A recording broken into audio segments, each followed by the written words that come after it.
106 miles to Chicago. We got a full tank of gas, half a pack of cigarettes. It's dark, and we're wearing sunglasses. Hit it.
It is Wednesday, April 2nd, guys.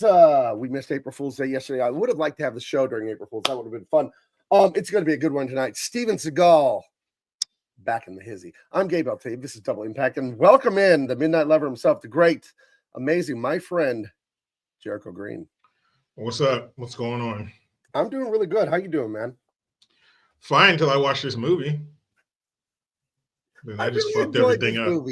I didn't enjoy it at all. Delectable kind of piece of crap that I love to watch and laugh, roll my eyes at.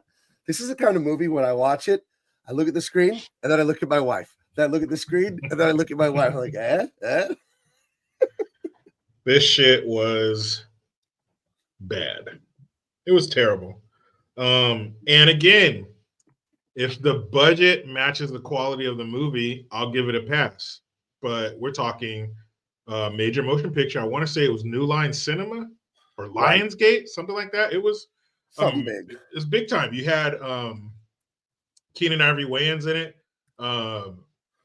He was hot at the time. Seagal still doing a lot of his stunts, still running. Got the patented Steven Seagal run in this movie. He was still kicking ass, mobile, flexible, doing it. Yeah. Still had the ponytail. We're starting to get a little assistance for maybe some hair implants or something, but still good. Everything was just fine. And this movie turned out to be like, you ever see the biggest trucks in the world, those just humongous, gargantuan, like garbage dump trucks that they use to like haul ore out of a fucking mine somewhere? Okay, well, if you fill that dump truck with, I don't know, pick whatever kind of animal shit you want, dog shit, cat shit, cow shit, whatever. This movie was that size load of it. From beginning, and I'm talking literally, the beginning credits were fucking garbage. Right. And then all the way to the very last scene before the credits roll. As they load Keenan Ivory Wayans in the ambulance and he's making the stupidest quips. Fecal matter. And not only was he making the dumb quips, it was ADR'd. I'm done. The thing about that is he's a great comedian and he's not funny in this movie, and I don't blame him. I don't know he's one of the great comedy families, the Wayans family. Are you kidding me? Yeah. Yeah, for decades. He had one of the greatest sketch comedy shows ever in living color. He is the reason, and Living Color is the reason that there are halftime shows now in the Super Bowl. Right. Then you go to his brothers, their TV show, White Chicks, I'm Gonna Get You, Sucker. Throw Damon Wayans in there. I mean, it's Damon Wayans amazing. Jr., Kim Wayans, Marlon Wayans, Yeah, Sean Wayans. I mean, yeah, Damon Wayans Jr. He's having his own huge comedic career now. It's amazing, but all that talent couldn't save this. No. My daughter just performed. You know, she's a stand-up. She just performed with Wayans' niece or something like that. Yeah, I think it's Keenan Ivory Wayans' niece. Yeah, let me show you real quick. It's I'll pop it up on the screen. I have the flyer. Yeah, Shantae Wayans.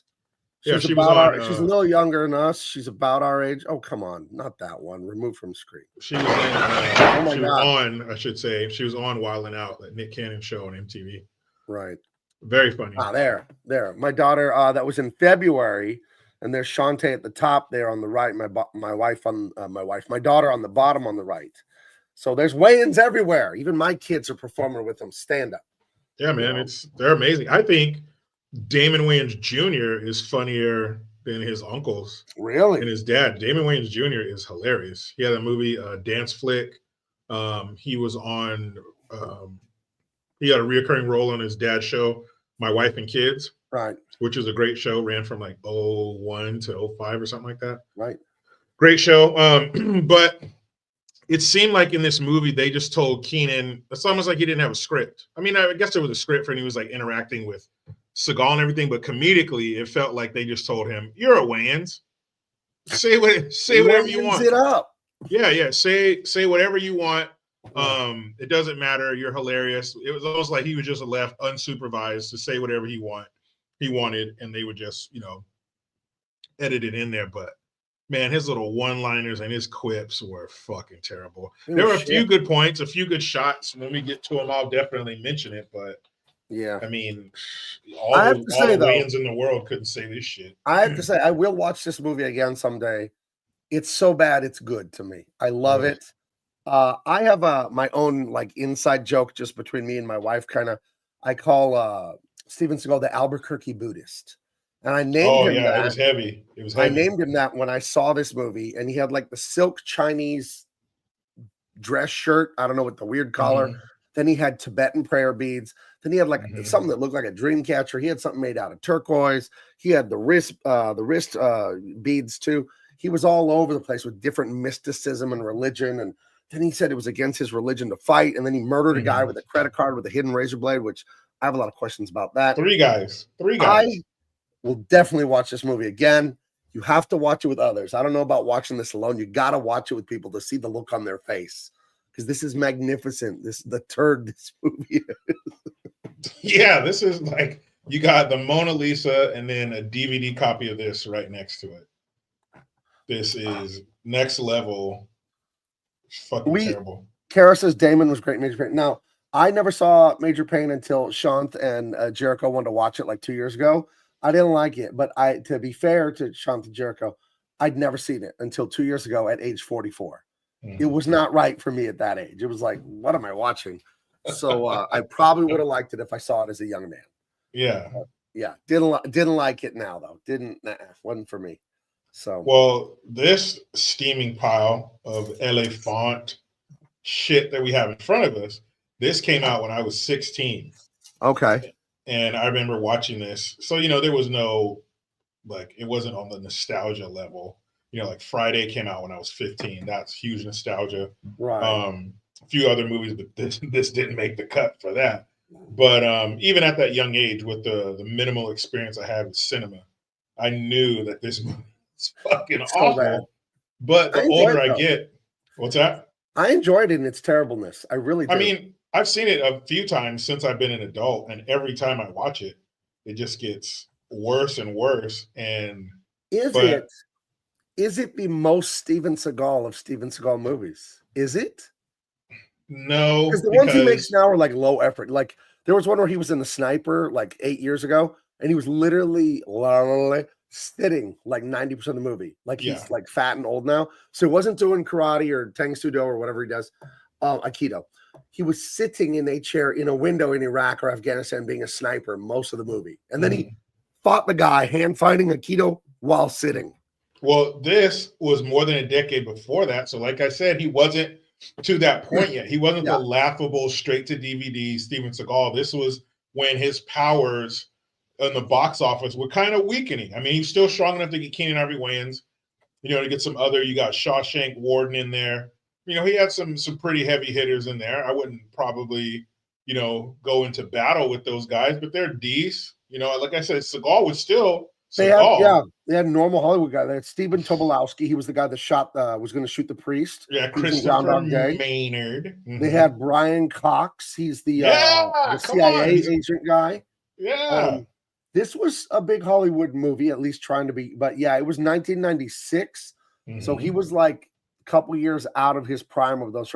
Because Under Siege is what, like 94? 92. 92, get out of here, really. Wow. But that was the zenith. That was when his star was burning. Yeah. The brightest was in 1992, because then we're getting into the last of the first five. The first five.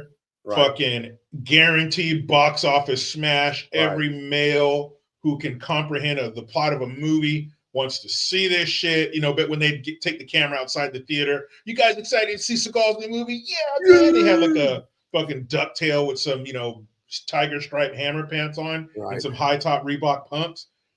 But this, but I think the most Seagal, the Seagalist of Seagal, when he's at his Seagalian height. Is it On Deadly Ground? That has to be On Deadly Ground. I think you're right. Because he's still Native American in that movie, and he lectures us all. He lectures us all for like 5 or 10 minutes about at the end of the movie. What action movie ends with a lecture behind a podium? And if you're asking polar bears and oil spills and shit, what the fuck, Gabe? If you're asking what the fuck race he was in that movie, you have to ask the same question for this movie. Oh, every movie he's some other race. He's part Russian, he's Indian, he's Jewish, he's Native American. He's going everywhere, man. But in this movie, he makes a remark that clearly states he is not white. So again, then what the fuck? He said, "You're white ass" to that guy. Get your ugly white ass out of here. My son, I was telling my son about this movie. My son laughed. My son's in his 20s, so they just think Steven Seagal. They only know the joke Steven Seagal. They don't know the cool one, the young kids. And he said, "Dad, I saw a clip of Steven Seagal. He was saying, how do you say in English?" And I was like, "You're a native English speaker, Steven." He said, my son said he said something about a gathering, but he said it in Japanese. He's like, how do you say, how does one say that in English? Like, really, bro? Stop right now. And you know what? If Steven Seagal's career was Cinderella, this movie is like 11 o'clock. Right. We're not 11:45, 11:30. Yeah. But we're like 11:02. This movie's like, hey guys, it's getting late. Get late, guys. Cinderella, you got to be back in about 58 minutes, girl. What are you gonna do? This is about 11:02 p.m. for Steven Seagal's Cinderella career. Ay. Yeah. If I had to say 3 words, this is how the weekend feels. Friday and Saturday feel amazing. Yeah. Sunday it's like, you're just thinking about Sunday at like 7:30. If I could only say 3 words about this movie, it would be ay. We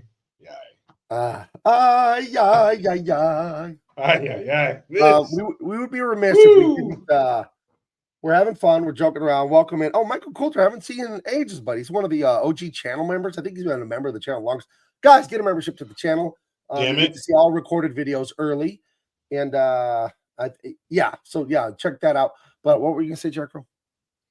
I thought you said something. I cut you off. Sorry. No. You said that we're having fun. But I feel like I know what you're about to say. So we're gonna go from giggles to transition to a little something somber. He's one of our favorites on this channel. The great Val Kilmer passed yesterday. I saw that news last night. Very sad. An icon of the 80s and into the 90s. A movie we have to review that I only saw once years ago.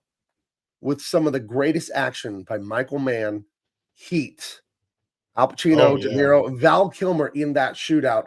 I read online multiple times since he passed away yesterday that his reload, his tactical reload, is shown to soldiers to teach them. I'm like, I don't know if that's true or not, but I choose to believe it because it sounds cool. So I've heard that same thing. But him as Doc Holliday, be your Huckleberry, and of course as my favorite role for him, because one of my favorite movies, I live right by it. Top Gun, of course, Iceman. That's very, very personal to me because I'm a San Diegan. I've lived here since I was a little kid. And the Miramar Naval Air Station, which has been the Marine Corps Air Station since 1999, but it was the Naval Air Station for decades. That is where Top Gun was. And the stuff, it was filmed here. The house that Kelly McGillis lived in, that's in Oceanside. You could drive right by it up there. The barbecue restaurant where they were playing the piano, that I've eaten there. And if you go to the San Diego Comic-Con, right across the street from the Hyatt Hotel, it says on there, the Kansas City Barbecue, home of Top Gun, blah, blah, blah. And they filmed scenes for the new Top Gun, Maverick, from 3-4 years ago. They filmed them there too. Top Gun is a San Diego movie. The Navy, I mean, this is Navy Town. They call it Fighter Town, USA. This is the Navy City of America. The main Navy stuff is here. And that movie is, of course, near and dear to anyone that loves 80s action. And, of course, Iceman is one of the great characters in that movie. So rest in peace, Val Kilmer. Didn't know the guy, obviously. Seemed like a sweet guy. Amazon did he made some documentary about his life, his history, his story of acting and show business, and how he got like throat cancer. And then he was free and clear, I guess, of the throat cancer, and he died of pneumonia. Only 65. That's very young for someone, in America that has wealth and stuff like that. Very sad. God bless him and his family. Love Kilmer. What's your favorite Kilmer role? I've never seen I saw that spy movie when I was a kid, that comedy spy movie he was in. What the hell is it called? Well, The Saint? No. It was a comedy movie. It's like Naked Gun, and he plays like a James Bond kind of figure. I want to call it Spies Like Us, but that's not what it's called. It's a comedy. I don't think I've ever seen that one. But, I mean, my favorite is Tombstone. I mean, and that's got to be pretty rarefied air for an actor to be in two iconic films in two different decades. Right. It's Top Gun. That's, hands down one of the greatest movies, not only of all time, but definitely the 80s. And then Tombstone. I mean, he made that movie. You might, I've never seen this, Jim, but you might remember some other lines, like when, Wyatt Earp says, "Tell him I'm coming and I'm bringing hell with me."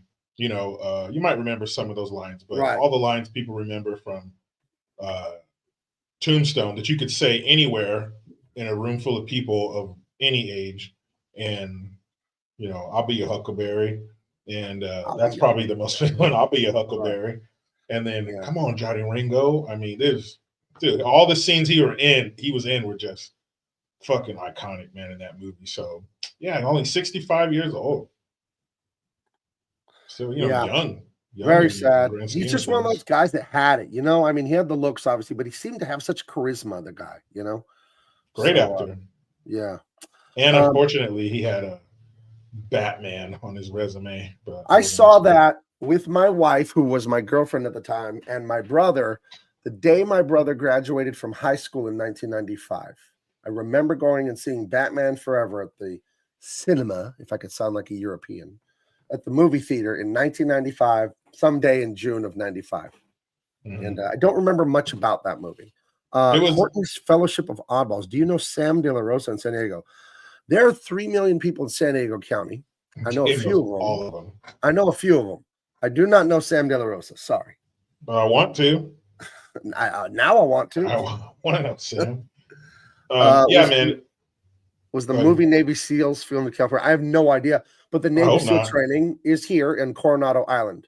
So again, if you're down by the harbor, you're down by the San Diego Comic-Con, and the Padres, who are 7-0 for the first time in team history. I was at the game last night. 6-0, 7-0. Beat the shit out of the Cleveland Indians. I call them the Indians, not the Cleveland Guardians. You can't. Okay. That's rude. And they beat the shit out of it. It was so awesome. We had great seats. We were at those PCL seats, My son, as a coworker, has great seats. We bought his tickets.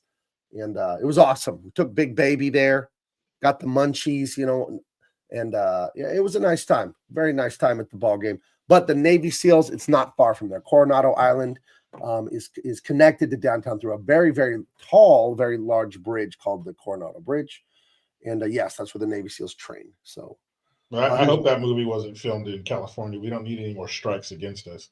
That movie sucked. I saw that movie at my buddy's house, and it was very forgettable. Dude, it's fucking terrible. And if you go to the bars in San Diego, if you see a group of guys with short haircuts, don't talk shit. You know, it's hilarious. Living in a military town like I do, you can see these dudes from space. They can't hide. They're always a young white guy, typically. A lot of black guys too, but mostly white guys. Skinny, they need to eat, and they got like a $3 buzz cut. Yeah. And you can just tell that, and we love usually them. In groups. I'm talking about the new guys, the new recruits, not the veteran guys. But these are like 18-year-old kids. They're real skinny. Yeah. They got a buzz cut, and they're walking on mission in Oceanside and stuff like that. It's you could just see them. Yeah. They're probably still walking in step with each other, and you can always see the little beaded cheap fucking necklace they give you that has your dog tags on it. Right. They try to tuck it in their shirt, but you can see it like sticking out on their neck. I'm like, oh yeah, you are, guy. Michael Coulter says, Gabe, one of the greatest movies I ever saw Val Kilmer in was Bone Tomahawk. Love Bone Tomahawk. That's Taylor Sheridan, I believe. He did Come Hell or High Water, the Yellowstone TV show. He does brutal American country violence is what he does, Taylor Sheridan. I believe he's the one who did Bone Tomahawk. And that's a really good movie, ultra violent, but there's a really sensitive scene in Bone Tomahawk. I was just talking to my son about the other day because we were talking about our dog and our animals and their feelings. And there was a guy, I don't remember the context. I saw the movie years ago when it came out.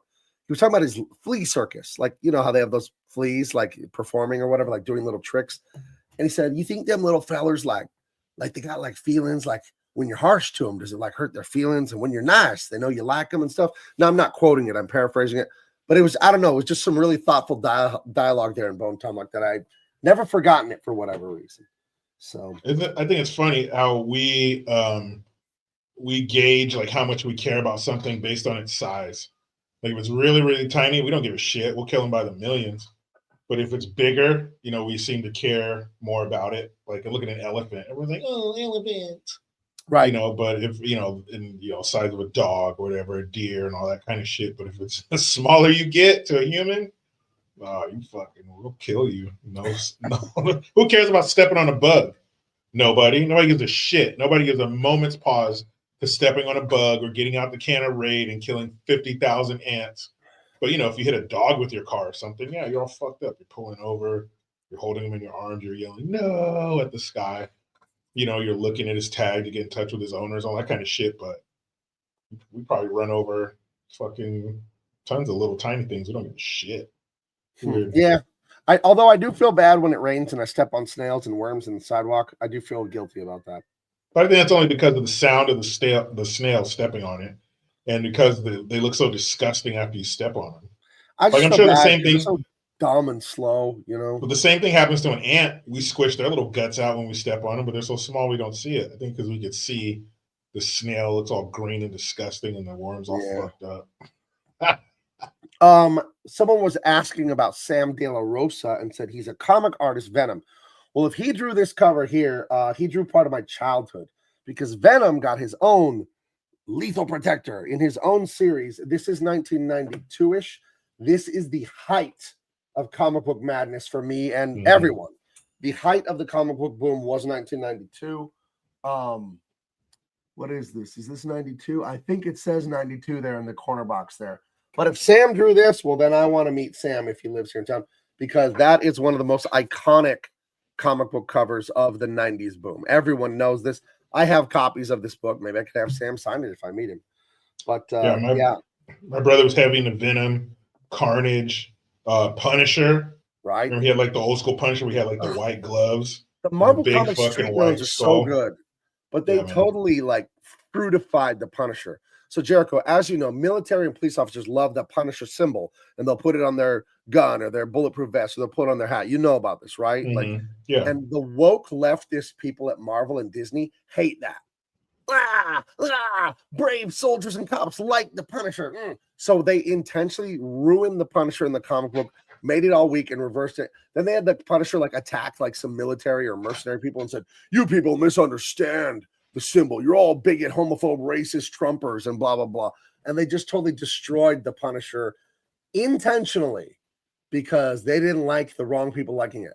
Not unlike Warner Brothers shitting in their hat with the Joker movie. Remember the Joker movie made over $1 billion, won an Oscar award, and they're like, "Oh my God, the wrong people like the message of this movie. You liked the movie the wrong way, bigots." So they made Joker 2 a piece of shit intentionally to destroy the legacy of Joker 1.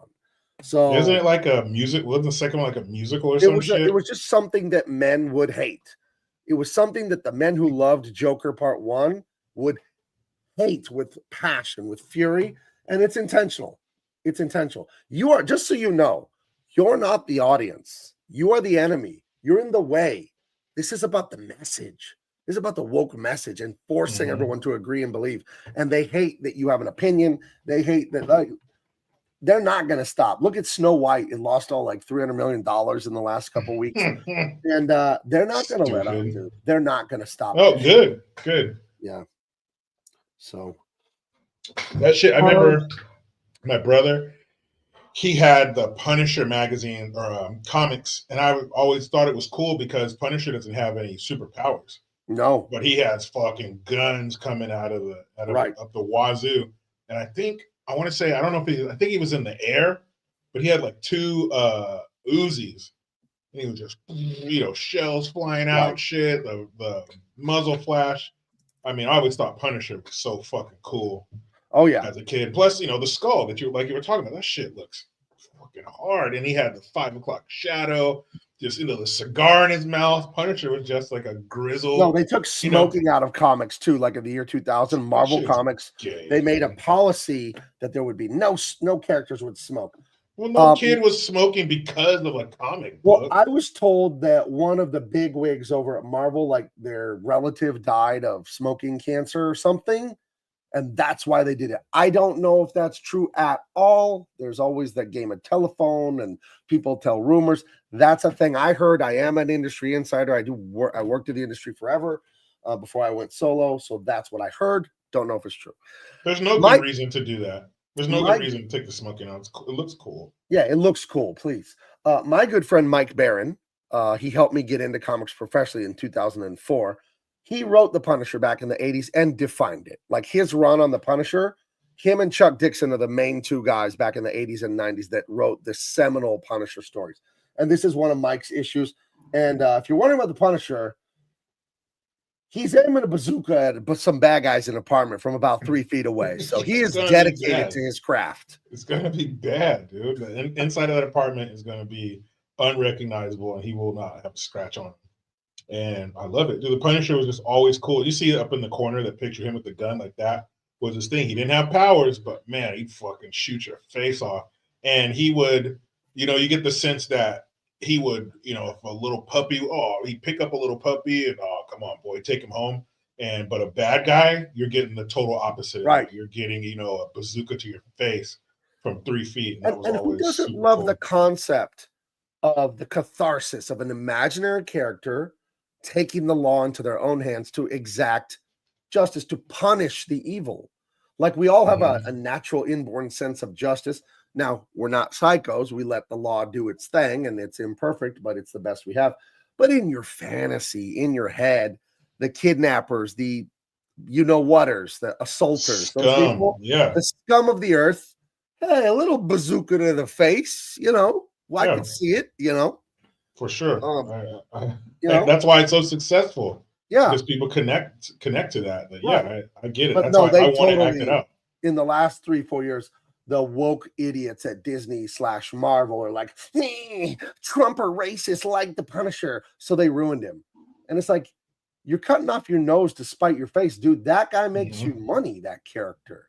So you didn't hurt me destroying him. You hurt you stupid. Yeah, you pissed me off, but you're hurting your bottom line, idiot. Yeah, it's like, don't you like money? So, but yeah, there's the Punisher bazooka from 3 feet away. So I like to look at the guy's face too. Look at the guy's face that he's going to blast with his bazooka. Hold on. And he'll get none of the blowback. Look at him. Look at him. He's like, Oh shit! Oh, that dude's gone. He's gone. And look at the guys He's back on the vaporized. table, whatever they're doing, like a drug dealer, whatever they're doing on the table. Punisher's about to blow these guys into cat food. See ya. See ya. Who wants to be ground beef? Raise your hand.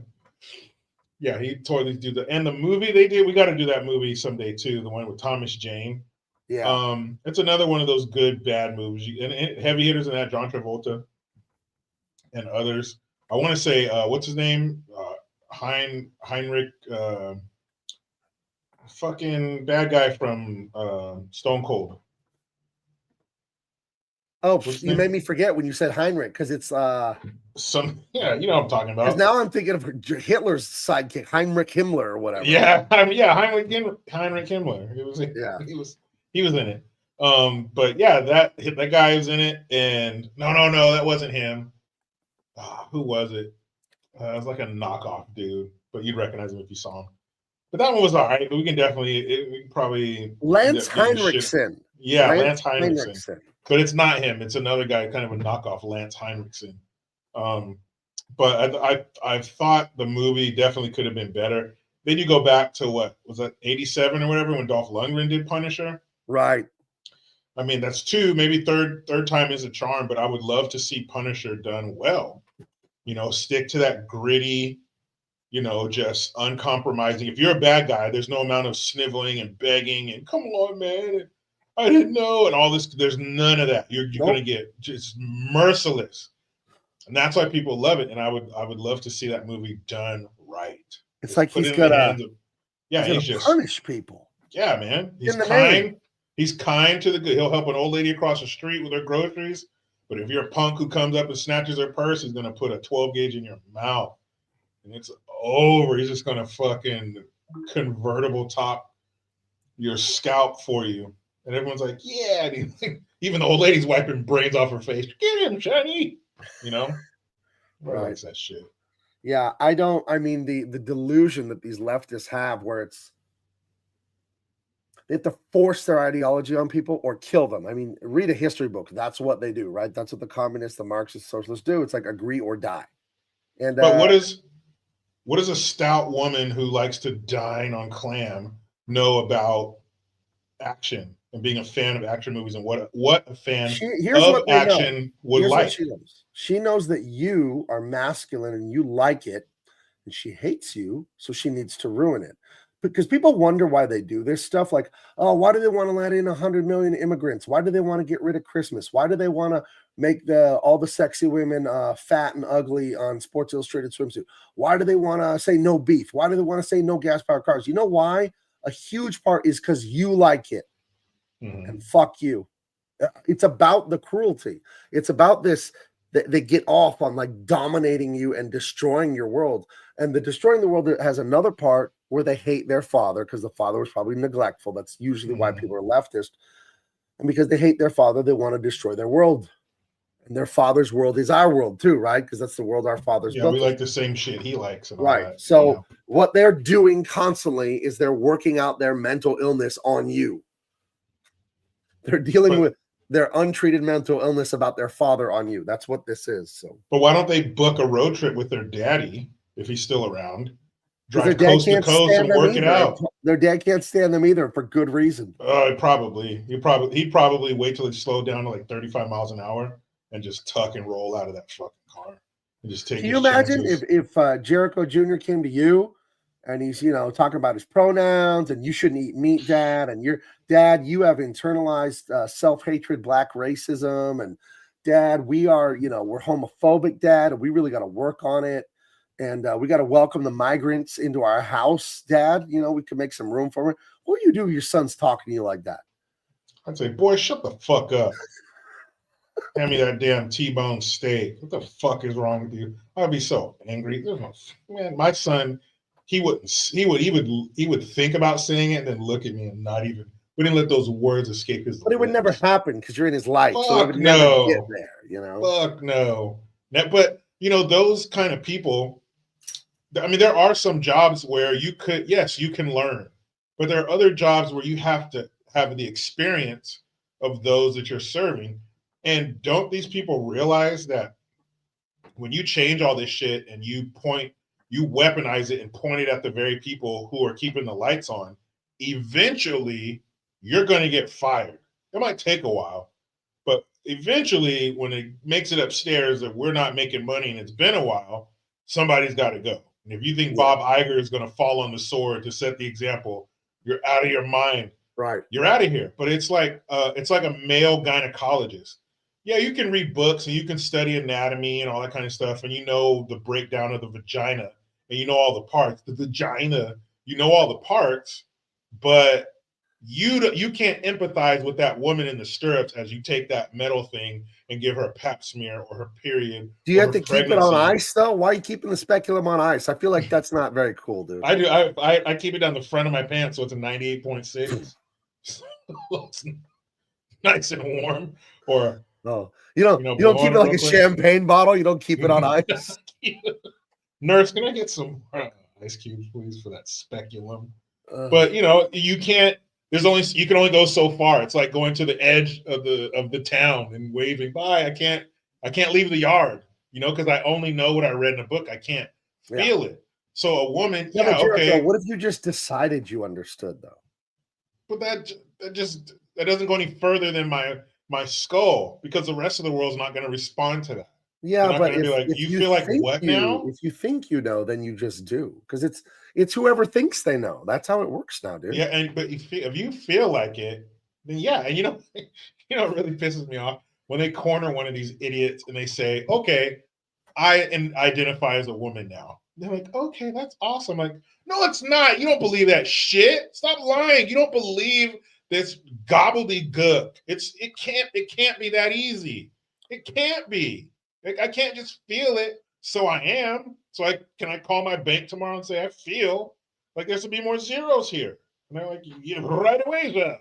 And they just put more money in my account. That's ridiculous.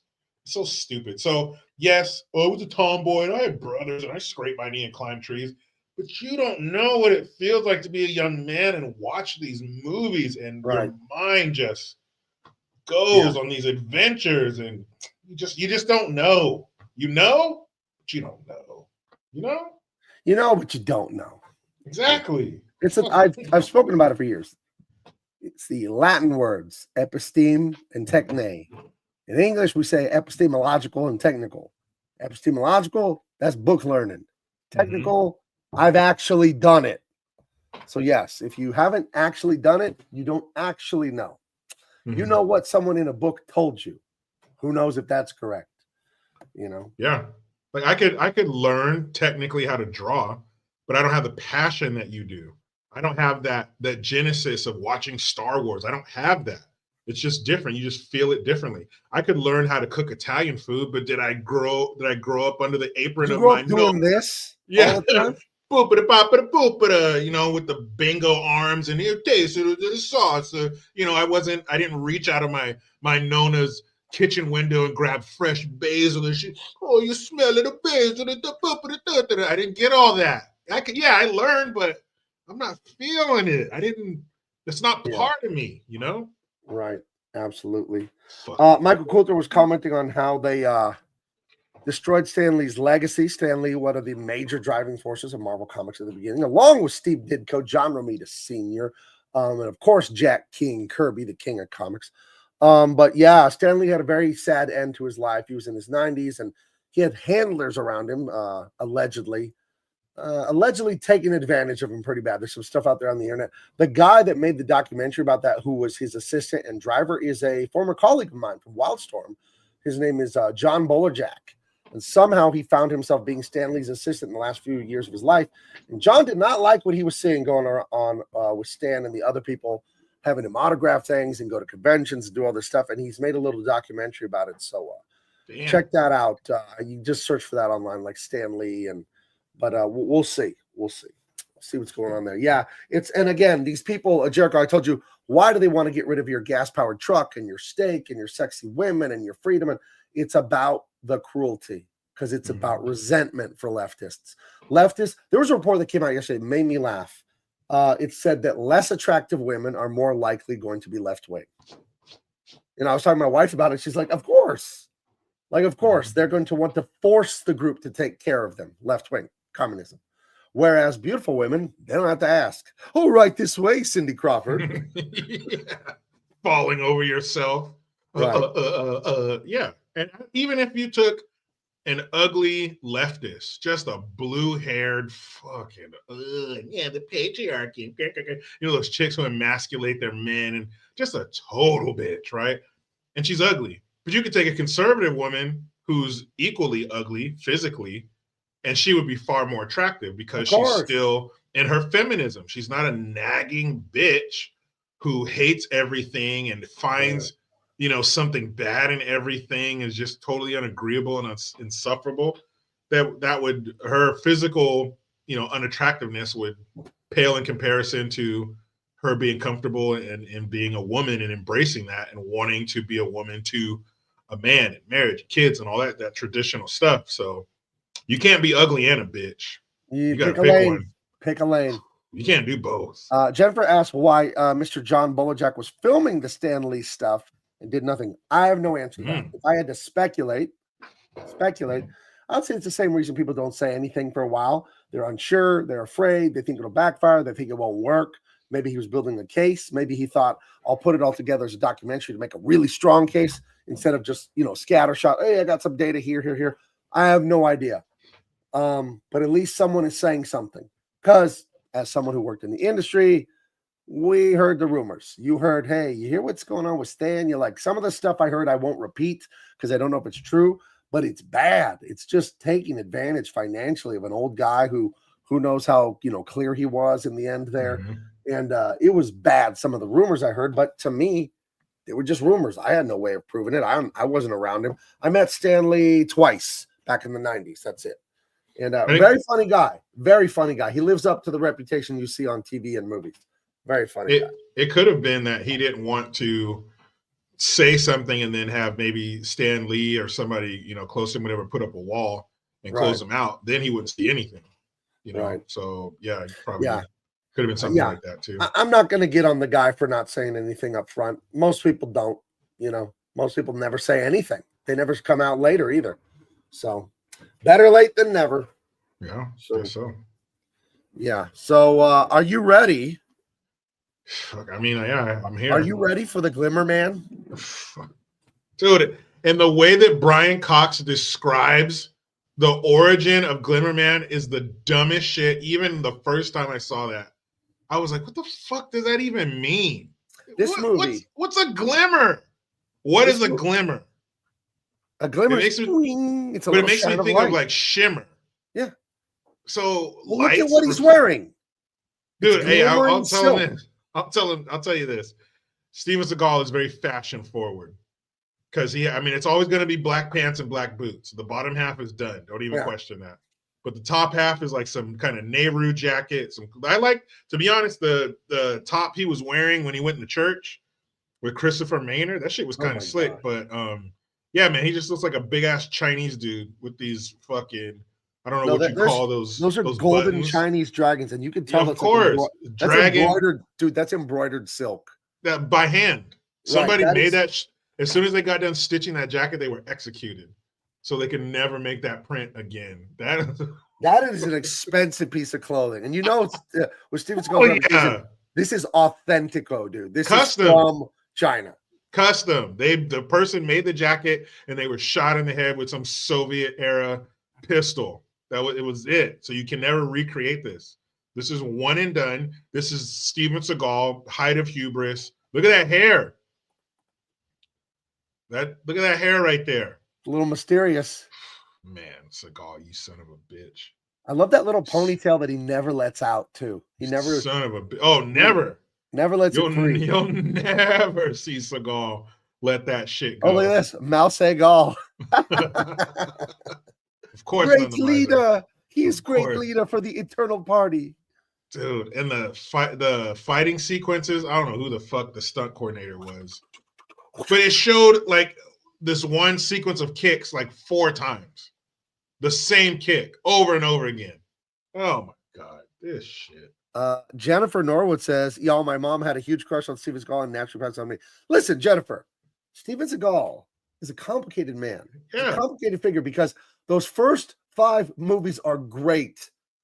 And he's no, Brad Pitt or Ryan Gosling, but he's not when he was thin and athletic, he wasn't like an ugly dude or something. He's a little chunky now, but he's like 70. But I could see ladies liking him. He's thin Steven and wiry, Seagal, athletic, kicking a lot of ass. He's tall. How tall is Steven Seagal? He got to be 6'3". Listen, nobody's raspier than Steven Seagal, man. No, he has rasp awards. It's smooth and raspy at the same time. He holds the record for the most raspies. These raspy voice awards. What's the longest you ever were raspy, Jericho? Maybe a day. Yeah. Not years like you. Yeah, do a day standing on my head. Easy. He's 6'4". Yeah. He's a big dude. Tall, handsome at his time. The ponytail, I'm sure that does something for the downstairs. Yeah. And the further you go back, the stronger it was. Well, he's notorious for being a little too rough on set with his co-stars, with the stunts. And you could see it. When he's hitting people, punching them, and kicking them, he's not holding back a lot of time. He famously broke Sean Connery's wrist, training him for that final Bond movie from 1983, the one that Connery was in, Never Say Never Again, or whatever that final Bond. He broke Connery's wrist, training him for the fighting in that. Yep. And he hurt somebody on set with was it exit wounds? The one he did with DMX. Yeah. He hurt somebody on the set of that too, and you could tell some of the throws he does at people, like he's fucking tossing. Well, his move from the first movie, Above the Law, is the he does this Aikido chop right in the throat and slams them like a door to the ground. Like a clothesline, like a fucking. Yeah, he clotheslines them, but with his hand, not like his forearm. Yeah. So he's getting the thumb and the index finger on the throat and just like, bro, how do you do that without hurting it? Even if they're stuntmen, it looks bad. Yeah, he's a dick, and this movie is just fucking terrible. There's no redeeming qualities about it. That's a pretty good nickname, Raspy. Yeah, he has the Raspies. He has his mantle in his house is fucking covered in Raspies. I feel like his voice and his eyes are doing the same thing. You definitely got to squint when you do a Seagal. Squinty eyes and a squinty voice. It's because he's Asian. Yeah. Asian. He thinks he's Asian, but which Asian? Oh, he thinks he's everything. Remember, on Deadly Ground, he's like Native American in that one. He talks about being Russian. He talks about being Asian. But I told you, my son just saw an interview where he said something in Japanese. He's like, how do you say that in English? Like, motherfucker, you were born in like Los Angeles. Speak English. Dude, but specifically Asian, which Asian is he? Because Aikido comes from Japan. But in this movie, he's clearly Chinese because he goes into a Chinese shop. He speaks Chinese. He's wearing Chinese jackets. Right. He has the monk prayer beads. They're fucking Chinese. Right. He's like rubbing on them and shit. He said they were actually Tibetan prayer beads. But Tibet is in fucking China, right? Well, that's a hot potato politically, Joe. This shit's in China. And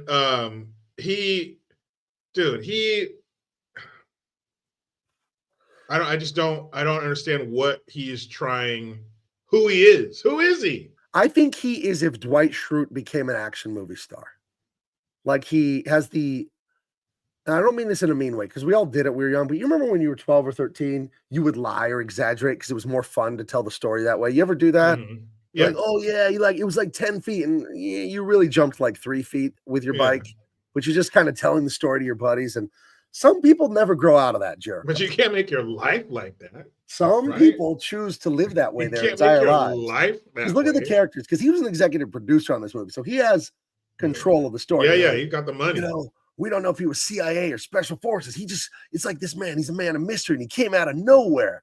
And it's like, that's a recurring theme in all his movies, that he's Special Forces, Army Rangers, CIA, like this unstoppable force. Like, who in the hell is in the CIA and the Army Rangers and like secret agent and a mercenary and like do you have time to be all 10 of those things, brother? He's like one of those influencers who's like up at 3 a.m. fucking downstairs by 3:30. I fucking floss my butthole at 3:45 to the gym by 5. Like he just maximizes his time. He's up at 2:30 in the morning. All right. And he's just fucking CIA school. Then he does his Army school. Then he does his fucking Navy SEAL school. Let me He's doing ask a lot. You this. Let me ask you this, because this is a theory I've long had about white American nerds. And this is a subset of that. This is not all of them, not even close to a big percentage. But I've noticed, and here's what I think. You get the white guy, and he's a dork. And he's not good at sports. He's no good with the ladies growing up. But men, we are driven to compete and achieve and conquer for our self-esteem. We have to. There's no question. There's no negotiation. You have to achieve something. Well, the American version of achieving something, we all know what it is, and we all know what the rules are, and we all know the victory conditions if you completed it or not. But if you go to another culture, there's no one to check your work. This is like turning in your math homework and you did it on a calculator. You just have all the right answers, but you don't show any work. If you are a white American and you're like, you know what? I'm just going to pretend to be Japanese. I'm going to take karate. I'm going to buy a katana. I'm going to start dressing in silk robes. I'm going to tell everyone about my sensei. And there's no way anyone here in America can really tell you you're not high level, because what the fuck do we know? I think there's a thing about, because I've met these people growing up. They don't want to do the American achievement culture as a young man because it's hard. So they just take a shortcut and declare themselves victory of Japanese culture. Do you know what I'm getting at here? Because I've seen this over and over growing up. This guy that they're not Asian and they adopt Asian mysticism and martial arts, and they got the sword in their room and all this shit. And it's like, isn't your last name Blankenship? You know? Like, actually, it's a Blankenship. It's not a Fujimoto. It's a Blankenship. But it's like moving to a new state, you know, and now you're going to a new school, and fucking they only know what you tell them. Right.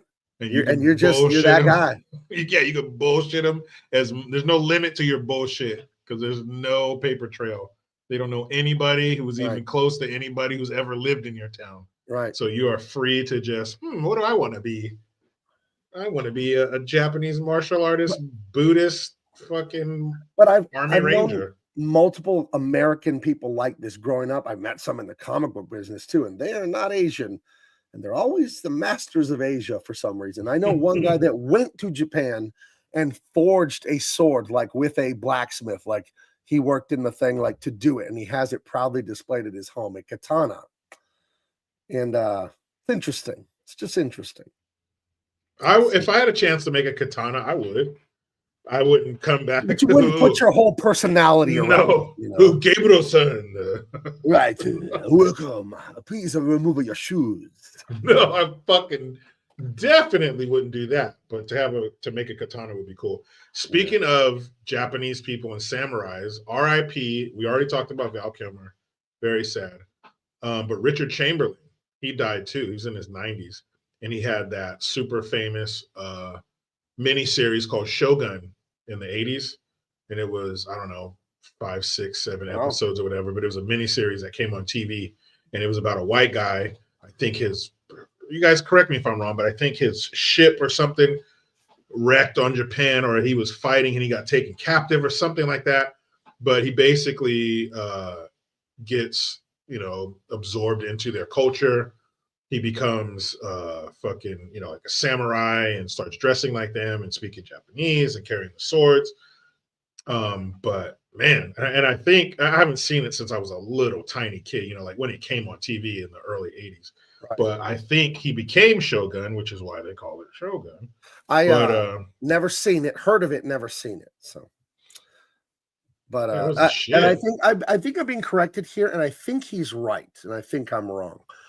Mike has bad knees. Mike, I hope your knees get better. He says, we also have black nerds that something a little too hard in the Japanese culture. I'm going to redact the part of it where I said it was white guys that didn't want to do American, and just say American guys of any non-Asian race are like, Japanese culture looks cool with samurais and ninjas and all that. I'll just pretend I'm that instead of trying to be an American quarterback.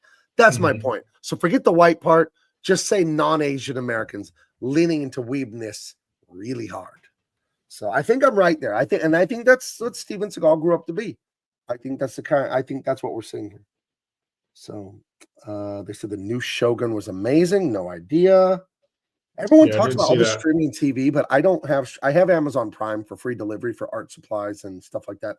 But so I watch movies on Amazon Prime, but I don't watch any of their new programs they make or movies. Really, I don't know. But everyone talks about all this stuff on Netflix and Disney. And all that. I have no idea what anyone's talking about. I haven't had that stuff for years. I think the last time I had Netflix was 5 years ago. And I only bought it for a month to watch the Karate Kid show, Cobra Kai, like season 3 or 4 or whatever, with my nephew who was super into it. And I was having my nephews come over during the lockdown to keep them out of trouble. And we were boxing in the garage and we were watching UFC. And one of them wanted to watch Cobra Kai. So I got it for like a month, Netflix. So I don't know what's going on in the streaming world, guys. Sorry. So. Yeah, the ship crashed in Shogun. And that's how they took him captive. Hear a tale, a tale. Well, it was longer than 3 hours. Oh, that's for sure. 3 hours. How far could they have gotten? Now, hold on. You know this expertly because you're in the Navy. And you know the difference between miles per hour and knots, which I don't know. But I took a cruise ship, the Mexican Riviera, from Long Beach, Port of Long Beach, all the way down to Mexico, stopped in a few cities with my beautiful bride. We went on a week-long tour to Mexico for our anniversary like 2 years ago. And I did the math in my head. And I think these ships go like 25 miles an hour, right? Mm-hmm. Like not fast. It's not a speedboat.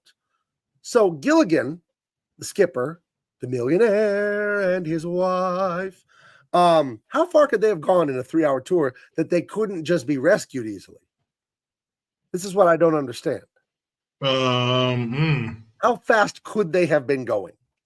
Well, a knot is 1.5 miles per hour. Okay. So, I mean, you're going 25 knots. That's what? Let's say 30 something miles, or like 30 some miles per hour. So, right. So they didn't even get 100 miles away from wherever they left. Mm-hmm. And they're stuck for years. And then the Globetrotters came to the island. I don't know. Where'd they go? Follow them. How the fuck did they get out of here? Yeah, man. It was just maybe they were on a fucking, they were running drugs. And they had one of those speedboats that goes super fucking fast. But I'll tell you this, in a boat that size, 25 knots or whatever on the ocean feels really fast. Yeah.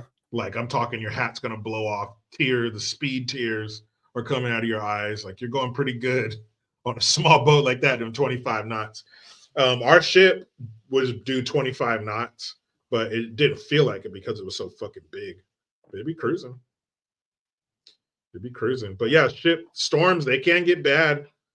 They can get really, really bad. Back then, maybe they didn't have their little beacon or something, but you would think that, and that's 25 knots. That's pedal to the metal. That's like topping out, like redlining. So how long could they keep that up?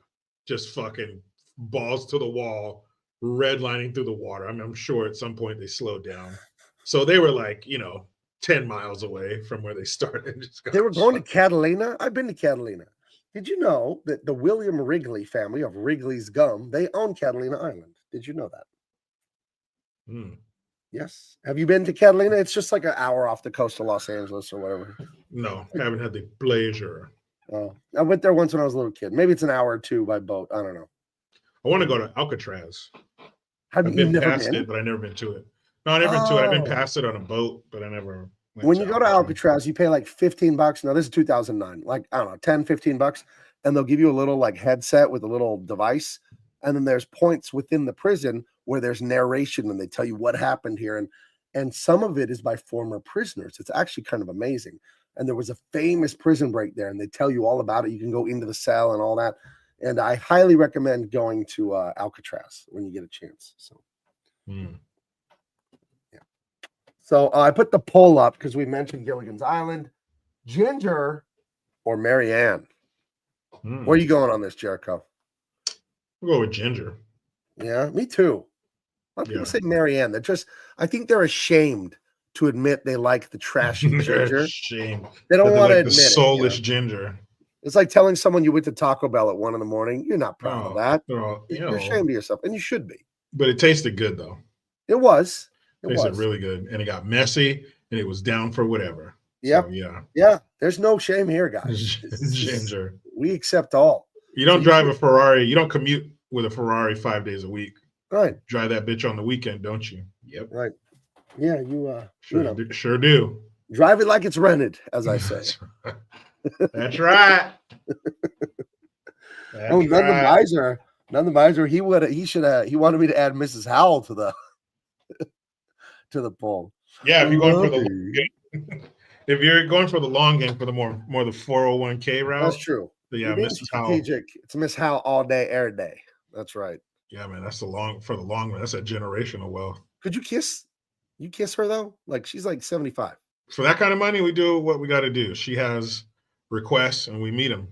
All right. Because, Would you feel weird though, like being her little pet, like her little lap dog, like, oh, Jericho? Let's say you're like fucking 22 years old and some super rich, wealthy. This woman's wealthy. Yeah. Like she has She's staff. not rich. She's not rich. Yeah. She has a staff, Rolls Royce. Hey, I sailed, boy. So yeah, we're gonna knock out whatever she needs done to the best of our ability. It'd be cool though, because if you had an old girlfriend like her, you don't have to worry about a bunch of other dudes trying to get her. I bet she can cook all kinds of stuff. She's been around long enough. She knows how to make some really good muffins or a good cake or something. Yeah. Really good. She has some fucking recipe written on an index card somewhere in a book. Right. She's just going through that little bakery Rolodex in her kitchen. Yeah. Everything's lard. Nothing's oil. Just lard and butter. Here's the best part. Flour. You got to do stuff with her. You got to hang out with her. You got to listen to her old stories. And cool. But she's hitting the hay like it's 6:30 or 7, dude. Yeah, you're sitting around, sun still up. You're out off in the summertime. You can go. You can come back later. Yeah, she got you a nice 500 series Benz. Yeah, we're out of there. Plus, if you're 22, Jericho, she's 75. You're 22. Let's say you got to put in 10 years, and she's out of here. You're 32. You don't have any gray hairs yet. Come on, right? Fucking do it. I served 10 years. Does point out she goes to bed early, but she is up at 4 a.m. That's right. That's all right. Jose Taco, she's gonna make you breakfast in the morning, and it's gonna be good, like from scratch. Right. It's gonna be good. From scratch. And if something happens, like she'll take care of you too. Like let's say she makes you a big old breakfast, you eat too much, and your stomach's bubbling. She's, oh, Jericho, lay down. I'll get you a seltzer. Here's the remote and a blanket. It's gonna be nice. Get you some ginger ale. Yeah. Get your ginger ale. Put your feet up. Put on Judge Judy. Maybe dude, you're dating a grandma. She's gonna have cinnamon gum in her purse at all times. Yeah. She's like, oh, this usually helps my stomach. But hook you up real quick. Like, what? I'm not even thinking about my stomach. Dude, you're going to be taking baths, not a shower. She's going to draw a bath for you. But when it's all said and done, she's going to leave her fortune worth $250 million. There you go, baby. So, hey, I'm waking up. I'm up at 3:30 a.m. with a smile, whistling. Captain Ruder says, an ex of mine was much older than me. She was very good to me. I would imagine so. Right? I would imagine so. It. That's the dichotomy of women, though. Like younger, prettier, older, nicer, and smarter. Mm-hmm. Definitely more nurturing. Yeah. Definitely more nurturing. Yeah. Lots of cobblers and shit. Will she let you? She will not let you watch cartoons until you finish your breakfast, young man. But then, yes, of course, have at it. Then you have to do your chores. Then you can watch cartoons. Right. How about that? Right. No, then after you do your chores, then you got to go in there and blow her back out real quick. Oh, and you can watch cartoons. Well, we know why we're here. Yeah. We're not a fucking chihuahua. We're not here for companionship. Butterscotch candies under my pillow every morning. Before you even open your eyes, you reach under there. Yes. You go to the grocery candy store. before you brush your teeth, Junior. She'll let you get whatever you want at the grocery store. Yeah, go ahead. Can I get some Fruit Loops, please? Go ahead, sweetie. Yeah. And she's like that old lady with Tweety Bird. She's Tweety Bird's old lady. Right. Lots of knitting. Hey, right. I want you to hit it from the back. She's going to get you all kinds of out of style clothes that you don't like, and you have to pretend you like them. Oh, cool. Jericho, go and try this jacket on for me. I want to see you in it. You look so handsome. So, Gabriel, you like the Broncos, don't you? I knitted you this sweater. I remember my grandma. My grandma knew I loved Garfield. That was like the first comic I loved. I was like in 3rd grade, and it was like I would go visit in the summer, Colorado. I'd come from California to Colorado, go visit my grandparents and my dad. And she bought me a bunch of school supplies because, it's like the end of August. You've been there since June. You got that Sunday afternoon feeling now. It's time to go back to reality and go back to school. And she would give me the binder and the paper and the pencil box and all that stuff. And one time she handed me a wad of pencils with Garfield all over them, but just a big handful. And she said, "Here's your Garfuckle pencils." Grandma, no. Grandma, no.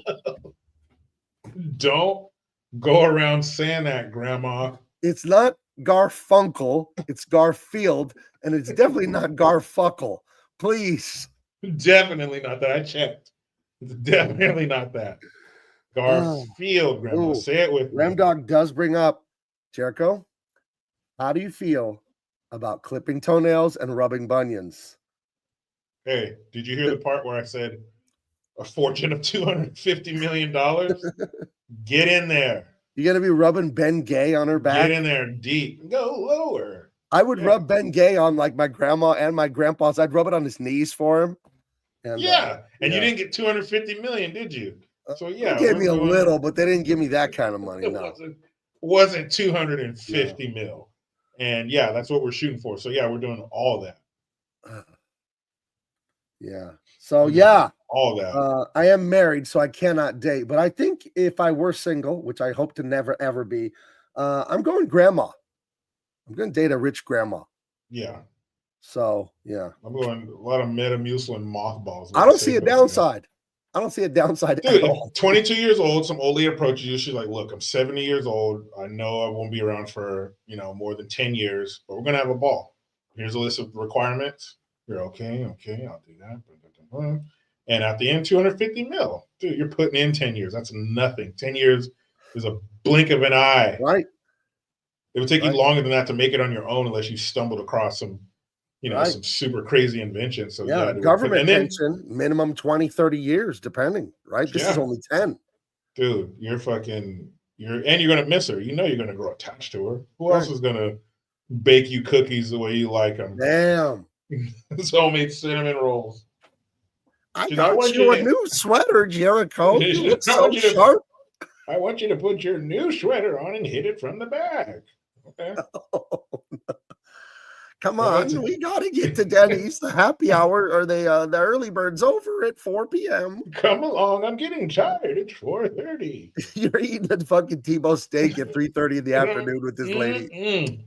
And then you adopt her schedule, and now you're living like a fucking old man, but you're not, but you live like one. Your hearing starts getting bad. You're like, how the fuck is that? I'm 23. What the fuck? Huh? What's that?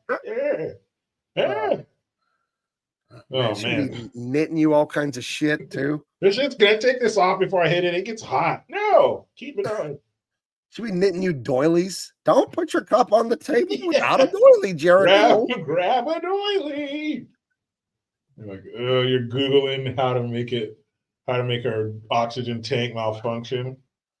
Just help her down the stairs. That's how you cash in quick. Gets on your fucking nerves. Yeah. I don't want to go to bed at 6:30. Come on now. I know you're tired. Captain Bruno says it's interesting having stepkids that are around your age. They love you. Her kids believe in your love. Yeah, all right. They fucking hate you. Especially when they find out you're getting everything. Oh, awkward. I see no downsides. They'll treat you real nice. They'll be patient. You know how old people are patient. Mm-hmm. Old people, and I'm only 46. But I have changed so much in the last 5 years. I'm so mellow about things. Do you know what happened to me last week? My son and I were going to Mexico City for a quick weekend vacation. Mexico City, from San Diego. You don't fly from San Diego. You fly from the Tijuana airport and you save a ton of money. It's just across the border. It's the regular airport's miles from my house. The Tijuana airport's like another 10 miles from my house. From that, it's not far. And we missed our flight. My son said he's flown out of Tijuana twice to Mexico, and there's never a line at the border crossing because you have to cross the border and then go inside the airport. It's all one building. You cross the border inside of this airport, and then you go into Mexico. And when he went at 6 a.m, there was no one there. Guess what this week was nationally more than anything? Spring break. So we walk across this bridge, all this stuff. We go around the corner, and there's like 400 people all in UCSD and SDSU sweaters. And like, oh, we missed our flight by like 3 minutes. Didn't go to Mexico. Money wasted. Didn't go to the UFC fight. Nothing. Gonna reschedule. Gonna go later. But we laughed it off. We went. We had a coffee. I called my wife and said, "Hey, come pick us up." We missed it. They said they had another flight at noon that sold out, and there was another flight like at 3 sold out. We're only going for a day and a half, so I'm not going to get there at midnight, be there for a day, and then come home on like, fuck it, like whatever, money lost. Try and see if we can get a partial refund from Expedia. But in the old days, I would have been kicking and screaming and yelling at myself and probably yelling at my son and my wife, and it's whose fault and blah, blah, blah, blah. And you get older and you're just like, okay, whatever. We'll go another time. And we just laughed it off and just had a normal day. But I was surprised with myself, like, wow, I really am growing up here. I didn't get upset. You don't want to deal with fucking spring break in Mexico. No, thank you. I didn't even know. God. I didn't know. We saw this UFC fight was in Mexico City. I'd never been to Mexico City. None of us had. I've been to Mexico, but not Mexico City, which is a world-class city. And we thought, we'll go. And you go on Expedia, dude, it's like $1,200 for 2 people with tickets, and then the fight tickets were like $300 or something. So it's like $1,500 for 2 people to fly there. Nice hotel right by the historic district. And missed all of it. To the fucking spring breakers. Because spring break, as Heather is saying in the chat, spring break is like this 5-week-long thing. But I think this last week was the most common spring break because, oh my gosh, there were so many people in line. And we didn't make it. We get to the gate, and this little Quisling guy's like, sorry, no. And it's like they just shut the door as my son goes up to him and asks him, like, can we still get on? Like it was like yes for a millisecond. Then it was like, no. Oh my God, fuck you. Yeah. Prick. And then, then just walked back out of the airport, called my wife. She picked us up and didn't go. She was like, fuck. I mean, okay, I'll be right there. What's that, babe? Nothing. I'll be right there. That's what, and not even trying to be after school special, Captain Hirano. I told my son, we always pray for God's guidance and God's blessing. And that's what we're not supposed to go. I don't know why. Something good, something bad, something whatever, but this is not where I'm supposed to be, I guess. So whatever, So, yeah. Maybe you missed it for a reason that'll make itself apparent later. Yeah, who knows? So, I don't know. Well, let's tear this fucking Band-Aid off. But, I've never missed a flight in my life. It's a little embarrassing, but who cares? I've missed a flight before. It sucks. Yeah, it's really especially by like 10 minutes. Yeah, I think it was like 3 minutes, dude. Like 3 minutes. And then I just go back in my head to like, I'm taking a shower at my house at 5:30 in the morning. Could I have taken it 3 minutes shorter? Because it's cold here still in San Diego. It's like cold because the ocean. Cold relative here, right? It's like 60 degrees. That's cold for us. And I'm in there, so nice and hot. And like, you don't want to get out. And it's 5:30 in the morning. And, maybe I took a shower too long. I don't know. Anyway. It's like that. It could be worse. I could have been in the Glimmer Man with Steven Seagal. It gets no worse than that. All right. You could have been on set for this. Oh, my goodness. During the lockdown, I'd only, in my life, you guys know I haven't seen a lot of movies. All these movies that I talk about with you guys on the show, this is usually the first time I've ever seen them. Some of them. Some of the Van Damme and the Predator and the Terminator, sure, I've seen those. I did not see a lot of movies growing up. And the most movies I've ever seen in my life, I've seen since the lockdown. When the lockdown happened in my family, we didn't do anything at first, but we're not into the lockdown or any of the stuff they try to force on you, which I won't say on YouTube. Bullshit. But I started watching one Van Damme or Steven Seagal movie every night in the lockdown. I would. So all like 78 Van Damme movies, I've seen all of them except for one Belgian movie. My son bought it for me on DVD. I need to watch it. Then Steven Seagal, I'd only seen like his first like awesome 5 first movies. I'm like, I'm going to see the rest of this guy's catalog. Boy, was that. Yeah. Oh, boy. So I started watching a Steven Seagal movie every night. And when we got to this one, I gave him a new nickname. I call him the Albuquerque Buddhist because in this movie, he's wearing weird Chinese clothes. He's got Tibetan prayer beads. He's got some beaded necklace. He's got all kinds of stuff going on. It's very mystical, religious. And he never really kind of tells you what it is. It's just kind of all over the road. But my name that I joke with my wife for years now is the Albuquerque Buddhist. That's how I sum him up.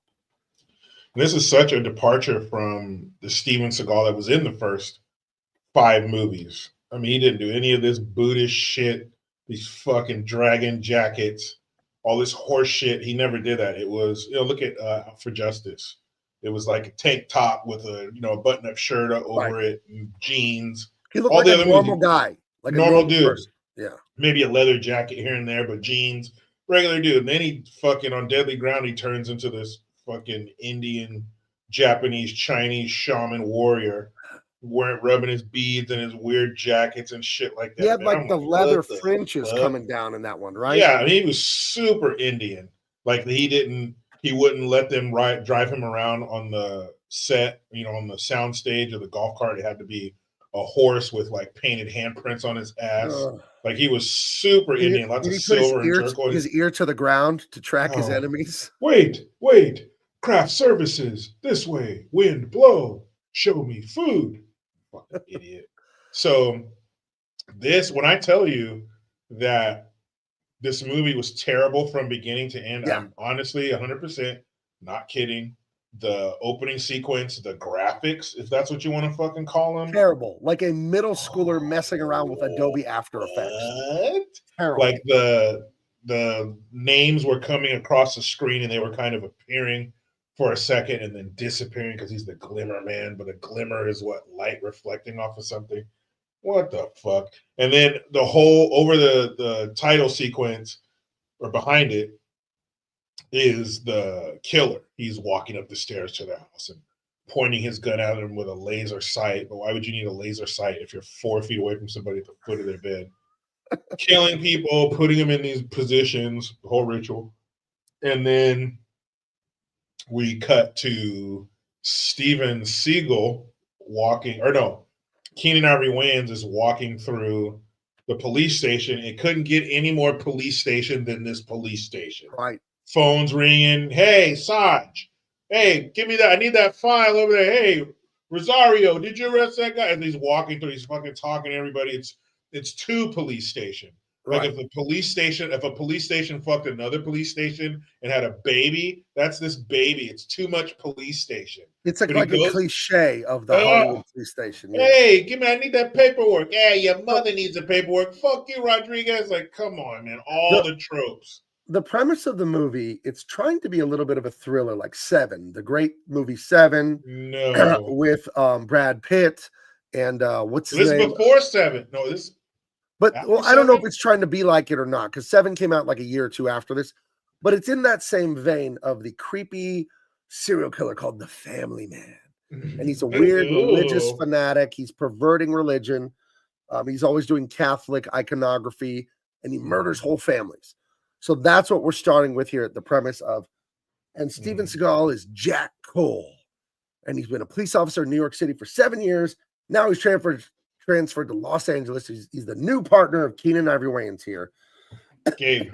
And we don't know anything about Jack Cole's mysterious background. Hey, Seven came out the year before this, so it's very possible that he was trying to do that. I think it was for. Oh, Seven was a year before this. Yes, and what happened in Seven? It was in Los Angeles, and what was the weather like? Raining all the time. Raining. What's the fucking? Where is this? This is in Los Angeles. Raining all the fucking time. So you just said that this is the Temu version of Seven. Yes, you just said that Detective Cole. Yeah, that's Jack Cole. That's Steven Seagal. Well, Detective Jim Campbell is played by Keenan Ivory Wayans, and you said that he's Detective Campbell's new partner. Let me ask you this, Gabe: does Detective Campbell want a new partner? Not at all. Of course he doesn't want a new partner. Welcome back to every trope in every other action movie in one scene. Wait, are you telling me there's going to be a time where Seagal has to turn in his badge, his ID, and his gun? Give me your badge and your gun. You're suspended. And then is there a captain who's a loud-spoken, gruff motherfucker? Like an overweight 53-year-old guy on he's going through divorce and he's doesn't have time for this bullshit anymore, Cole. Yeah, there you go. So, this is I'll tell you, and I say this every week, as a writer, there's a good story here. They don't execute it. They have all the parts of a good story laying on the ground. and they didn't read the instructions, the IKEA instructions, and they put it together wrong. The concept of corrupt CIA guys, the concept of a rich, powerful man using a serial killer's murder to hide his own politically, criminally influenced murders, that's a great premise. They don't do any of it right. There's a good story here. They just needed to write like 3 more drafts of the script because they pooped the bed. This is no good. But it's funny. Okay. It is funny. So there's a good movie in there somewhere. Oh yeah. So you ever see like if somebody takes like usually fish and they'll encase it in salt and then cook it, and then when it's done, they break the salt casing, away from it. Right. That's what this is. There's a good movie in there, but then they encased it in shit. In poop. And now it's covered in shit. And there's a good movie in there somewhere, but we can't get to it because of the shit. And this movie is shitty from the very start. I'm your new partner. I don't want a new partner. Well, sorry, I transferred from New York, blah, blah, blah. But think about that for a minute. There's a serial killer, and then there's just a drug lord criminal guy or weapons from Russia. And he needs to kill some people. So he kills people and makes it look like the serial killer. I like that premise. That's a good mystery for the detectives to solve. Spoiler, that's what this movie's about. That's a good premise. That's a very good premise. They do not execute it all. No. There are scenes in this movie. Again, as a writer, every scene you write, every bit of dialogue you say must move the story forward. There must be a point to everything you're doing. You don't just do things in movies. Like, wouldn't it be fun if they went to a merry-go-round? If it has to do something with the story, sure. There are scenes in this movie that just happen. There are important things that get mentioned and get started and never get resolved. This is a first draft. This ain't good. So this is probably, if I had to guess, one of the executive producers is Steven Seagal. Probably him monkeying with the writing and the story, right? Yep. No. Definitely. We need to do this instead. Definitely throwing his weight around. He probably said, I'm the executive producer a lot on set. So, of course, he's your new partner. I don't want you to be my new partner. And he goes, look, man, this isn't New York. We do things around here differently. And he's like, well, I usually just want to solve the case. I don't care who gets the credit. Like, okay, isn't that how everybody is pretty much? And then, of course, right off the bat, we got a call. We got 2 more bodies, 2 more bodies. So yeah, he throws on his fucking dragon jacket. So let me get my murder scene silks on. And he's like, "Oh, should I go with this one? Or what do you think about? Should I go with the gold dragons, or should I go with the jade tigers? What do you feel like?" He's like, "Whichever one makes you look like a bigger asshole, wear that one." He's like, "So, well, what kind of murder is it?" Probably a double homicide. Ooh, definitely gold. Oh, wait, is it ritualistic double homicide?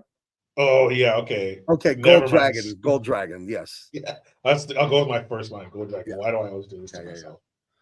So he shows up. And, straight, boom, he's there for 5 minutes. Bam, double murder. So he starts looking.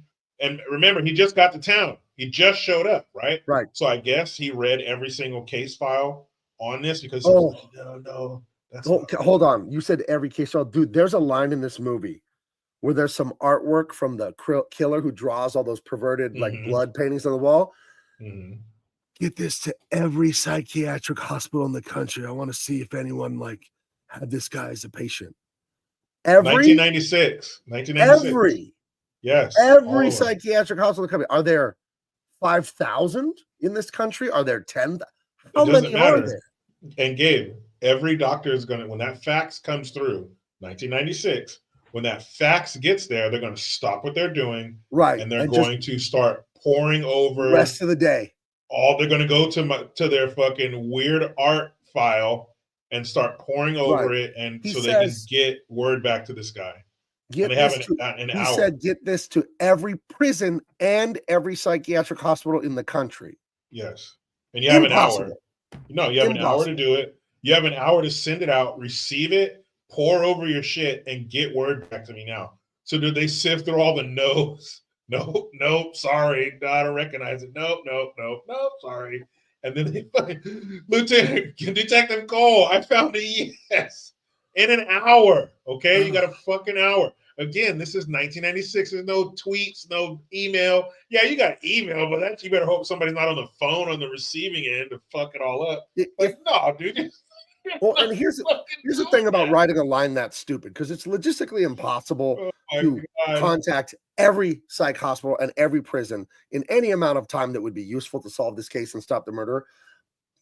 But they write a line that's stupid and they don't follow up, and it doesn't really matter. I mean, they find some lady that's a psychiatrist, but if you wanted to write that line and make it a bit more plausible, you'd say, hey, what about the FBI, like blah, blah, blah database that keeps track of this specific kind of shit?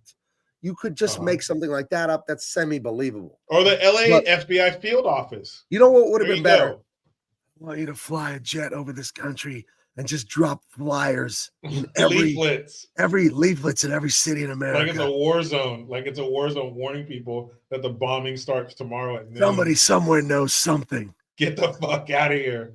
The bomb just starts tomorrow. Cover the earth with leaflets and hope that somebody reads it. Dude, and then the lady he ends up finding is in Los Angeles. No, so why did you say send it out? Coincidences. Send it to every psych, whatever the fuck in the city. And then, but even that, Los Angeles, how many millions of people? Fuck, like 8 million people. So Los Angeles County, like the area, the vicinity, 20 million people at least, they say. Yeah, the San Bernardino, you could fit the state of Indiana inside of San Bernardino County. Right. So yeah, it's fucking huge. So even just to do that, to get it out to every psych or psychiatrist or whatever psych ward in the city would be logistically impossible. How do you, let's say you have all of their fax numbers, 500 of them. How do you send out that many fax? Let's say you have their phone numbers. How long does it take you to call 500 people? All of these people aren't going to be in the office. Some are on lunch, some are with patients, some are out sick for the day. They're not waiting for Detective Cole's facts of the day? Then take it over to their house. If they're sick, give them medicine, wake them up. I need you to stop what you're doing. For this detective, this new guy, you don't even fucking know him. And this isn't like a crazy citywide, the mayor's involved, this is a priority. This is fucking another killing. I need you to stop everything. And on top of all that, find all the artwork you've had over the past 25 years of your fucking practice or your fucking job. Lay them all out somewhere huge. I need you to go to an airplane hangar, whatever you got to do, a gymnasium. Lay all those out and start looking at them one by one, comparing it to what I'm going to send over to you. And I feel like this. I feel like a lot of like criminally insane people's art is going to look the same. Because they're fucking insane. I would say as a writer, now let me say this. As an illustrator, all of you people who cannot draw, your art looks the same. Your art looks the same when you don't know how to draw, because all of you are going on the basic instinct of how to make iconography. So you wouldn't really be able to tell amateur artists' art apart. It's all going to look the same. So, and he gets the result in the same day, or no, the next day, because he has a different jacket on. So you get the results the next day. How the fuck is? And then you were right. The one that you go to, you were right. That's how we do it in Los Angeles. But he's not. He's been in Los Angeles for 24 hours. That's all it takes. And he's knocking it fucking down. So this is the crime scene. Shitty special effects. The blood looked fucking brown. I mean, I know it's supposed to be dried blood. It looked fucking terrible. The nails were through the hand, which is not going to support the weight of the body. Everybody knows that you put it in the wrist so it could support the body weight, or they would just fall right off the wall. Just fucking terrible and stupid. But we're not done.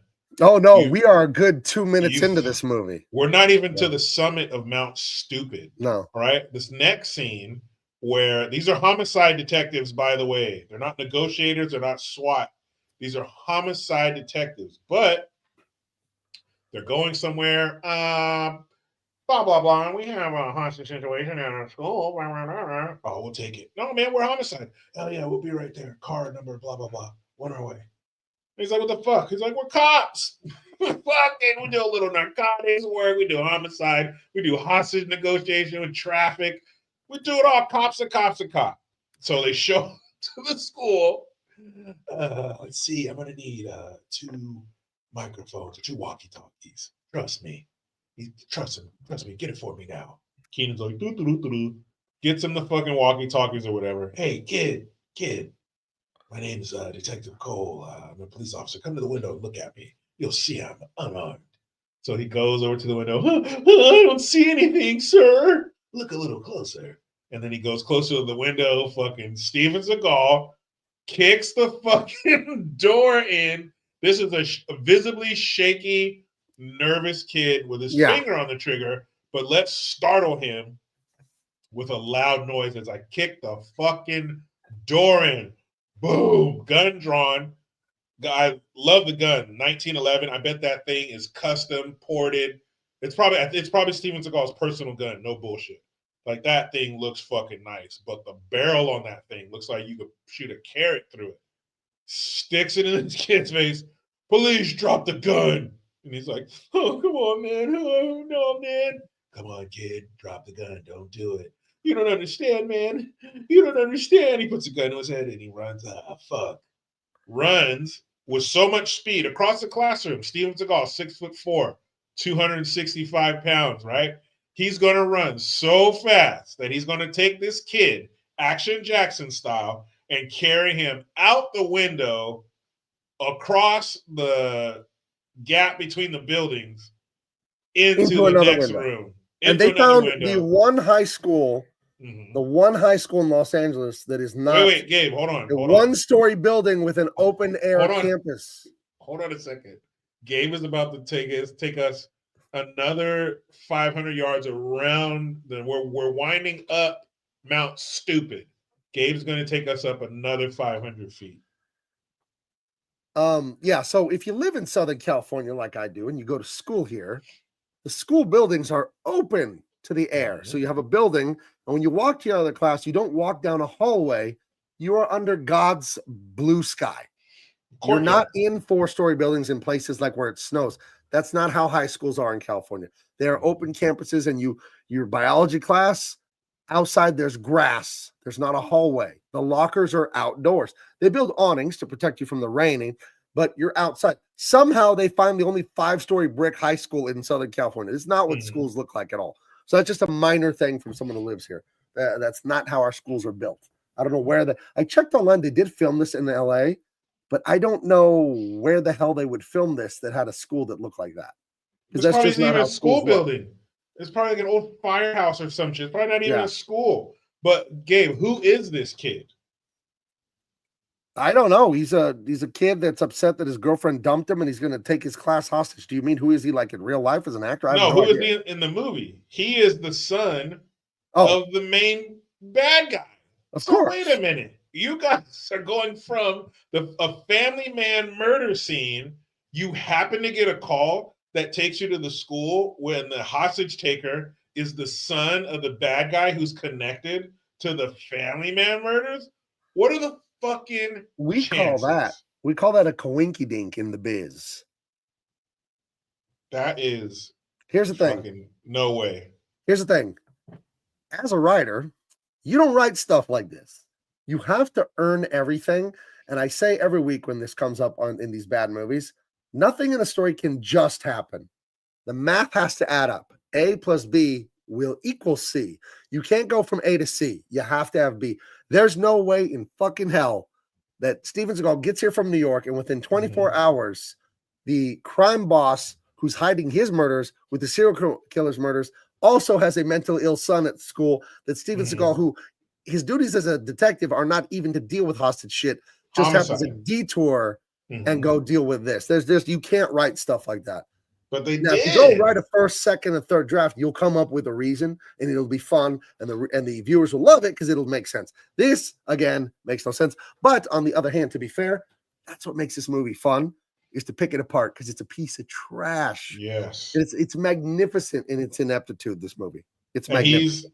He's upset because his girlfriend broke up with him. Right. And so after Steven Seagal carries him through the air, look at that thing. I feel like that's not standard protocol either, to draw down on a 14-year-old. With your finger on the trigger. Your finger should be pointed straight. Pointed at his dome. If that kid flinches, he's going to brain that kid in front of everybody.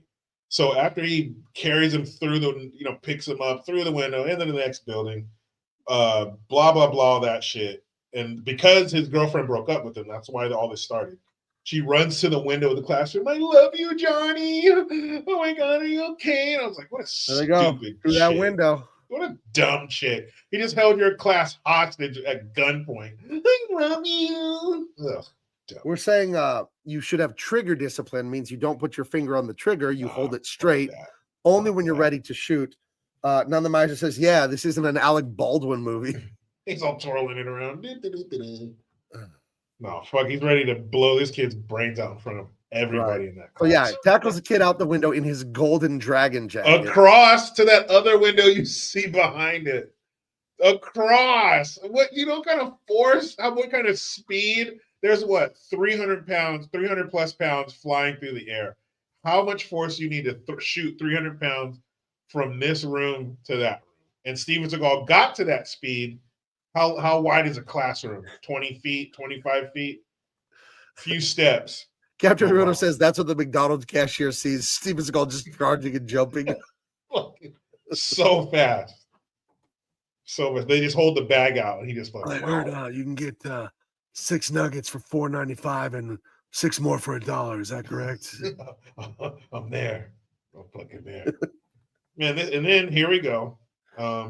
Yeah, and then there's another thing Steven Seagal adopted later in his career was the hands crossed in front. Yeah, what is that little stance he's doing there? That hands on the belly thing? I think it's like a very non-aggressive, peaceful stance, I guess, or position to have your hands. I come in peace. Will I draw down on a 15-year-old, put my 45 to his forehead? Yes, but I'm pretty peaceful. So I think that's what he's trying to convey. And then you have, so that's Mr. Deverell, Shawshank Warden on the right. It's a big, international billionaire. I guess he's importing and exporting some vague fucking job that they lazily gave his character. The guy standing behind him.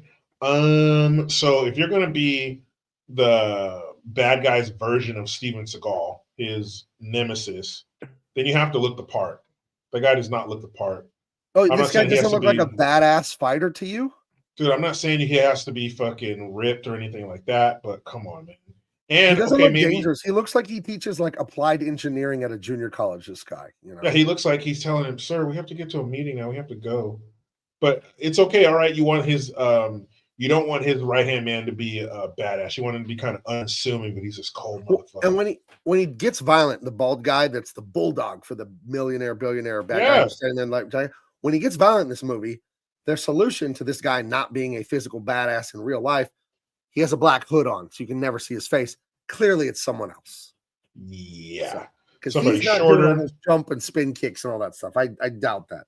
Dude, somebody shorter. Heather says he has the fat stance. Yeah, I mean, but I think he's just trying to convey, just peacefulness. Like, I'm not. I don't have an aggressive posture. Namaste. Yeah. That's the namaste.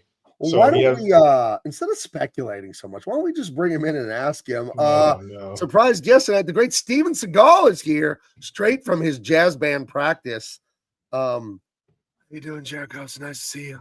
I wouldn't say surprise guest, but yeah, he's here. Well, I was surprised. I didn't know I was going to be on. Really? No. Well, you're here now. But I'm ready at all times, like a cat ready to pounce. Yeah, they say if you stay ready, you have to get ready. That's right. You stay ready, you don't have to get ready. It's my master. Well, my master said it first. My master taught it to me. Master who? Bates? That's his name, Master Who. Are you familiar with Master Who of Shanghai? The Master Who? Yes, the one and only Master Who. He trained under Master Bates. That guy I'm not familiar with Master Bates. Yeah, you had to wear a rain jacket in his dojo. Very disgusting. Wear a rain jacket and keep your mouth closed. I prefer my silk dragon jacket. Rules number 1 and 2. What do you think of my bear medallion? It was given to me by Master Who. In a word, ridiculous. Ridiculously awesome. No, I didn't say ridiculously. I just said ridiculous, period. So I see you're watching one of my my great movies about great. You were commenting on my power pose there. I call it silent mastery. That's what I call that pose. That's cool, man. What would you call it? I wouldn't call it that. Well, what would you call it? My tummy hurts. Oh, That's what I would call it. you know My what's good for tummy. that is My tummy. That's what I call it. powdered rhinoceros penis is good for that. You make a tea out of it. But I heard that you get the penis while it's still on the rhinoceros. Well, the fresher the better. Yeah, you don't wait till it's powdered. You just lay under it and stroke it. Well, Master Who said that could be very, very dangerous. He said, and whatever's left on your hand is yours to keep. Well, hey, no risk, no reward. Yeah, and then you keep it, and then you ingest it, and then that helps keep that ponytail in whatever state it's in. You know, these are tactical glasses I got from a mercenary. So they can stop a bullet? They have. Do you want to can we test that theory now? Well, it stopped someone from firing at me. No, but can it stop a bullet? Like if somebody shot you through those glasses? So. All right. Well, let's be sure. I like to. Master Who taught me the iron sunglass technique. Was that Master Who or Master Bates? It was Master. I'm pretty sure it was Master Who. Okay. I was very tired that day. Just making sure. You can get tired at Master Bates class too. Extremely 1-2 rounds. 1-2 rounds. You all tuck it out. And you just bring the mats out and everybody takes a nap. Well, if you wait like, 8 to 12 minutes before rounds, you're able to do it again, all of his exercise drills. Yeah, if you're young. Yeah, you can usually bounce back pretty quick. Well, even at your age, no more than 12 minutes. Like the adult class. Right. The intermissions are maybe a little bit longer. I wrote me and the Bear Claws, that's the name of my jazz band. We wrote some new jazz riffs for you. Would you like to hear them? No. But I've been waiting a long time to play these for you. Well, keep waiting. It'll make it that much sweeter when it never happens. So do you take your techniques from Master Bates with, to your practices? Like if the guys are like, oh, I just can't get this note. You go over to him and hawk one in your hand and then, motivate, we'll say that with air quotes, motivate your band members to play harder. Master Who told me, and it's Master Who. I don't know who this other master is that you're speaking of. You do. You hold a black belt from Master I don't Bates. really, I have a very vague memory of him. Yeah. But Master Who is. But it was a good one. Vague, but it was a good one. It's very vague, very, very unclear. But are you going to answer my question, or are you just going to sidestep it and move on to something else? It's funny you should ask. Master Who taught me the powerful sidestep, the dragon sidestep, in fact. That's one thing for sure. There's nothing funny about any of this. But is that how you motivate your band members? They're like, oh, I'm tired, I'm not focused. I always tell them there are 2 ways to win and no ways to lose. Yep. Do you make a lot of eye contact or you look down? I never break eye contact. That's how you'll notice I haven't blinked. So quick. I haven't blinked once this entire time I've been speaking with you. Yeah, that's how you get it over with so quick. You maintain eye contact. Right. Say something dirty. Yeah. But I just wanted to comment on my powerful pose. I call it what did I call it? I called it Supreme Confidence. I forgot. No, I called it my tummy. That's right. Well, powdered rhinoceros penis. A lot of people say the horn, but the penis is superior to the horn for the tummy ache. Yeah, but you sit on the horn, and I don't think that's how you get the nutrients from it. Yeah, well, you get different nutrients that way. But is that a way to absorb nutrients? It works. It worked for Master Who. It works for me. So is there a benefit to the rhinoceros when you hop off of it? And there's that. There's a benefit to the rhinoceros and me. We both benefit. It's mutual. But there's that smudge on the tip of his horn. Like, what does he get from that? We polish him. We always polish him afterwards. All right. Yes. Making sure. Okay. Well, enjoy the rest of the movie. Isn't it dangerous, though, getting underneath the rhinoceros and milking it? It's very dangerous if you don't know the rhinoceros. But I know Charles. He's our rhinoceros at the dojo. And where do you put the milk from the milking? Well, we powder everything. Everything's powdered. But what do you collect it in a bucket? You put it in a dehydrator, and then you powder it. But do you collect it in a bucket once you get it from the tap, so to speak? I don't collect it. The new recruits collect everything. I do the powdering. No, but I thought you got underneath, because that's what I said. You got underneath the rhino. I used to. Very vague memories. Very vague memories. And then you tear your shirt open and you're like, right here. This is also a tactical fedora. Those 2 words should never be together. All right, I have to get back to jazz practice. It was delight speaking with you again, Jericho. Yeah. See ya. Namaste. Great Steven Seagal, everyone. There he is. He was there he at goes. one point. He was. Who would have thought his master was named Master Who? Or Master Bates. That's the one I'm stuck on. No pun intended. Stuck on him. Jeez. But this is the same shot from Rapid Fire. That out of everything on the side is out of focus. Right. The police, crime scene, and all that shit. And they're obviously this is all ADR, and that just adds another layer of shitty to this movie. Yeah, that's that short focus lens where they make 100 yards seem like 3 yards deep. So that's why if you ever looked in your mirror in the bathroom and you look sexy, True. and then you take a picture with your iPhone, you're like, what the fuck? That's the difference on focal length. If you have a short focus, long focus, it will distort your face. Just keep that in mind. Do a little research on that because I know people have asked like, what goes on there?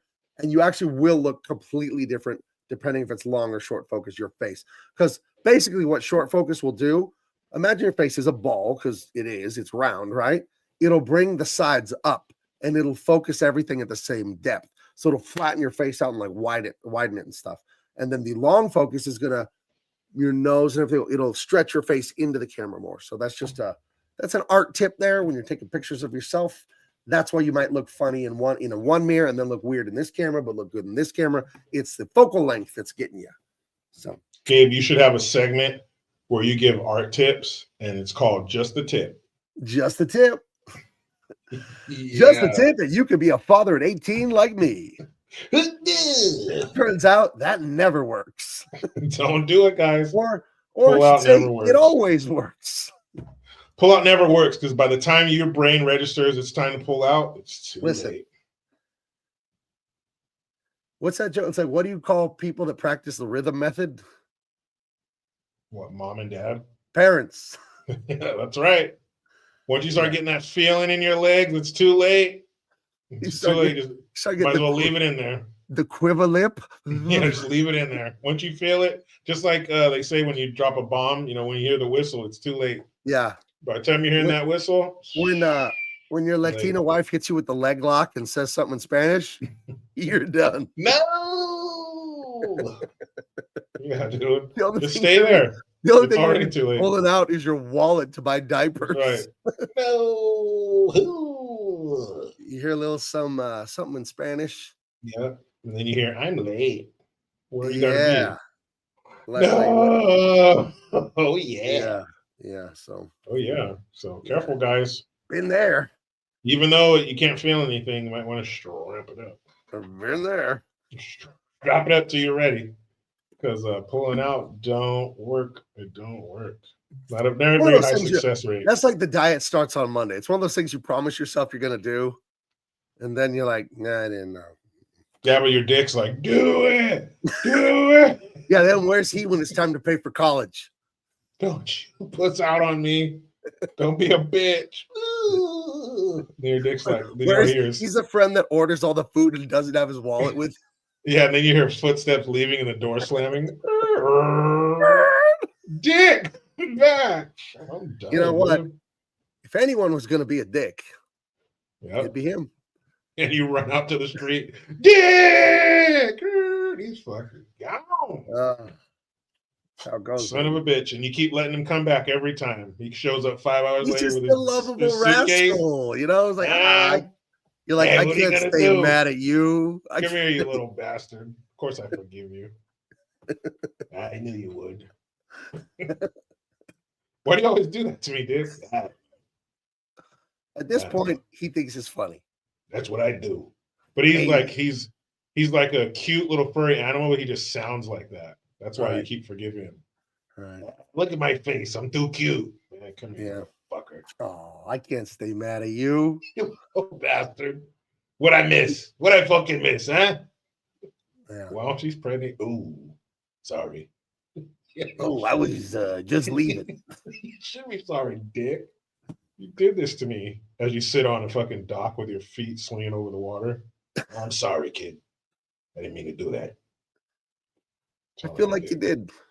It's all right. I feel like that's exactly what you set out to do. That's how I get. You put the vagina there, I lose my mind. Next thing I know, I'm running out the door, and you're sitting there holding the bag. Sorry, kid. Next thing you know, kid. you're up at 3. You know, That's right. because all it starts with, he's up at 3, and you're texting at 3, like, "Hey, you up?" And then you are up at 3 with the baby. That's right. So there you go. Hey, you know, So you like getting up at 3. Hey, you already got one. You know, why are we doing? Hey, what's a couple more kids? Eh? Shut up, Dick. Did you see Anthony Edwards? I think he plays for the Minnesota Timberwolves, and he got a young lady pregnant that is not his wife. No. And he, an NBA star, not an NBA player. Yeah, and believe it or not, a pro athlete. Not a guy surrounded by whores. Not a guy surrounded by women. Got yet another one pregnant, and he, I guess, is trying to work out with the court to pay all the child support, 18 years, the 260 whatever months, today.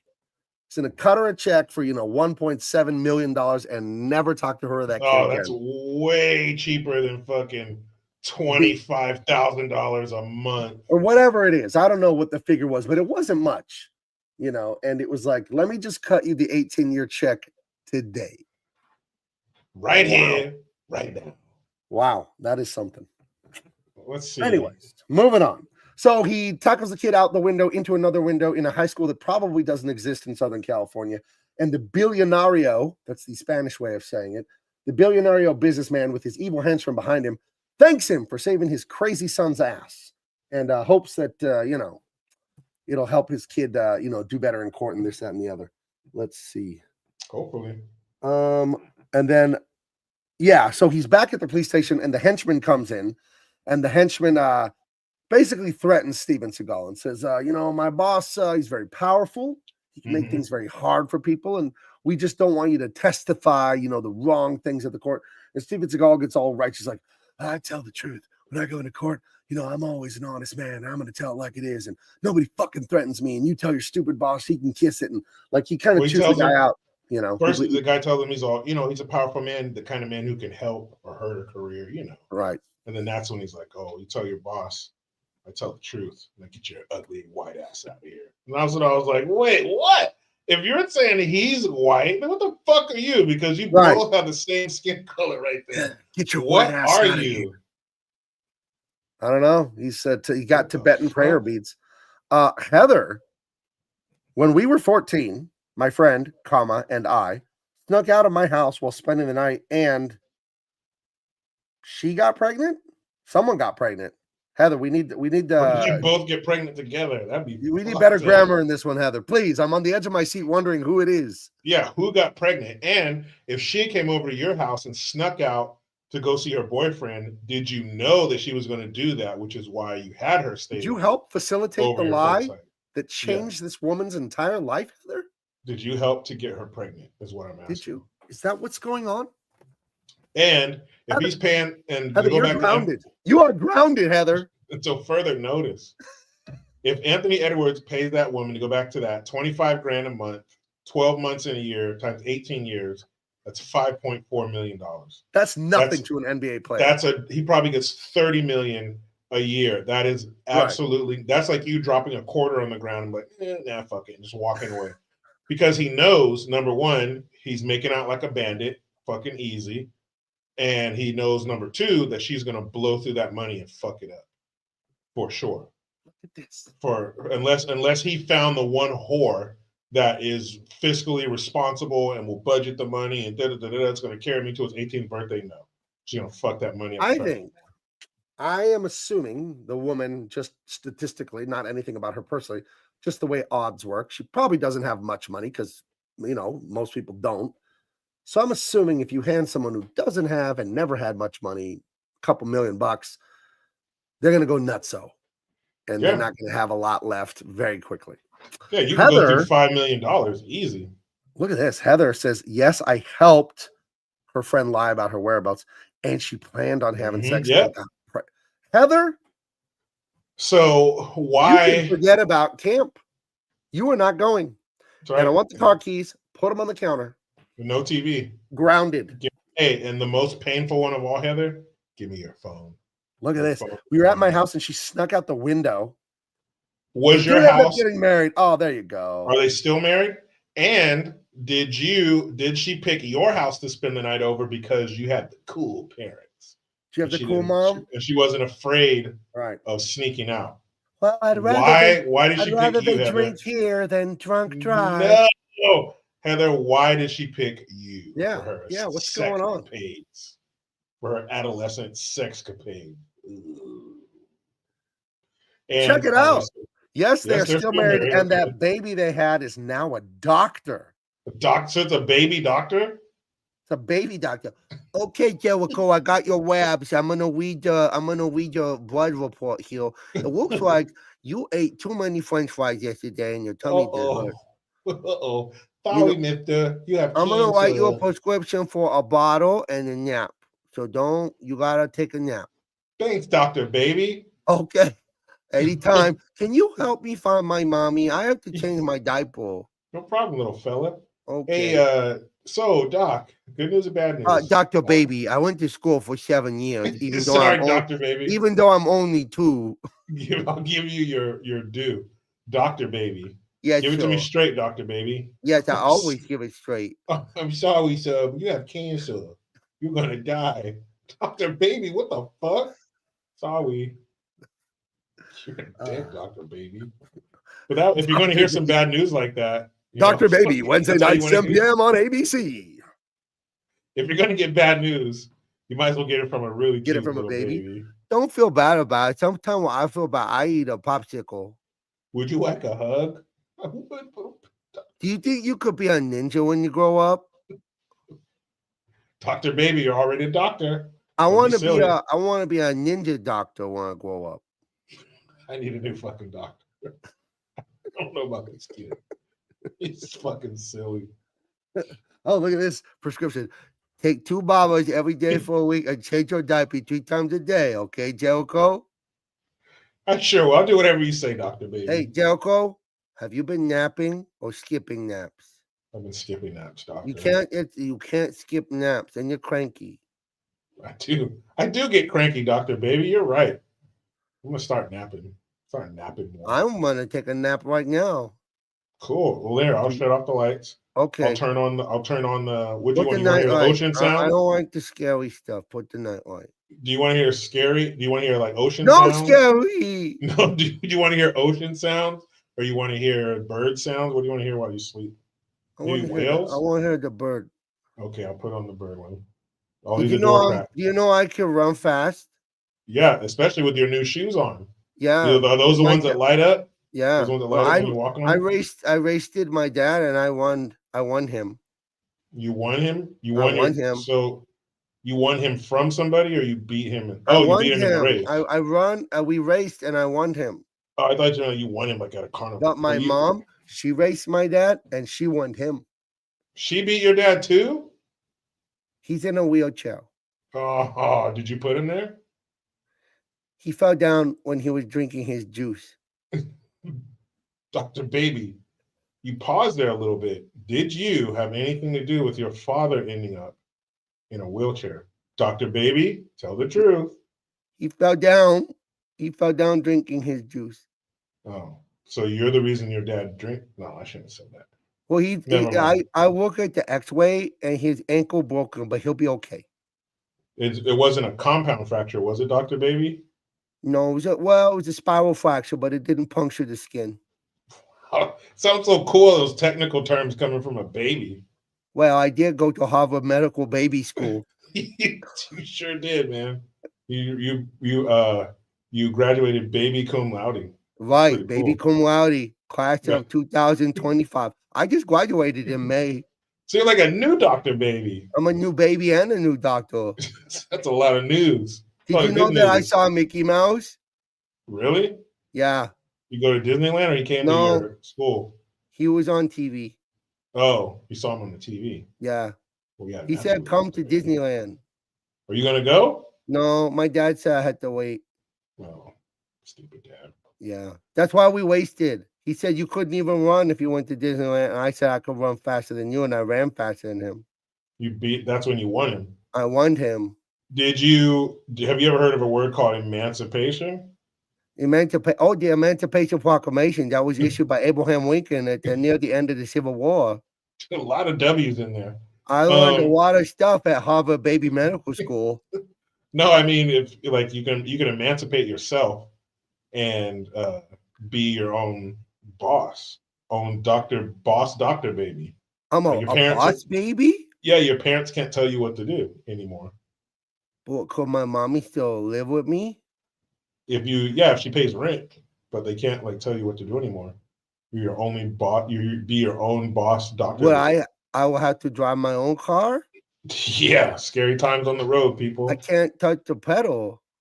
Yeah, but we'll get you. You ever seen Indiana Jones and the Temple of Doom, which is the best one, by the way? I'm not Dr. allowed Baby. to watch those movies. There was a scary face in it. Yeah, but if you emancipate yourself, you can watch those movies. My dad said that Temple of Doom is the worst Indiana Jones movie and not to watch it. Well, is that he the said same? The Last Crusade is the best one. Is that the same dad who couldn't beat you in a foot race? So He doesn't matter broke what his he ankle drinking his juice. Uh-oh. Did his juice come in a cup like yours, or was it like a can? It was like in a glass bottle, but not like my bottle, like a square bottle. Oh man. It had a Russian guy on it. Did it say like Mad Dog 2020 or something like that? Or did it says something in the Cyrillic alphabet, the kind they used in Russia. Oh, so it was like clear, looked like water? It looked like water, but it didn't smell like water. It didn't make him act like water, huh? It smelled like gasoline. Oh man, don't drink that, Dr. Baby. Too late.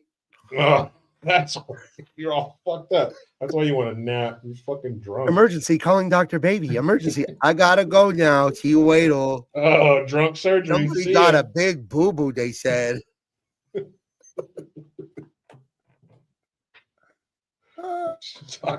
I mean, part of me wants to have Dr. Baby because he's so nice and he delivers news well, but then he starts talking about ninjas and drinking. I'm like, what the fuck?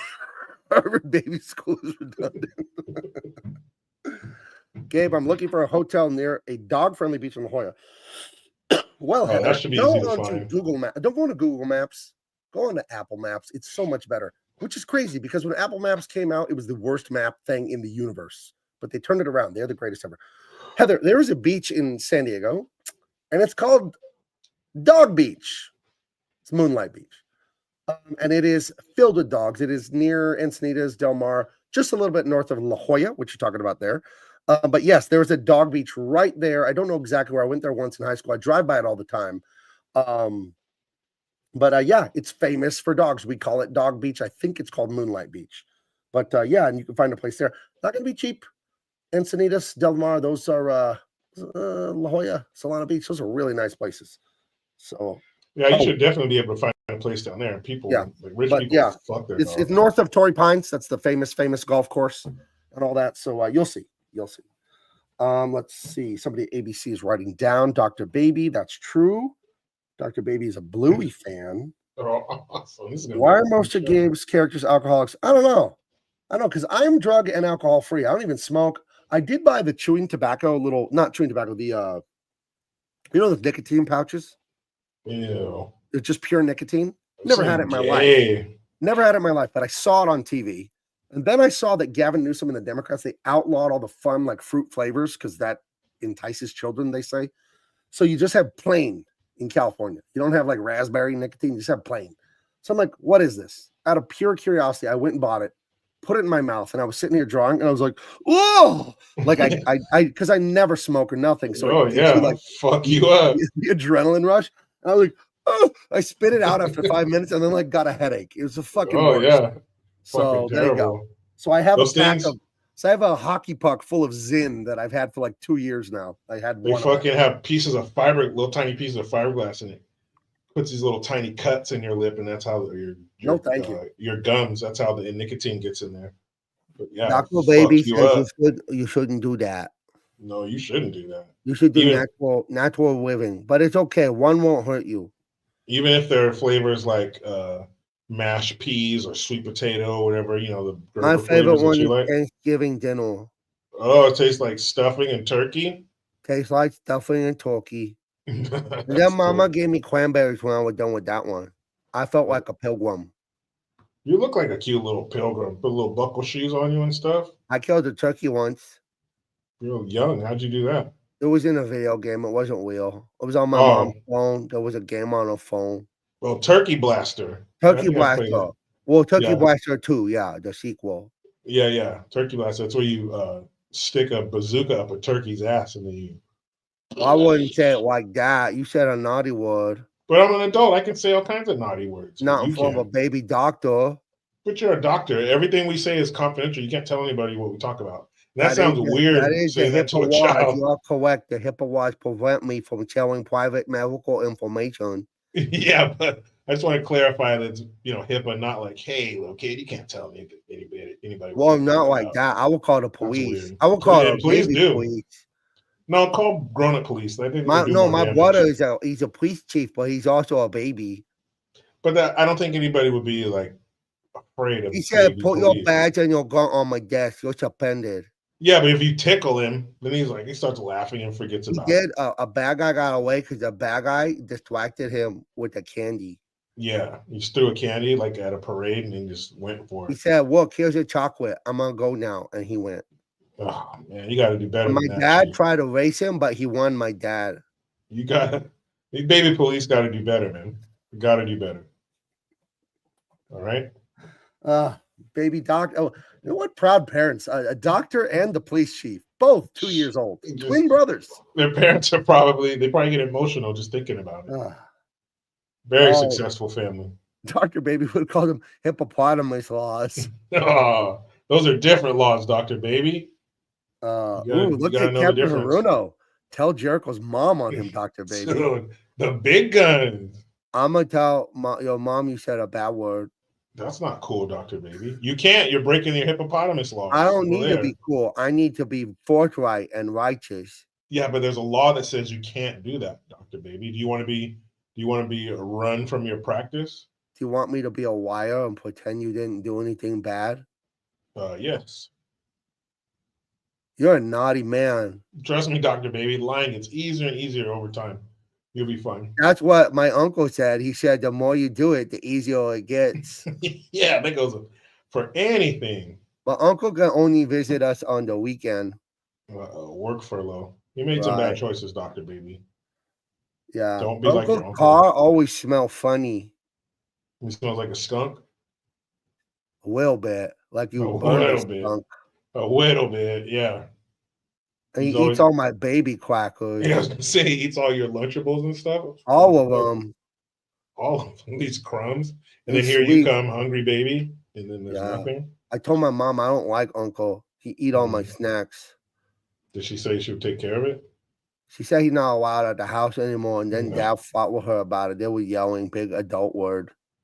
Did you hear like a slap on anybody's face when they were arguing? Or just No. words? Just But words? mom went and slept at grandma's house. Uh-oh. That's not And good. then Dad made me a microwave dinner. Oh, well, that's cool. Do you guys And watch action movies after We that? saw a movie with the scary robot and he killed people. And you didn't have to take a bath that night. So that was cool. No bath. No bath. Microwave bath. dinner. Action We movies. had That sounds good. microwave snack and we saw a robot movie. That sounds pretty cool. That sounds really cool. Lucky you. The crazy life of Dr. Baby. Yeah, I didn't have your mom up your ass. Baby. Oh, great. Paging Dr. Baby to the big boo boo room. Dr. Baby to big boo boo room. Uh-oh. Do they ever page you to the big boob room? That's where you want to go. Yeah, that's the cafeteria, huh? Yeah, you have that and then you have a nappy. Yeah. Wouldn't that be cool? See all the guys hanging around the window at the titty room? Oh. Hey, Dr. Baby, please get me in there, man. Come on. Dr. Baby. Make me your lunch guest. Oh, man. Pretty cool. What's a good place in San Diego to get a California burrito? The fuck's a California burrito? Right. So you wouldn't know because I live Something in a with place- avocado in it? No. Well, I mean, most burritos are going to have some guac if they're worth anything. A California burrito is a unique to San Diego. It should be called the San Diego burrito because you can't even really get them in LA like you can get them here. They came into existence like 15 years ago. They just showed up at every taco shop here.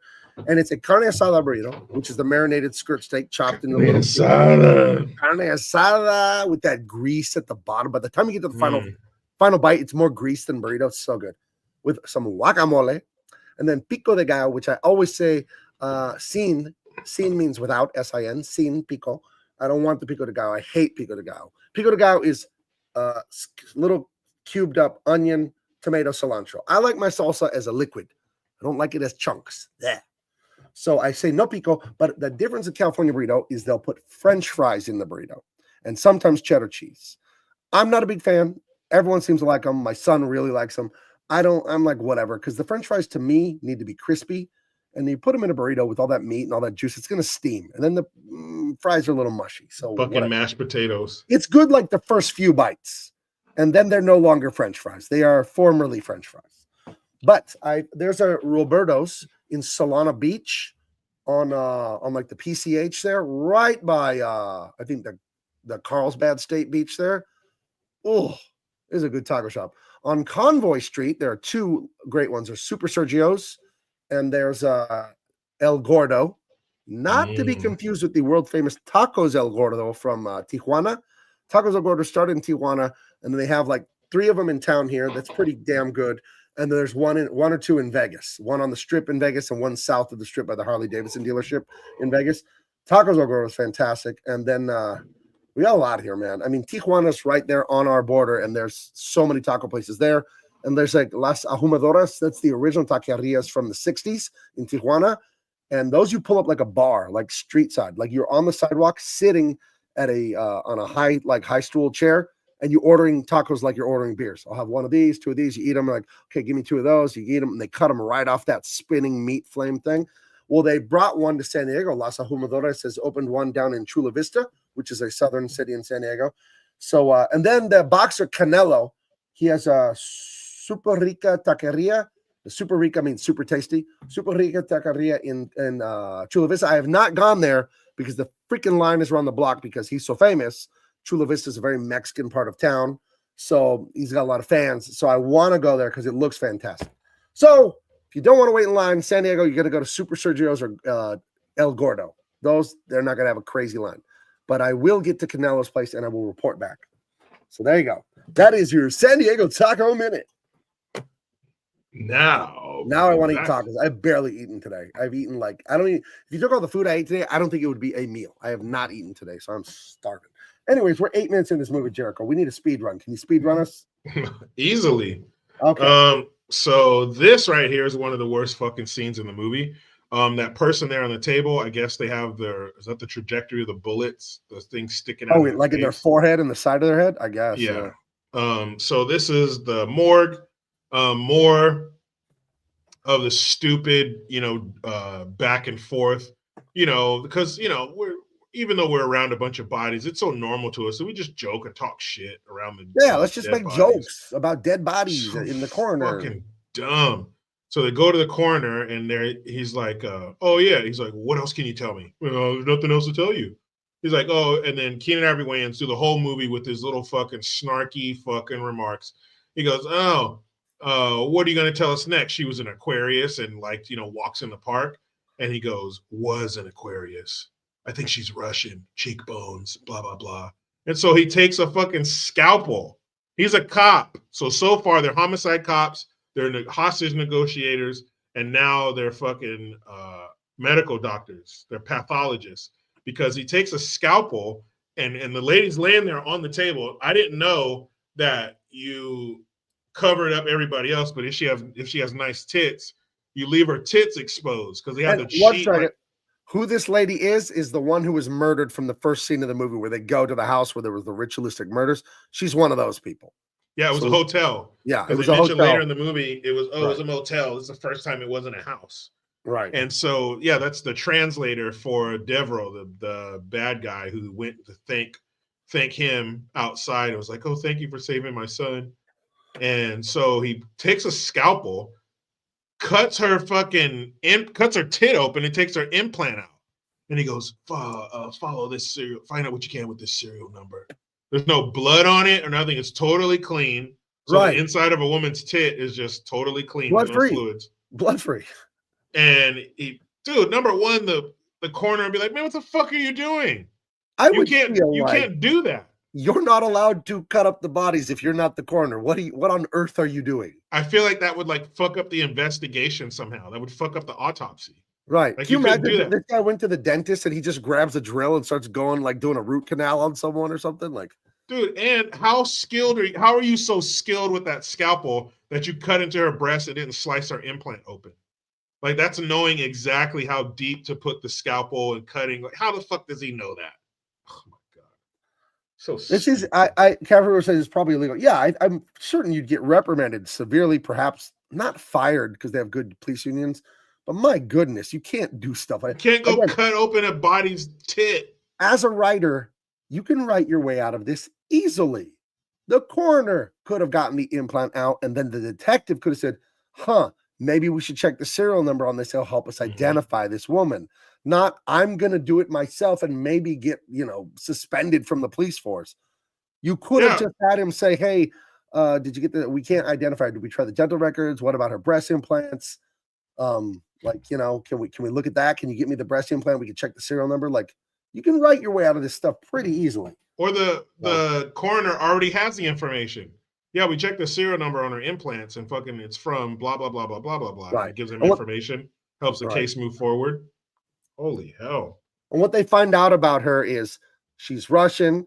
She's a translator. She works for this guy, the criminal billionaire guy, and his henchman on His the right. boyfriend looks like. And she's a Russian translator. And they find out she had a rare form of like bone cancer from being around dangerous chemicals. So that's a clue. Something funny's going on Radiation. with her and weird radioactive chemicals. And their relationship, go back for 1 second. Their relationship is fucking weird because obviously Devereaux, the guy on the left, Shawshank, he is the boss, and the guy on the right is the fucking henchman. But look how they are. They're having drinks together. They're like not gay guys. But he's the boss. I'm not clinking glasses with my fucking subordinates. Like, fuck out of here. Like, you don't have any other rich friends or chicks to do that with? Why your right hand? It was just a weird, their relationship. They were peers. Like, he wasn't the boss. Like, what the fuck? And then, so the next one is another stupid ass scene where for some reason. This is a specific scene I was talking about where, as a writer, every scene you write has to move the story forward somehow. It has to have a point to it, the story. Like the plot moves forward, something happens to the character, something happens to the villain, something happens to both.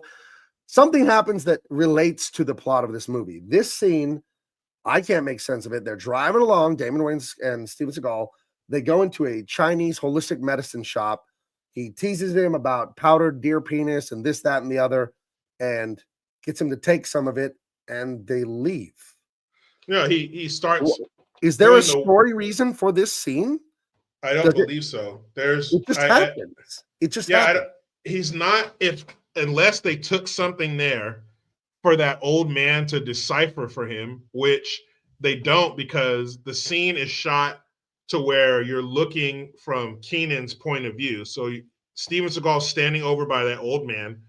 Keenan Ivory Wayans proceeds to do the worst sneeze acting you've ever seen in your fucking Barney level acting. Like, you ever seen a kid fake sneeze and expect you to believe it like a 6-year-old? You're getting all of the CHOOO. Achoo. Holy shit, it's the worst. And Keenan Ivory Wayans has directed movies at this point also.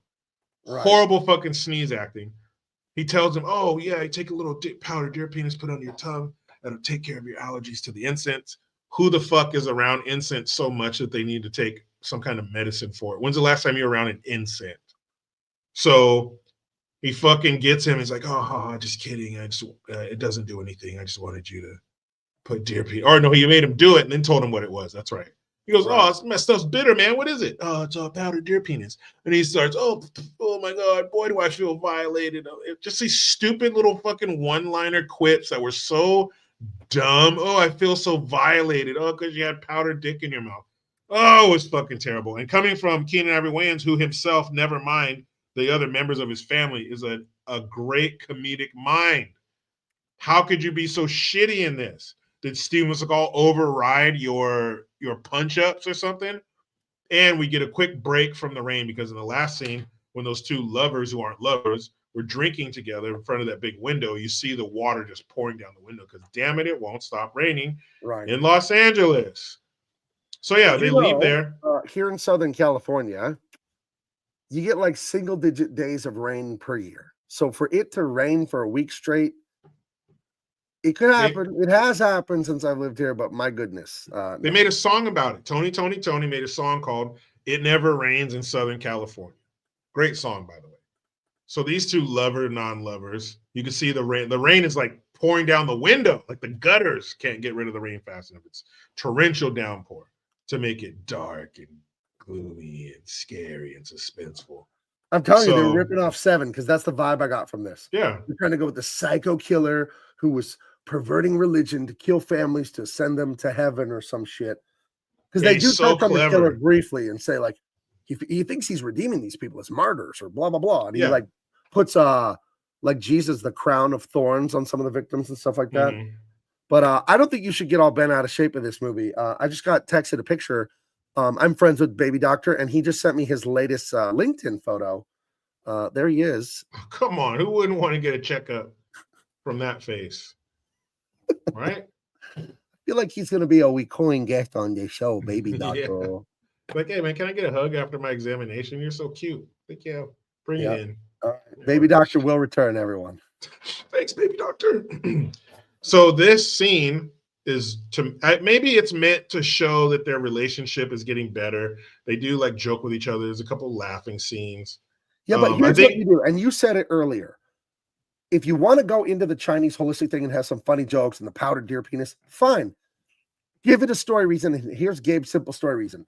There was some clue or evidence on the dead body of the woman that only could be translated by this Chinese guy because it was something very specific and ancient that isn't on the internet, that isn't readily available. But I know old Ming at my holistic Chinese shop, he could figure this out. And then you go down there and you have this funny scene.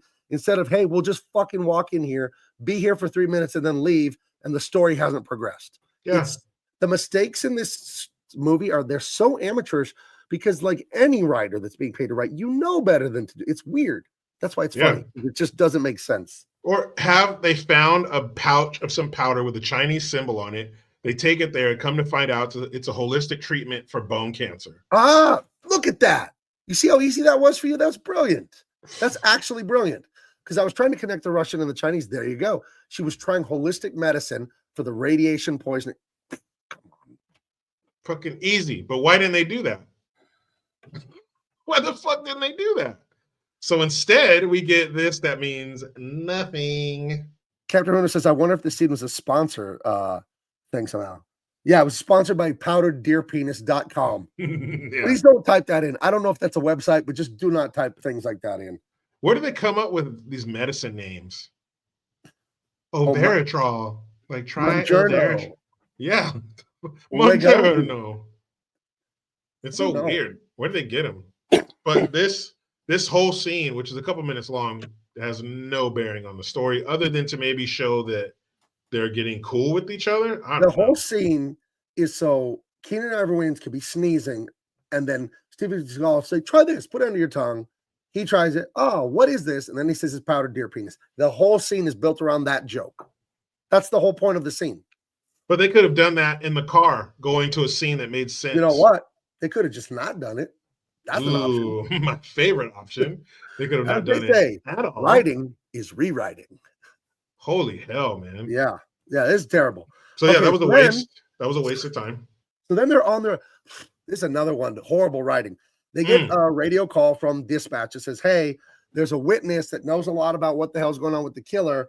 Mm-hmm. He wants to meet you in such and such a place, but like he'll only meet with you guys. Head that way. They start heading that way, and then they see some criminals in this junkie. It's not a parking garage. It's some structure. You see it there. I don't know what it is, but they see some suspicious dudes. So instead of going and talking to the informant to follow up on their family man murderer, serial killer case, they're like, hey, let's go harass these dudes so we don't really know what they're doing. And then after this stupid ass scene, they never follow up with the informant. They just forget they were doing that.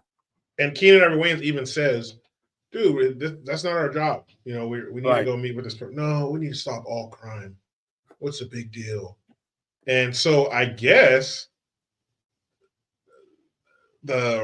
whoever, Deverell, he knew that they would take this route and see these guys and come over to them, because after they show up and see these 3 Asian dudes breaking into a car, which you don't usually see 3 Asian dudes doing that. What race would you see typically breaking into a car, Jericho? Not Asian. Not Asian. So they run up on these dudes, but these are decoys, which reinforces my theory that they knew that they would take that route and see these guys and just couldn't resist solving every crime. We had to take the hostage call. How would you know that? But it has to be that, because when they get there, these Russian dudes, these 1, 2, 3, 4 Russian dudes in suits show up, and the Asian guys walk around and join them. So they know them. This was it's a setup. There's no way on earth that Devereaux, the billionaire bad guy, would know. And your point is so good. There's no way he would know. They'll drive by on their way to talk to a witness. Then they'll see Japanese car thieves, and then they will for sure stop and go into this quasi garage where nobody can see us assassinate them. There's no way that's a plan. But or just have the witness be bullshit, and they show up and it's the Russians there. Dude. The magic of Steven Seagal is anything can happen. But it's not supposed to be. Logic be damned. Logic be damned. Anything can happen. So what a gamble. What a gamble. Like, do they have to take this route? We've been watching them. They always take this route when they get a call over here. Maybe the call was like right down the street. Maybe it was like the next building over. So, I don't fucking know, man. This is one of my favorite stupid parts of the movie. They are outnumbered. Steven Seagal, Cuban everywhere in this garage, 8-2, something like that. You got the Asian car thieves, and then like 6 or 7 Russian mafiosos. He come out of door, tell you put gun on ground, Amerikansky. There's 8. You're right. There's 8. Yeah. So Steven Seagal and Keenan Ivory Wayans, they put their guns on the ground. Steven Seagal dropped that custom 1911. Well, a very safe thing to do is to on drop the ground, gun, right? Because maybe it'll go off, maybe it won't. But it's like stainless steel. Like, who the fuck would drop that's probably a $2,500 gun, and you just fucking you don't drop a firearm. It's not safe. Holy and it'll damage you. Don't do that. But so then the Russians are pointing guns at him, and then they drop the guns on the ground, the 2 good guys. And then it's like implied that, well, I guess we're going to fist fight. But then Steven Seagal says, I can't do violence. It's against my religion. He says, I can't fight. But he was just pointing a gun at them. So what religion is this? So you may not fist fight people, but you could shoot them in the face? The Bible, the religious book for that religion is called If You Want. So, like, if you want to be nonviolent, you can. If you want to get violent, you can. If you want to be Buddhist, you can. If you want to be Indian, he tells the Ruskies, whatever they're paying you, I'll double it. And he's like, "Oh, American, you don't have enough money." You don't have enough money. I got a lot of money in my wallet right here. I'm not a hitman. I've never hired a hitman. I never will. I would imagine it's more than $100, probably more than 5 or 10,000. Probably 150. You don't have enough money in your wallet because you don't have a wallet big enough to hold $20,000 or whatever the hell it would cost. It's credit card. They have credit card. He says, but I have a credit card. And then this is the showstopper, folks. He pulls out a gold Diners Club. Yeah. A button. It's a Dynasty card. And it says Jack Cole. Card member sent something. He just got this 1980. Card. It says 1980 something. 89. There you go. 89. I'm guessing 88 or 89. So he's valid through a few years. It's expired. And yes, what you're seeing there is a pop out razor blade. He has a credit card with a razor blade like Batman that pops out of it. Jericho, what is going on in his life that this is something he needs to carry with him? But why not a knife? Why do they need to slash their throats at all? How did he get that thing? I don't doubt that there's a card out there, especially in the 90s, before California, Mr. Potato had their dick off and put a vagina there. But how did he get it to say his name on it? Jack Cole. How did he get that customized? And it's expired. Look at this shit. But the expiration date is super close to the time that this takes place. So why do that? Why didn't just have it be some random fucking numbers? I went online and wrote razor blade credit card, and I found a company that makes this. But The credit that card, is razor just the blade, size of sport, a card. Blade Bank. But that's just the size of a Look at card. this. Someone just Dude, his is a card. And maybe he's just holding a razor blade on the other side with his hand. But I don't think there's anything actually designed like that, where it's a razor blade in a credit card that looks like a fucking American Express card.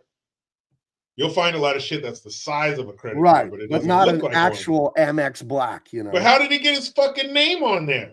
Did he make that? Did he took a credit card that he had that was old and he fucking made that? That's the only way to explain how his name got on. Can you imagine he's out to eat somewhere and he's like, "Do you take fixed blades weapons?" Actually, sir, we do. Cool. Then this one's on me. Dude, so he says, he tells Campbell, he's like, well, let's go. And he's like, oh, I can't fight. It's a hell of a time to tell me you can't fight. I can't fight. It's against my religion. And so, and he goes, how did he say it? Oh, he tells me, he's like, well, my friend's a little more country. He's country, but I'm a little more rock and roll. What does that mean? And then he takes that razor blade and slices not one, not two, but 3 dudes' throats. As a police officer, you cannot slice people's throats. He drops them like just kills them instantly. 3 of them. There's 8 dudes. 3 of them are out of the equation immediately because they're bleeding to death on the ground from their throats being slashed with a razor card. Captain Runo says, "Guy on the left trying his pull." You were right. Ooh, I told you, fool. Never gonna work. It looks like the guy in the middle is too. Might as well just hand out cigars to everybody while you're at it. You know what? I used to ask people questions at work. You know, like, what if would you do this? And what if that? And so I would ask the women, one thing I would ask them, would you date a guy, perfect guy, whatever the look is to you, tattoos, whatever you think is beautiful. You know, I think I might have told you this too, but would you date a man, perfect guy, but he's 3 inches shorter than you? And they're like, ew, all of them, ew, gross, ew, no, disgusting. If he's rich enough, he could stand on his wallet. But I said he's perfect though, you know, and that entails money, whatever. No, gross, shorter than me, ew. And then I asked him, I said, well, what if perfect guy, right? Yeah. But when he orgasms, he has to howl like a wolf, like really loud. And they were like, like, is it one oh or is it the oh no, the 3-piece like or the one? Oh, like that. But like you cover his mouth, but it's like a medical thing. He has to howl like a wolf. And they were like, most of them were like, oh, fuck it. You know, everything else is perfect. And they were like, yeah, I'd do it. And another one was perfect guy. Okay. But he, once a month, he pees the bed. It's a random day. You can't pick it. But he pisses the bed. And I'd say it was like 50-50. Some are like, ew, fuck, that's gross. Rubber Some sheets are like, are going to get hot, though. If you have to put those rubber sheets on the bed. Yeah. But you can tell the real ones who are like, yeah, fuck it. We'll just change the sheets. You know, and the reason I'm just telling the women what the women said is because it's far more interesting than what the guys said. The guys had no problem with anything, but except it's obviously instead of saying 3 inches shorter than you, I'd say 3 inches taller than you. And every single guy was like, perfect girl, yeah, fuck it. Where do you think I'm going to find a 6'7" woman, man? At the they're out there. WNBA? They're out there. My Brittany Griner. My wife's cousin, the daughter of her aunt, is 6 foot. She's like 6'8". Wow. Plays college basketball. I mean, they're out there, but she's a perfect woman. And every guy was like, yeah, they didn't hesitate. Piss in the bed, no problem. Howling like a wolf, no problem. They were like, yep, before I even finished it. The guys had no problem with any of that, but the girls were like, ew, you wouldn't want your woman bigger than you, though, dude. Like, it was like, can you imagine like your woman outweighs you, bro? But I'm just saying she's just taller than you. Dude, no, hold on. No. She's like, you gonna finish eating that? Like she's finishing your plates. Like it's role reversal. But she's not punking you. She's still a very feminine woman and living and accepting and flourishing and enjoying her role. What As a would woman, she's just 6 foot, you know. well, I'm 6'4", and 7. I have broad shoulder. I have a big frame too. I'm 6'4" and like big burly son. What if I had married a like, a 6'8", Samoan Tongan woman, No, it's What, Adrian. no, She's hold on. just What would my 6'7". children look like? What would my child look like if I combined with a behemoth woman? Well, during a Goodness, certain time of the year, you'd be sitting courtside somewhere. I guess. That's for sure. Or on the Gabe or Jr. with the windmill the dunk. fucking skybox somewhere. Run, run. He'd be playing So nose tackle for the New Orleans Saints or something. yeah, dude. But yeah, but she's a perfect woman and everything. She's just tall as shit. I And still every want to. guy was I like, still yeah. want to date a grandma if I was single. That would And be also, no guy had any problem with pissing the bed, and no guy had any problem with them howling like a wolf, which is fucking hilarious. Oh, look at my wife in the chat. What if? What if What you if? married a big woman? Should I write motherfucker? No, I won't write it. You're gonna see a shoe come in. Yeah, dude. Camera's gonna go off, and Gabe's gonna come back with a fucking ribeye over his left eye. I say that shit, and I always wondered about it. It's like I wonder if she's watching. I fell. He's gonna come on and say, I fell. It was my fault. It was my fault. It was my fault. I tripped. It was my fault.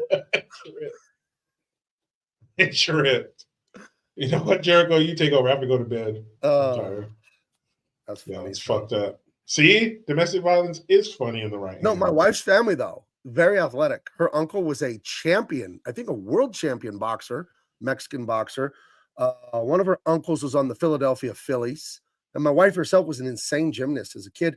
My son, who he took after her side of the family quite a bit, mine too, but hers a lot, and he was second team all league defensive end as a senior, and he's only at the time he was 5'10". I think he's 6 feet now, but he wasn't he was playing defensive line. He was second team all league, and he wasn't some like 6'3" kid like I was in high school. He was 5'9.5", 5'10" in high school. And he was on varsity since he was a freshman at the end of the season. So so there's a lot of athleticism. My niece was like the best softball player in San Diego, like girls' high school and all that stuff. And so my wife says you are married to a grandma. That is true. Got it. True. She does have. You're gonna have to start carrying candy in your purse. That's right. Some hard candy. Right. Some Werthers. Some Werthers original. Don't give me that new Werthers. Yeah, and have some. You're gonna have to start having some wisdom. Some colloquialisms and stuff. Right. And knowledge to. But I'm not switching to baths. I'm gonna keep taking showers. I'm not going to baths. Like you're going to baths. See, so Heather knows my grandmother personally. My grandma had big red cinnamon gum. Yeah, my mom would, if I asked her for a piece of gum, she'd tear it in half. Right. My grandma would tear it in half for her, half for me. Yep. See, how the fuck how do we have those experiences? It's just how grandmas work, man. Fucking crazy. Grandmas are nice old ladies. Yeah, man. Old ladies should be the nicest people on earth. That's not always the case, but old ladies should be the most kind individuals on the planet. Like anywhere in the world, if you run into a grandma and you need help or whatever, like that grandma is going to, grandma you, comfort you and help you and, make you feel better. Fucking grandma. Right. It smells like food. It smells like warm chocolate chip cookies and maybe a little Bengay, if her back's been tight. But that's it, man. Old ladies. But some old ladies are fucking demons. Butterrum Life. I've had those. Someone's gonna have the metal of the Danish shortbread cookie container full of sewing equipment. Yep. Oh, dude, how the fuck does that happen? How does that spread? I don't know. How the fuck does that spread? Somebody has to go to somebody's house and then do that shit at their house. How does that happen? My mom and my grandma had that blue, that dark blue, and it says Donsk on it. Yeah. And those cookies are bomb with the sugar crystals on. I love the one that's a fake little pretzel and then it has the giant sugar crystals on it. Oh yeah, that's the one. Yeah, that's the one on the cover, on the container. Yeah, that's good. How the fuck is that? How do all those women from different generations put the same thing in the same container? Now a new woman could burn water trying to make you soup. What's up with these modern women? Am I right, fellas? Hey, no respect at all. Dude, what the fuck, man? How did that happen? But there has to be some credence to we've been here before, something. I don't know. Because your grandma and my mom and my grandma did that. My mom grew up and my grandma grew up in Baltimore in a different time. How does that happen? I don't know. How does that It just spread? makes sense. Oh, I gotta know. I gotta know. That bothers you. And the other one that bothers you is all the urban legends that kids have. No matter where you lived, we all know them. You know them. That's crazy. I wonder how that I'll stuff go- happens. Anyway, I don't here's know. his dynasty, and this is a dynasty gold card, by the way. Yeah, don't fuck You know? around. Yeah, Don't be an they asshole. take this at most major retailers. You know? The Gold Dynasty Silver, fuck off. Yeah, the problem though is 28.7% interest. Yeah, on everything. No Yeah. cash back. No And it's points. a secured card too. We had to give him 500 cash up front. So What a bad deal. hey, Come on, Detective Cole. Seagal has terrible credit, dude. Dude, what are you, an 18-year-old fucking soldier on base? Come on. So anyway, Fuck. he Yeah, said they he murdered can't at least fight. 4 people. He can't fight, and then he slits 3. Dude, kills them instantly. Blood Yeah. just comes flooding out of their fucking necks. I'm not a soldier. I'm not a cop. I'm not a murderer. I've never murdered anyone. I have no idea what it feels like. And I hope I never do. I am certain that wouldn't be my reaction. Just kind of look at them like they were a paper bag on the ground. Like, huh. And then he has this guy on the back of the car about to question him. And then fucking Campbell comes over and, oh, let me talk to him. And just starts slamming the dude's head into the trunk of the car until he goes unconscious. And they drop him on the fucking ground. Look at those guys laying around. It should not look like that with 2 cops on the scene. What the fuck, dude? He murdered 3 people. No problem. Right. Let's go on to the next case. So we go back. The chief is mad. They're not getting anywhere. Nothing's going on. And they're starting to wonder about Seagal a little bit, but not just yet. But we're starting to like, they what's murdered 3 people, by the way. Right. He just killed 3 people with a Dynasty Gold secured credit card. Not a service pistol. Right. Fucking razor blade. Wow. You think he's done other people with that card too? Just just wipes it off on his pant leg and puts it back in his fucking. Can you imagine? He rips that card at the retail store and it gets rejected. Oh, sir, it says you don't have the adequate funds. I'm sorry. Yeah, you're gonna be sorry. It just cuts her throat. Hey, I'm sorry, wouldn't that card be entered into evidence because you killed 3 people with it? Not as sorry as you're gonna be. Fuck, it just kills him right there. Okay, so then we cut to this house. Mm-hmm. Rich and that's guy his ex-wife. That's his ex-wife. That's Steven Seagal's ex-wife in the movie. That's the story. He came out to LA from New York because the wife moved out here with the kids, and apparently she's remarried. Steven Seagal is remarried, and they have joint custody of these young elementary school age kids. She is in her bed. You see the red laser sight on her husband's face. That you saw in the opening credits. I'm not a doctor. I'm not a cop. I am a writer and an illustrator, and I am a gun guy too. You don't need a red laser sight from 3 feet away at the foot of the bed. With perfect lighting. You don't need it. Where's that light coming from? Is this the morning before they wake up? I feel like if you miss your target from 3 feet away, you should not own a gun. No. And this guy's highly trained. Right. This guy's like some ex-special force. He's the equivalent to Steven Seagal. So ex-special ops, trained, highly trained with a firearm. With that kind of lighting coming through the window, you're at the foot of the bed. How long is a fucking bed? You're at the foot of the bed, and you can't stick nail your arm this out. dude. So there's another 2 feet when you stick your arm out at least. You can't nail this dude in the head with your pistol, which I'm sure you're super familiar with. It's custom and tailored to your hand, and you fucking need a laser sight? Okay. So But he, shoots the guy in guns the these head. 2. The lady screams and sits up. He shoots her right in the forehead. Mm-hmm. And then they do the whole religious iconography, murder them, nail them to the wall, put the crown of thorns on them, and all that. And how does he get them up on the wall by himself?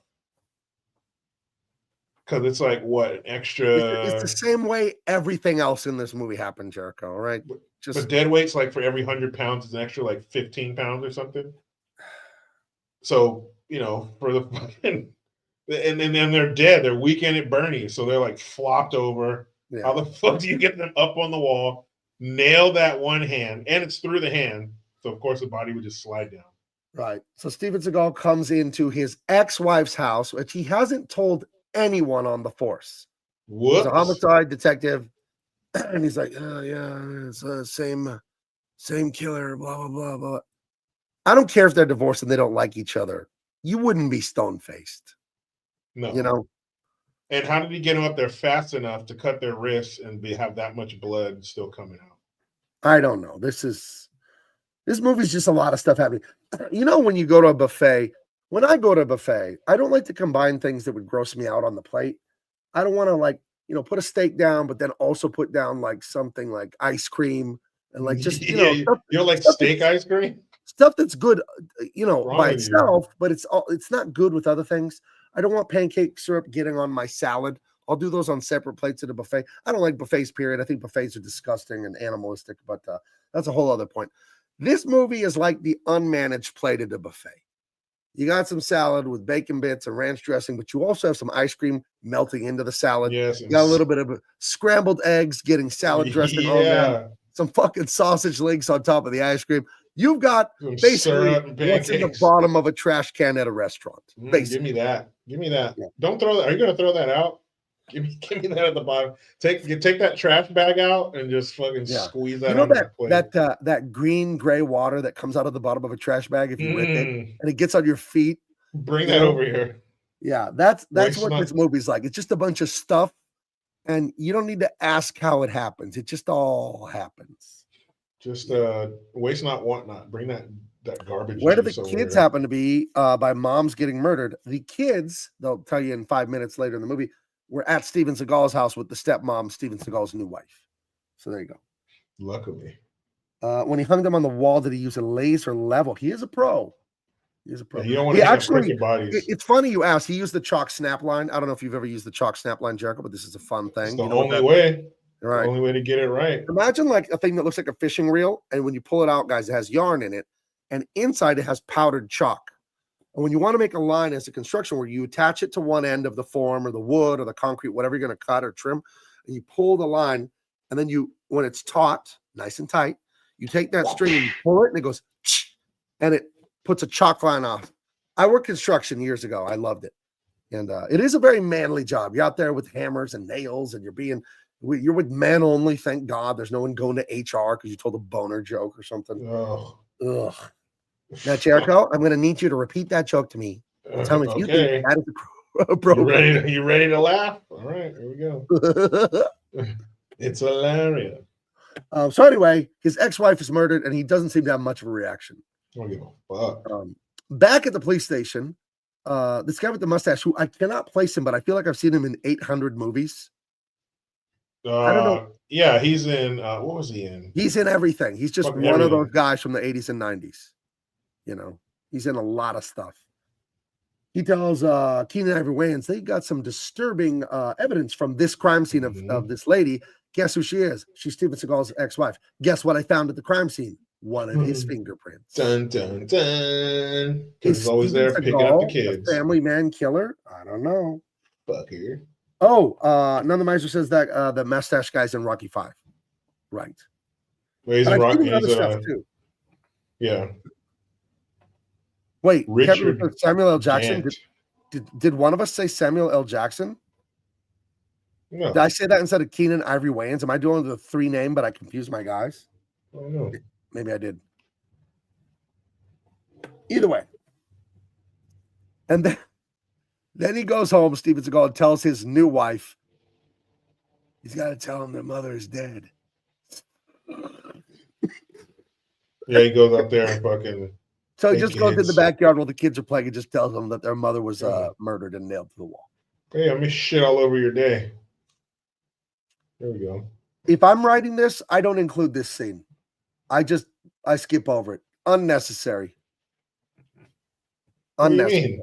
This is the first unnecessary thing in this movie. It's This is the first. this entire movie is unnecessary. No, this is the very first one. So then we cut to a dingy office of a CIA agent, right? Oh no, he's doing his own, and then he goes and sees Brian Cox, who is some sort of CIA handler or something like that, some dude. Yeah, he's reflecting. You know, he just had to drop a bomb on his kids. tell them their mom's dead, so he's reflecting, and then he has to go back into that world, to Right. get the information. So he makes a call and to set up an appointment with the man.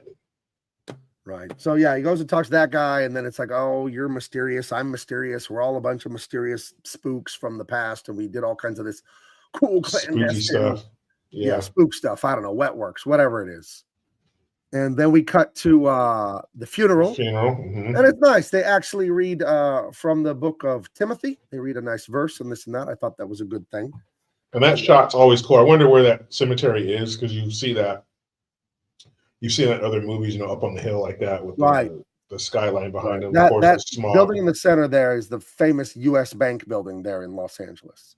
You could see that every time, you drive up to L.A. like I do semi-frequently. You can see that from very far away. That's DTLA, downtown L.A. It's a shithole. That's disgusting. Yeah. Don't go there if you don't absolutely have to. No, but I wonder where that cemetery is.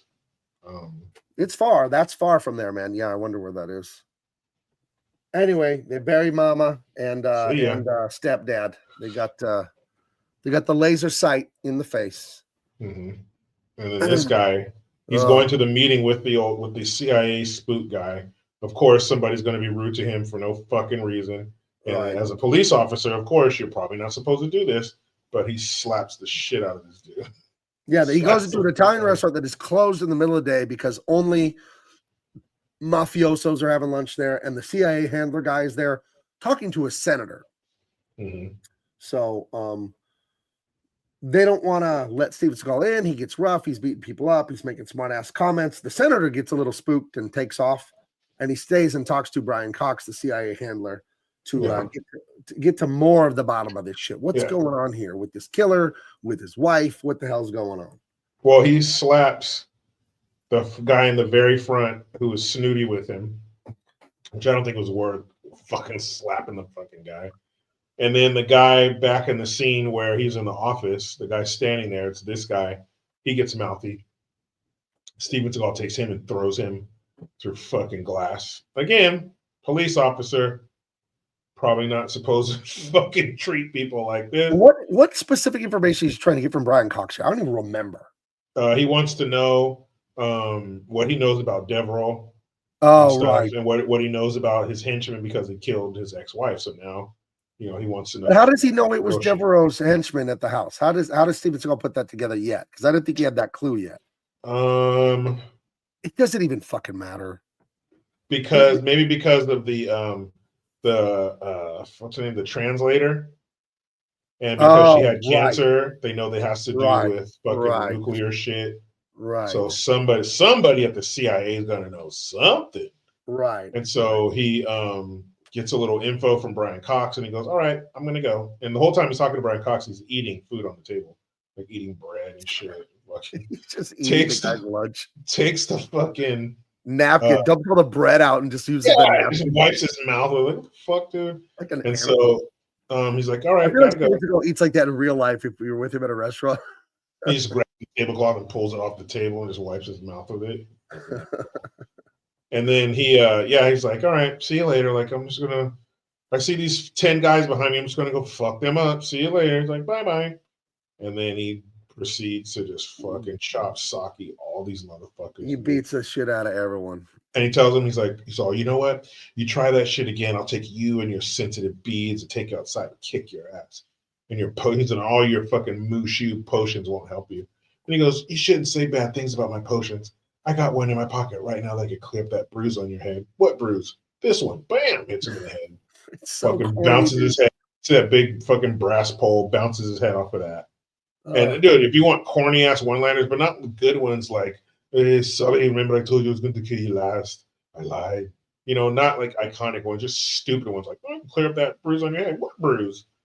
And then Keenan Ivory Wayans, holy shit, he's the worst with his little one-liners. And he proceeds to just start fucking these dudes up. And I noticed a lot of older stuntmen. That Russian guy that his throat he sliced was like 55. Right. There's a Asian-looking Filipino, brown Asian-looking guy in this scene who he kicks the shit out of, who I've seen in other movies as a stuntman.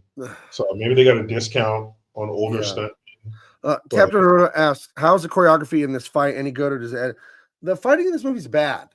It's the camera work is weird, and it's like a lot of like the slap fight Aikido thing. It doesn't have some of the cool stuff of his earlier movies. Some of it's sped up for like 1 second. They'll speed it up. It's bad. It's really, I don't know what's going on, because he's still young here. He's only like 43 years old in real life, and he's still in shape. He could still move, but for whatever reason, it's not great. It's really shit. And to make it worse for me, I just went down the Jackie Chan rabbit hole this last week and watched a couple of his original stuff like Drunken Master and Project A.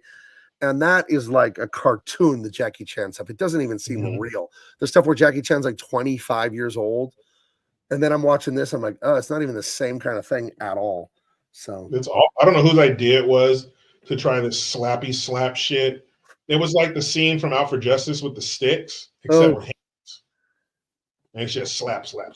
Did Brian Cox tell him, hey, why did Richie kill Bobby Lupo? Anybody know why Richie killed Bobby Lupo? I'm going to keep coming in here till somebody remembers. It was the worst Italian accent ever in that movie. Did they just have him hang out with a bunch of Goombas for a month? What the fuck was that? And then so he beats up for everyone in the Italian restaurant. He gets a little bit of info from Brian Cox about the Russian. As he's about to go out the door, the phone rings like, oh no, we're closed right now for remodel. I say about 2 or 3 months. Yeah, he looks around.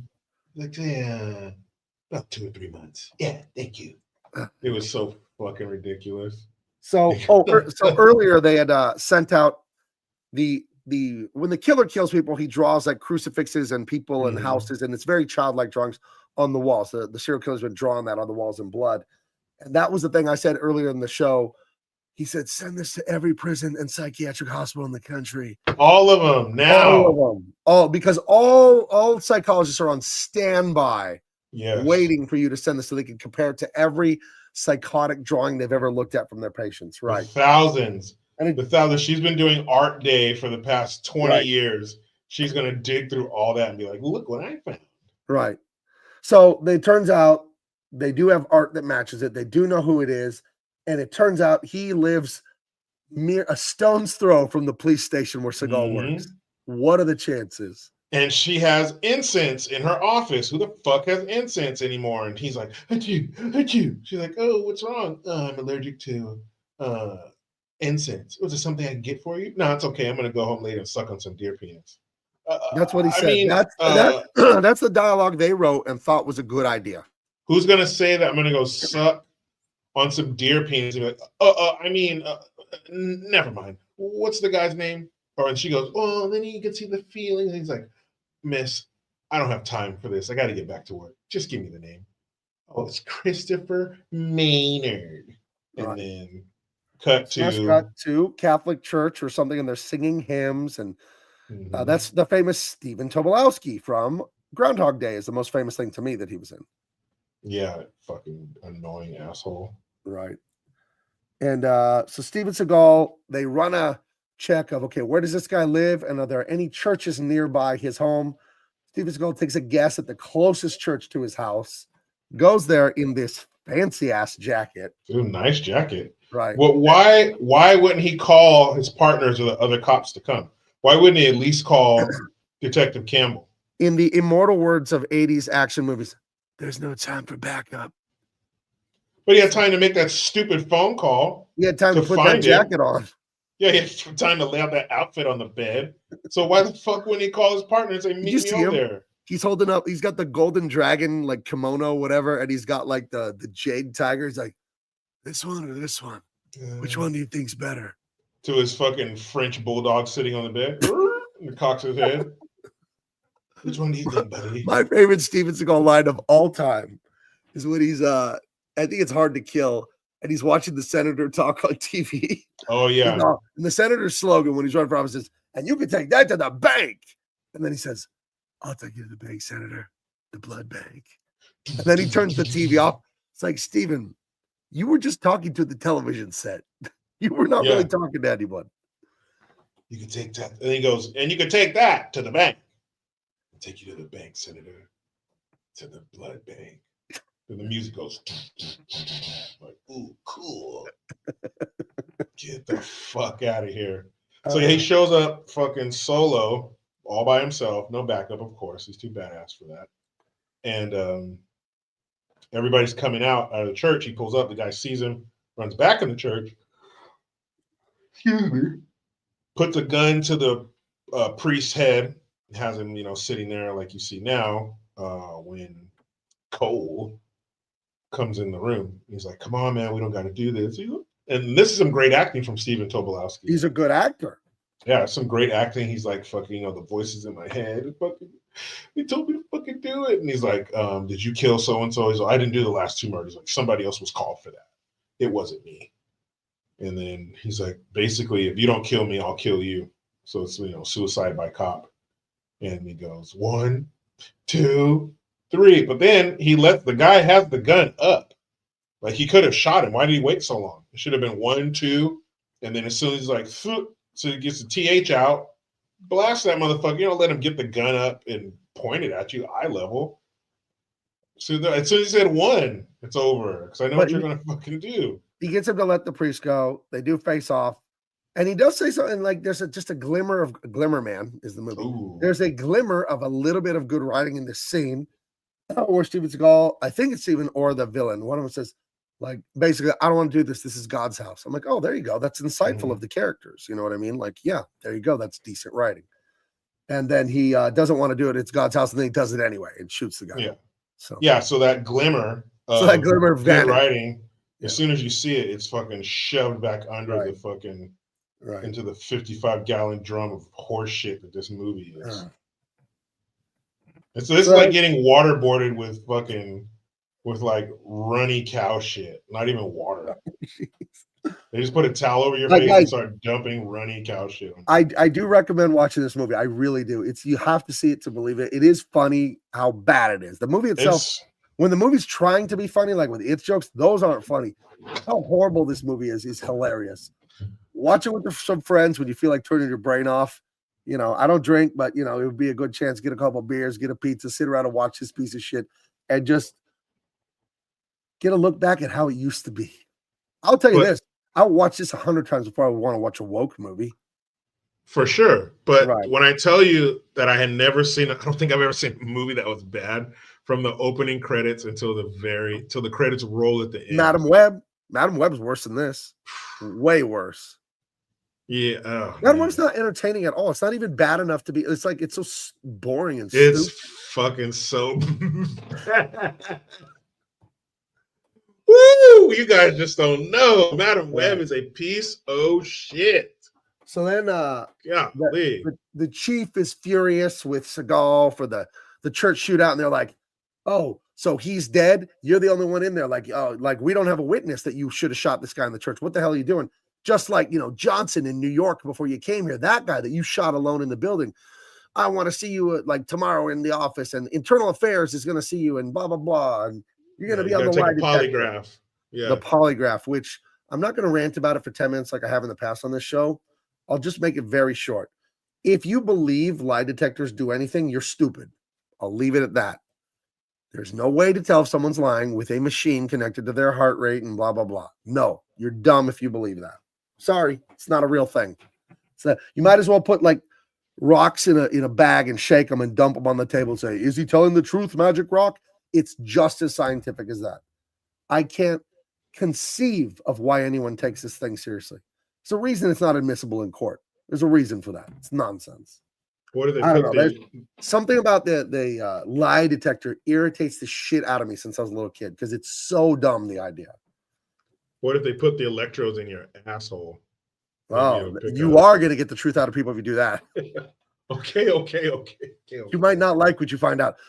I'll tell you this. Because I love mentioning this every time because it's really bizarre. The inventor of I've told you this, Jericho, you already know this, and some people might already know. The inventor of the lie detector, William Moulton Marston, was also the creator of the DC Comics superheroine Wonder Woman. Now think about this. What is the lie detector? They put a tight band on you, the cuff, and they make you tell the truth. What is Wonder Woman's main weapon? The lasso of truth. The gayest weapon ever. Now, what are the odds that one guy's two biggest contributions to the world would be being tied up and being forced to tell the truth? You think this guy's got a little kink going on? Yeah, he's a weirdo. Go In look the at original, Wonder Woman comics. They're like slipping pornography past the censors. There's no nudity, there's no sex, but it's all a bunch of women being tied up and forced to tell the truth. It's pervert shit. In the first edition of Wonder Woman, she used to put the lasso of truth around their dick.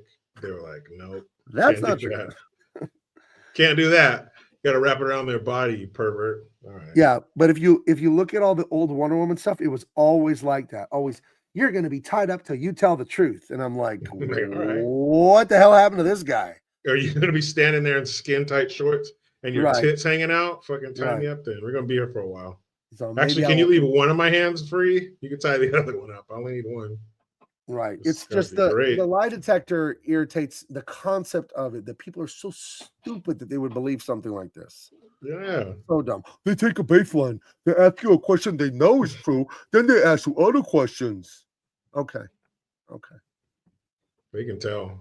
She's Asian. You have to believe what she says. I was disappointed she didn't have a thick Asian accent either. I will establish our base run. A base run? What? Wait, what? We're gonna make a pizza run? I'll take a pepperoni. No. So, anyways, base run. Steven Seagal, being the Dwight Schrute that he is, they ask him, "Sir, I'm going to ask him a few baseline questions. Say yes to both. Say, yeah. Is your name Jack Cole?" He's all, "Yes." "Have you ever climbed Mount Everest?" He's all, "Yes." And then it's like true on the machine, and she looks at the captain like, "Oh shit!" Oh, we did climb Mount Everest. Everything this guy does is the most amazing shit ever. This guy is cool. Did you jack off when you got to the top of Mount Everest? Yes. Whoa, he's cool and a pervert. This guy's awesome. So, anyways, this part's pretty cool in the bathroom. He beats the lie detector, and then we get the classic scene. The chief's mad at him. Your fingerprints at the scene. You shot the guy in the church. He stops the lie detector session because the chief or whatever, the captain, he starts asking him questions. Like he butts in and starts asking him, well, "What about these murders?" He's like, "Fuck this," and he gets up, takes the shit off, and fucking tosses it. And then he catches him in the bathroom. Right. Which is, why don't you wait till he comes out? But yeah. Or no, he was already in the bathroom. Well, the chief comes in the bathroom to take a piss. Right. And then the chief's like, "Hey," but then the chief's like kind of nice to him. He's like, "Hey, listen, they're gonna investigate you for a while, so I gotta suspend you for a little bit." He's like not all furious now. So I'm gonna need your badge and your ID. And Seagal's like, "Which one of those urinals did you just pee in?" And then he throws his own wallet with his badge and ID into the urinal to own the chief. No, the chief was kind of a dick. Because he goes, "I'm going to need your badge and your gun. You're going to have to tell us where you are. And don't go anywhere because IA is coming for you, Internal Affairs." But IA is coming for you. Wallet in the urinal. That's his wallet. That he's going to get back eventually. Yeah, he threw it in the piss. I'll get a new one. But he wanted the captain to touch his piss. You're busting out the most cliche. Look at this. The press is going to have a field day with this. Yeah. You got the mayor breathing down my neck. No, man, he's like, "Look, we'll fucking compromise. You hand me your wallet with your badge in it, and I'll touch your dick." I'm like, all right, deal. Just want to get my dick on your hand. There you go. Deal. Sorry. So yeah, somebody has to. I guess you think that captain is going to fish that out of there? I wouldn't throw my wallet into the urinal or my badge holder wallet thing, whatever it is. I'm not doing that. Steven Seagal is. Touch my piss, Captain. He don't give a heck. That's what he. I don't give a HE double hockey sticks. So now that he's suspended, he's going to have to go rogue like cops always do, right? But he's breaking the law anyway. He's assaulting people. He's murdering people. Slices people's necks with a fucking credit card. Beating the shit out of people in restaurants. He don't care. Michael Coulter says this movie looks like it'd go good with ghost pepper beef jerky and a Budweiser beer. That's very specific. I don't drink alcohol, but the ghost pepper jerky sounds very good. I'm a jerky aficionado. So love me. My wife, who's not a 6'8" Samoan gal, makes delicious homemade beef jerky. Delicious. Delicious. So anyway, he goes back to his ex-wife's house to look at the murder scene, right? It's one of the murder scenes. Could be his ex-wife. I don't know. He goes to one of the murder scenes. That's the fucking Russian lady with the titties. Oh, right. Okay. He goes to look for clues at the Tits McGee. And you know what's there in the foreground is what's in all video games. Do you know what happens if you shoot that barrel, Jericho, the red one? It blows up and It kills blows the dog. up. That's how you eliminate a crowd of bad guys in a video game. Love it. So yeah, But not the dog though. We don't want the dog to get right. Doggy move. He goes into the Russian lady who cut out her fake boob and she had bone cancer from radioactive material. Goes into her abandoned now house. Sonia Roslov goes into her house, finds used airplane ticket on the ground, paid for. Used condom. Right. Paid for by the billionaire guy. And he's like, huh. Oh, no, Gabe. Don't you dare. Don't you skip over this delicious morsel of fucking stupid. What? So he gets in a stupid ass fight with what's the guy's Devil's right hand man? His name is Donald, I think. Donald. What a badass name. This is my henchman, Donald. This is Herman. This is Milo, my henchman. This is Bartholomew, my henchman. So he fucking gets Emo, I want you to wipe them out. Yeah, Ezra, get him.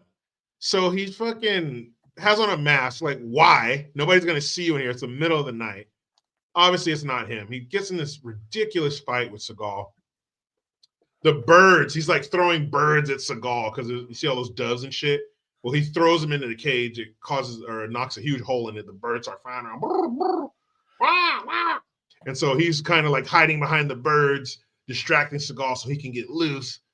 And he runs away, and Seagal goes to run after him, and he steps on glass because they just tore the place apart, right? Fighting. Right. So instead of just stepping on the glass and keep walking like most people would do, he crunches on the glass and looks down. Looks down, finds a plane ticket that was paid for by who? Devereaux Industries. Right. He's behind it all. So that is $2,650 for that plane ticket. Wow. 96. He flew first class. Damn. That's first class with a little caviar with the ivory spoon. Man. So yeah, it's so dumb. Like he would actually look down and, what are the chances of him stepping on that piece of glass? Like, fucking stop. And wouldn't he expect there to be glass everywhere? They just got in a huge fight and destroyed everything. So yeah, so now Steven Seagal's putting it together. This translator lady who was murdered, she worked for Devereaux. So what's going on here? Why would the family man killer who randomly kills families kill this lady? What's her connection to all this? We're putting it together slowly. This very slowly horrible piece of shit movie. We're putting it together. Donald goes back, tells Devereaux, hey, I got into a fight with so-and-so. We don't know what he knows, blah, blah, blah. It's not going well. For some reason, Keenan Ivory Wayans is at a theater watching Casablanca crying. At the part where Humphrey Bogart got the Dear John letter that she could never see him again. Don't judge. Blames it on his allergies. Steven Seagal then wipes his tears and makes fun of him. So that was just stupid. Mm-hmm. And Brian Cox and Devereaux talk. The CIA spook handler, the big boss CIA guy, and Devereaux. They're fucking. So then you find out that the CIA guy and the Devereaux guy are working together. And what they're doing is not even interesting. It's bringing after the wall fell, right? The wall in Berlin and the Soviet Union fell. There's a lot of weapons to be sold on the black market, and that's what he's bringing in here. Some radioactive shit or guns or bombs or all of it. I don't know. That's what Devereaux's doing, selling them to the Russian mob to make money. So there you go. That's the big reveal. It's just them at the house. So he invited him over to go swim together. And then he's telling him, this is where he explains how he got the name Glimmer Man. And he's like, we had him working for us in Vietnam. I recruited him for the special project, and his job was to get rid of the enemy, if you know what I mean. He's like, well, what exactly did he do? And he has this, almost like a Southern gentleman. So I do declare.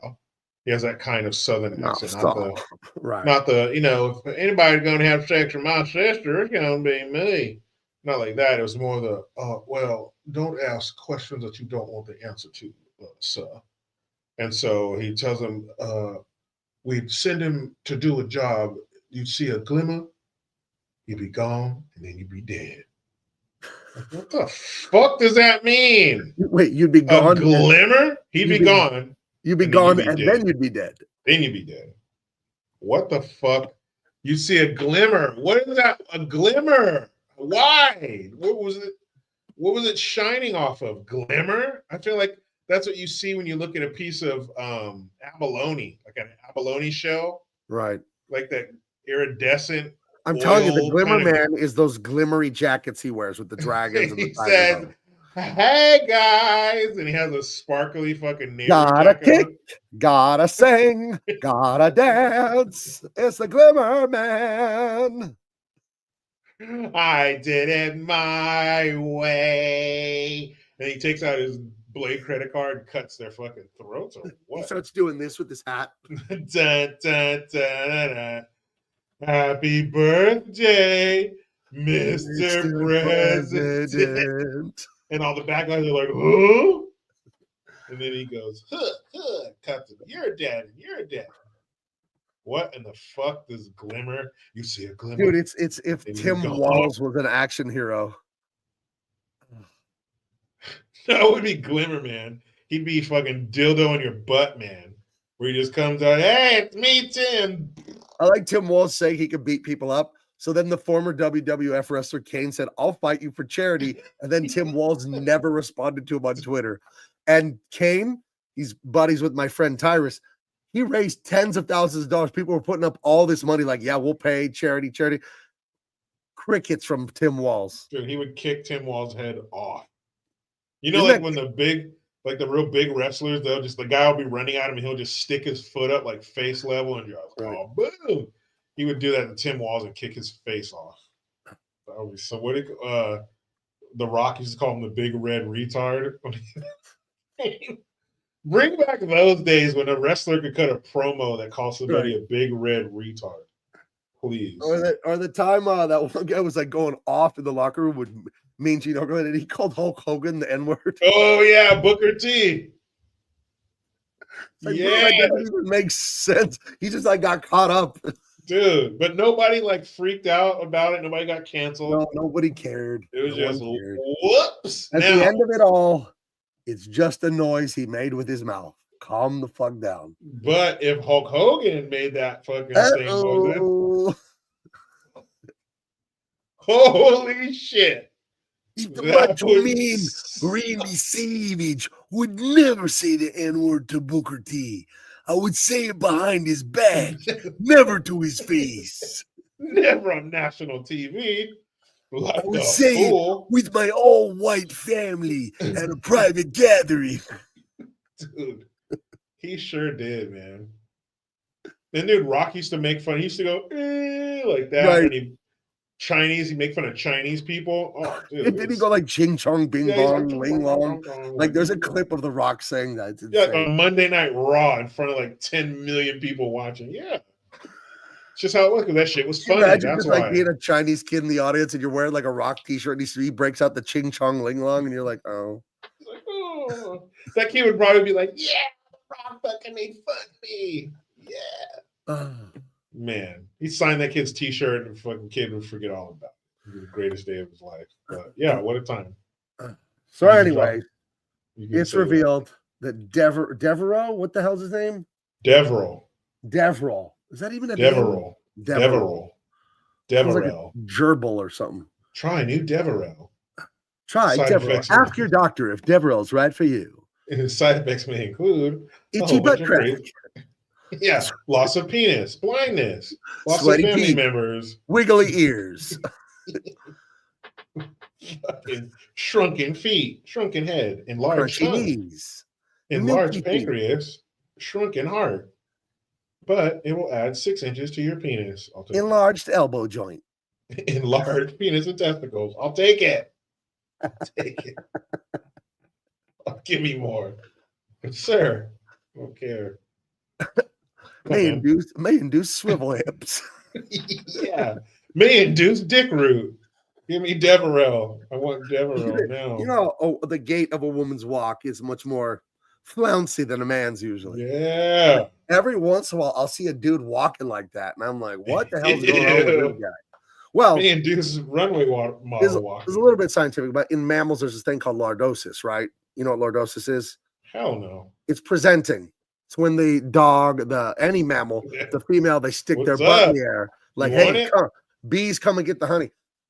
when women are in their cycle and they're very at their most fertile, they actually have a more pronounced like wiggle to their hip. I'm not even making that up. Yeah, I'm gonna start Butt watching. sticking out more and hips like, and it's there to like get your attention.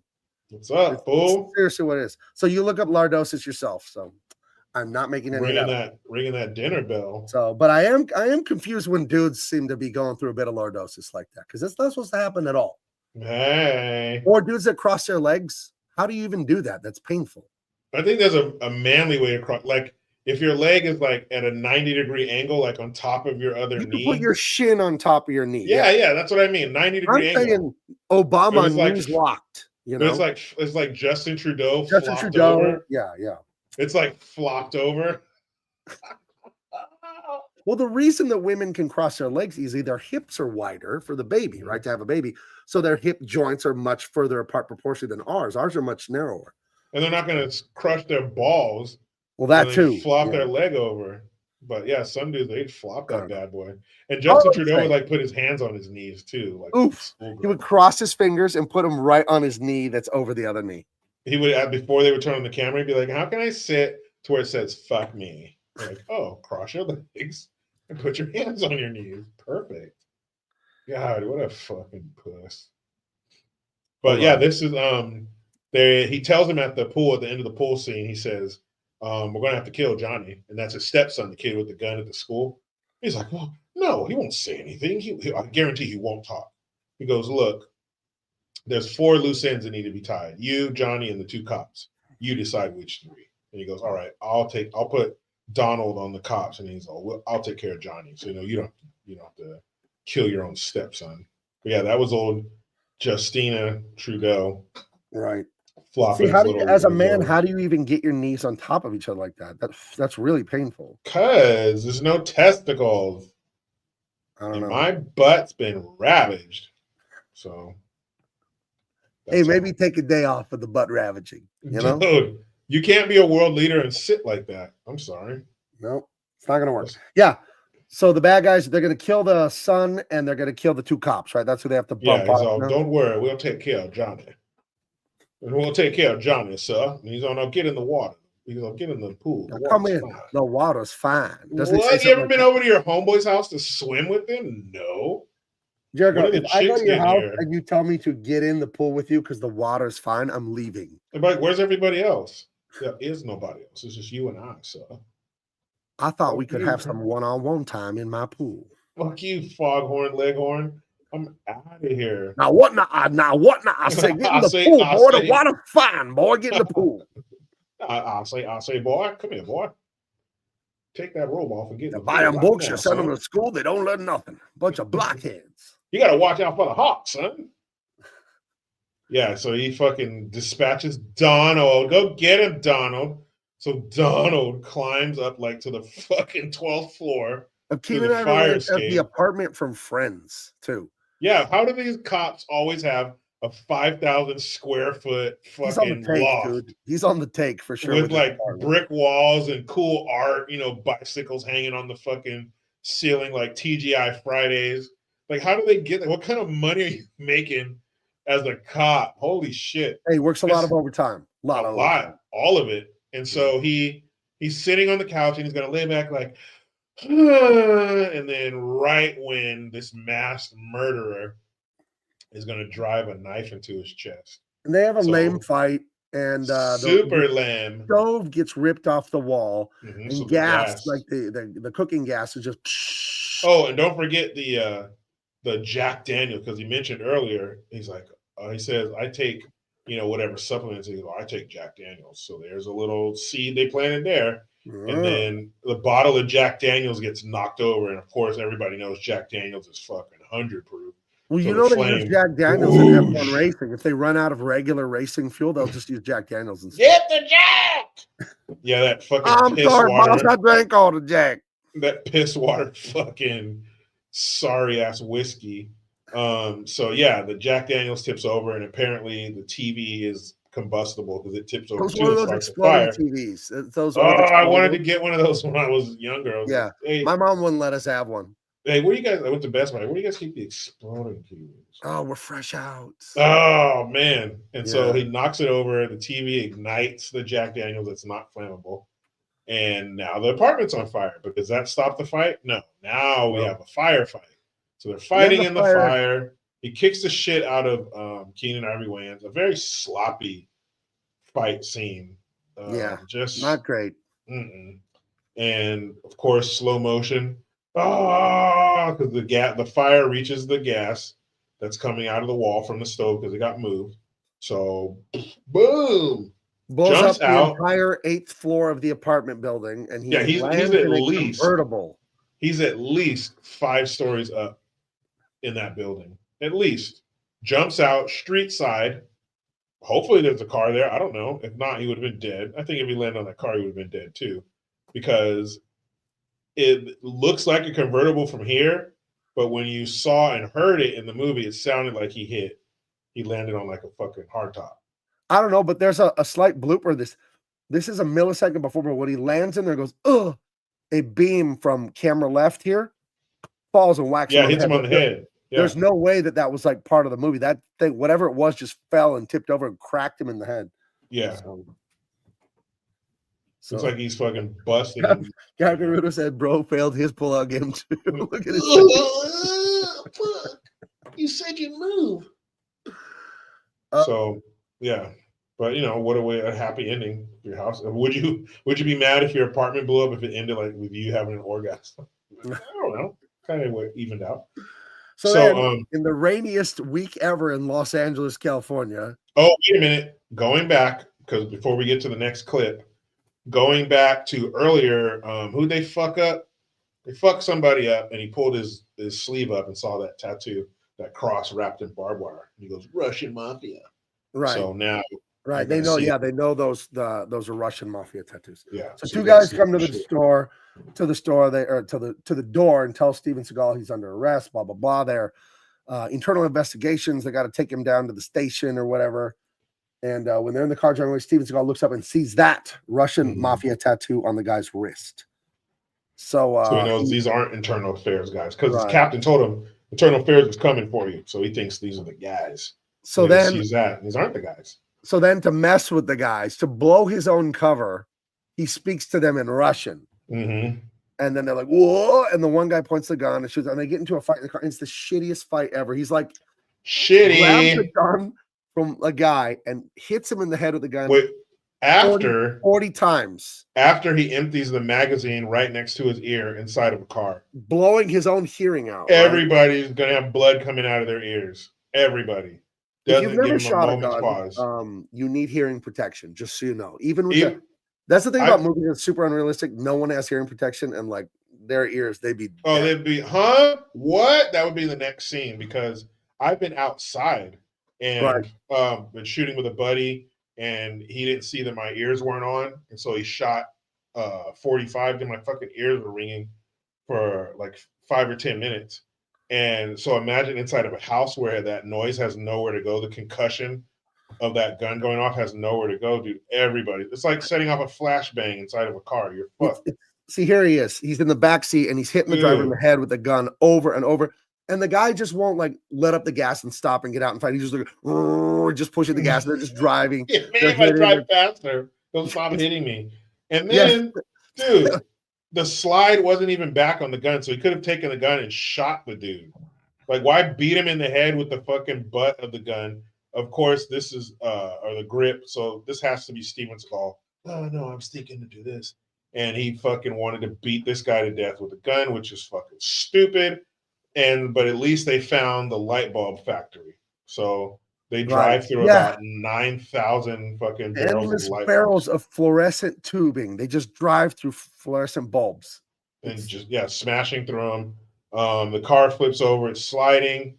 He sees the big fuel truck, because, of course, everybody knows when you get down by the docks, all the fuel trucks are parked across they're parked blocking the road. That's how they keep people from driving through. That's how they let you know, hey, you've gone too far. Your police chase you got going on has gone too far, buddy. So he slides out. This could have been a cool stunt, sliding out of the back window. Hold on. I will turn this car around. And we will not explode, mister. You hear me? Yes, man. And so, yeah, he slides out of the back window as the car is sliding on the roof, and it hits the fuel truck, Slides of into the course. fuel truck. So Kaboom! And he gets out of the way just in time, just like Keenan Ivory Wayans did in the last scene. yeah, they both just escaped inferno explosions. Very nice. Joker, have you ever lit an M1000 in a tunnel? Oh, dude, I imagine that's like headache level. That would be, yeah, that would, you wouldn't, Jericho would have little hearing aids now Yeah. if he did that. Until we hear that shit for the I'm rest of the glad I day. have really good hearing. Like I've tested it with the high pitch frequency. I can hear like very, very good, above average for my age. But I'm glad I do, because when I was in high school, I was a punk rocker, and I would go to those insane concerts, and your ears would be ringing like the next day at school. Your ears would be like, Yeah. Thank goodness I didn't get any permanent hearing damage. Yeah, your mom's like, "Don't you hear me calling you for dinner?" Yeah. What, mom? Have you been to like many rock concerts or anything, Jericho? Not rock concerts, but I've been to a lot of concerts. Oh yeah, because so like, loud. What have you been to, like hip hop shows or something? Or Well, quite the assumption there. But well, you worked at the hip hop radio station, didn't you? Oh, hip hop and R&B. You worked you worked at the urban station. That was urban. Rap, hip hop, just fucking Mexican concerts. Well, wait, do rap concerts get loud like a rock concert? Because that's weird. Yeah, they got huge speakers. That's so weird though. Loud To have rap all cranked up, I don't know. It doesn't make any sense to me. It happens. It sounds great. Oh. But I've been to quite a few different types of concerts. Yeah, man, it could give you some problems, especially if the closer you are to the stage. Man, those speakers are just fucking bumping. But so never been to a concert, really? Oh, I used to go to crummy little punk rock shows. You guys don't even know. When I was senior in high school, I had a full head of blonde hair, bleached it myself. I went to Sally Beauty Supply and bought the hair bleach, just made a big mess of glue, and then rubbed it on and washed it out about half an hour later and had bleached blonde hair. Yeah, Sally's, that's the shit. I was like, we have those up here too. So Seagal, if you haven't got enough of people barely getting out of the way as huge explosions go off, here you go. So they go back to Campbell's apartment. Powdered deer penis joke, dude. Enough. Like, I just got one. He's like, there's a whole case of it over there. Yeah, they're looking at his destroyed apartment. He's lost all of his worldly belongings, but Steven Seagal finds a crate of the powdered deer penis from the Chinese holistic medicine shop. Mm-hmm. But he's just quipping though the whole time, literally walking through the ashes of his life. Just funny. It's just one bottle. There's a whole case over there. And hey man, this is my life. He's like, can I buy those CDs from you? And dude, it's just so fucking corny and dumb. Antonio says, Gabe with blonde hair, gay. Just kidding. I'm gonna grab my yearbook. It's in the living room on my bookcase. I'm gonna grab my yearbook and show you the senior picture of blonde hair. I'll be right back in 30 seconds, Jericho. Please describe more of this masterpiece. Yeah. So they go to I'll be right back. They find the address there was a bunch of phone calls made to the psychiatrist, which is the guy who was married to Steven Seagal's ex-wife. The guy got executed in his bed. They see that there were a bunch of phone calls made from this number to his office, and they go in there and they the guy in the last scene, the old man at the door holding the drink, they bang on the door, he opens the door and they go, police, and they have their guns in his fucking face, like a foot away from his face. Again, fucking A. Is this how policing was in the 90s? Jeez, man. So they just have their guns in this dude's face, and he's pretty nonchalant. He's like, it's not my number. It's my daughter's number. And so he invites him in. That's his daughter. That's the girl from the school. She's the girlfriend of the kid, Johnny, who took the classroom hostage. And they're like, oh, do you think that his stepdad would hurt him? He's like, I don't know, but Johnny said that he had to be really careful around his stepdad or he'd get mad. So you said you don't know, but then you just answered the question in detail. And so they're putting more and more pieces together. They figure since he is going to hurt Johnny, they better go get his ass. Where the fuck is Johnny? Johnny's at this, I don't know, monastery or some shit, Catholic school or wherever. They were hiding. No, where was he? At the hospital. That's where he was. And so they go and they're going to take Johnny somewhere else. And Johnny is like in this little area and they have the curtains pulled around him. And so the bad guys come to kill him. They draw the curtain back. Steven Seagal and Keenan Ivory Wayans are already in there with Johnny. They pull the curtain back and Steven Seagal just boom, with a 45 shoots this dude 6 inches from his face. I mean, just caves this dude's fucking face in. The carnage, the level of fucking carnage that a 45 with hollow points in it would do to somebody's cranium from 6 inches away is just fucking catastrophic. Damn. That's me. That's me in the center of that one senior year. Oh, senior year. Yeah, this is the fall of 1995. So you graduated in 96? I graduated in 96. So that's me with the bleach blonde hair. And that's my buddy Chris behind me, the blonde guy, my elbows in his face. And we would go to a lot of punk shows. So it's really fun. Yeah, you graduated the same year this shit came out. Right. Look at Shit, Antonio sees he's wow, super gay. So I take that back. It's now super gay. In my driver's license, I have dark purple hair back when I was 18. No. But you gotta understand, when I did this in 1995, like nobody did this kind of shit, dude. You guys have you youngins, people didn't shave their heads until the 90s. If you had a shaved head in the 80s, you were like a skinhead or a mental patient, dude. Yeah, or you had fucking lice or cancer. Right. You're like all this out, like piercings and tattoos, all this stuff that's de rigueur, as they say in French, that's like totally normal. It was out there, dude. I had this bleach blonde hair. People were looking at me like I was nuts. But I don't know. I was just into it, man. It was fun. I would go to these little punk rock shows. I mean, when I was in high school, Blink, everyone knows Blink 182, right? They were a local band when I was in high school. Like the Tom DeLonge, the guitarist, he went to my high school for a minute when he got kicked out of Poway High, which is our rival high school, just like 3 miles from my high school. And he went to my high school. I went to church with him. So like the punk rock scene here was huge. Like, I don't know, Unwritten Laws from here and all those Southern California bands like Offspring and just a ton of it's from here. So we'd go to shows all the time. There was a club called Soma, and Blink would play there, and they were called Blink. See, I call them Blink. See, if you went to high school with these people and all that, you call them Blink because that was their name. But then when they got really famous, it turns out there was an English band or an Irish band called Blink already. So that's why they added the 182. So they became Blink 182. But originally they were just called Blink. But yeah, that was Tony says you were a giant. Yes, I'm 6'4" now, but when I graduated high school, I was like 6'2". I was huge. To be fair though, the Indian fella next to me, Ashram, he was very short, like 5'1" or 5'2" or something like that. He's a little guy. Yeah. So I don't know where any of these people are now, except for Chris. I see Chris at Comic-Con once in a while. The blonde guy behind me, I see him at Comic-Con. So, but yeah, those were the days. Those were the days. Those were the days. He fucking domes this guy in front of everybody, in front of this kid. So there goes some of your innocence. Some of your innocence splattered all over you, kid. Right. See somebody blow this dude's face off. It's weird that he talks about spirituality and never being violent. And he's slashing throats, shooting people in the face, cutting breast implants out. He's a lunatic in this movie. Crazy fucker, man. And then he just beats that lie detector like it's nothing. He's fucking insane, dude. This guy's nuts. But that from 1911 is clean. Yeah, that is I take that for sure. Yeah, I need to get me one.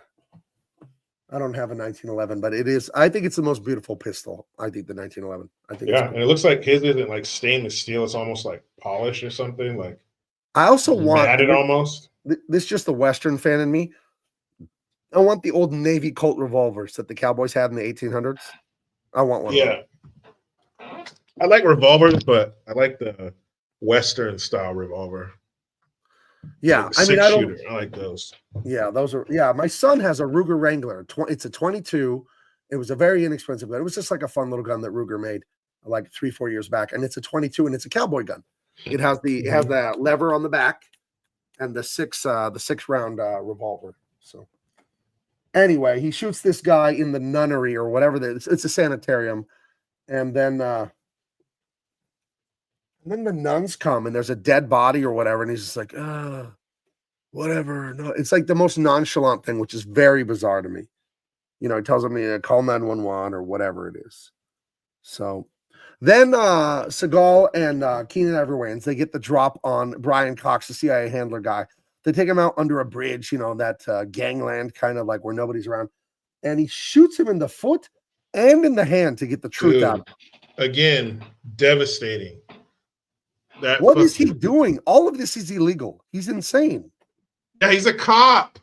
Well, this guy's a CIA guy. He's got big connections. But as a cop, you can't fucking do that to get information from people. I just did. And he's killed like 5 or 6 people. Like, you be under investigation. You couldn't be out here blowing fucking people away. This movie, dude. You're the family man killer, you fucking psycho. Right. It's like there's due process. You can just arrest this guy and then take him to court. You don't have to shoot him in the foot, shoot him in the head, but they get the info they need. They find out what they need, and it's a big showdown, and they're going to meet at this stupid hotel. Right? Is that the next part? Yeah. This is it. Mercifully, we're nearing the end. So the bad guys are meeting at the hotel. They're going to meet. And what the assassin, Donald, who works for the billionaire guy, doesn't know is that the billionaire guy also wants the assassin killed. He wants everyone, all the loose ends tied off so no one can find out what he's been up to. And they make their way over to this hotel where the final showdown is going to be. And oh my God, this is so bad. Keenan Ivory Wayans and Steven Seagal are waiting. They knew from shooting Brian Cox in the hand, they found out about this meeting at the hotel, right? So they're going over there. And the guy at the front desk, when he sees all the mobsters come in, he makes a phone call. When Steven Seagal and Keenan Ivory Wayans hear the phone ring, they're hiding in a different part of the hotel. They know to go up to, the 5th floor, whatever. Go up to where the bad guys are having their meeting. All the bad guys go into the meeting room with the billionaire, and all these bad guys work for the billionaire guy. And then the guy in the suspenders that's Donald. He's the one who's been wearing the black mask and beating everyone up and blowing up buildings. And he's the thug. He's the muscle for the billionaire guy. He goes in the room and says, hey, billionaire boss, I found out you wanted to whack me next. So guess what? I'm going to whack you first. So they have like a weird standoff in there, and they're pointing guns at each other and talking. Steven Seagal and Keenan Ivory Wayans, they're going to go in the room. He fucking shoots his boss. Look at that. Like just below the heart, right? Yeah. So that's going to be right through the spleen, right through the stomach, right through the stomach. That's terrible. Solar plexus. It's taking all kinds of shit with it. Yeah. It's going to be bad. Then Seagal and Damon Wayans come in. There's a crazy, stupid shootout. Everyone's they started. They started it because they're outside in the hallway. They're saying, "Oh, should we go in?" Seagal's like, "Should we go in?" And he's like, "No, man," because he just told him, "Hey, relax. Don't just go in there guns a-blazing. The old cows, they'd stay up on the hill and they'd walk down and get all the cows instead of running down there and getting one young grasshopper." And all that. She's like, "You just told me, the old cows." He's like, we need to stay, the old bulls, we need to stay here. Let's see how it plays out. We don't know how many guys are in there. Let's see what happens. It's like, "Oh, you just want to wait till they shoot each other?" He's like, "Yeah," which would have happened. They're all got their guns drawn. Eventually someone's going to shoot. They would have shot and killed each other, and they would have walked into another room full of dead bodies. But no, Seagal goes, "Well," he's like, "Yeah, I'm crazy like that. I don't even listen to myself." Boom! He kicks the door open. "Hey, put your fucking guns down!" Everybody's, hey, stop! Hey. Like, what the fuck? And then boom, Donald starts shooting, and then this huge fucking gun battle ensues. What's the gun there? What's that gun? That's the Uzi. There you go. Or Mac 10. Fully automatic 9mm. That is heavy duty. That magazine's gone in 2 seconds. That is, but the fact that the barrel on that thing is so short, it's so inaccurate. Like, what is that gun for? You're gonna have so much recoil from the automatic. 30 rounds a second, something insane. You're gonna empty the mag in 2 seconds, and you're gonna miss everything because it's the gun's shaking there like it's having a seizure. I mean, the way he's holding it, if you had one hand on top to kind of like hold it down, you could be accurate with it, but like you said, the magazine's empty in 2 seconds. I don't see the point of this weapon. I never have. It's cool. Just for looks. It's awesome. Should he be holding it sideways? That does increase the lethality. That would definitely. And it was the mid-90s. So we are a prime sideways gun in the mid-90s. We are prime side. We are right in the beginning of that sideways gun shit. But I'm sure it was fun to shoot those magazines like that fast. That's always fun. I saw an Uzi. That's all it is. At the gun store on Industrial Avenue in Vegas. What's the name of that? I go to a range there. It's right by the Smoke and Barbecue. I can't remember. It's a gun store on Industrial Ave in Vegas, and they had a Uzi in the case there. Because in Nevada, a lot more weapons are legal than they are here. So, Antonio says he can't hold it sideways because he's not that dark. Oh, wow. This is true. And Racetown. We're here. This is true. Raceville. We just arrived. Raceville. Population U. Population U, dickhead. I'm not saying I don't like them. I just don't want to be around them, you know? Not my daughter. So he fucking oh shit. Dude, they start this gunfight. The police, the two people in there, law enforcement, who are supposed to fucking what about the upside down gun trend? Good luck. Oh my goodness. Good luck. When I did some gun training locally, some professional training at a range, and one thing that I thought was going to be really hard was shooting with my offhand because I never did it. It was part of the requirements for what I was doing. So much easier than I thought.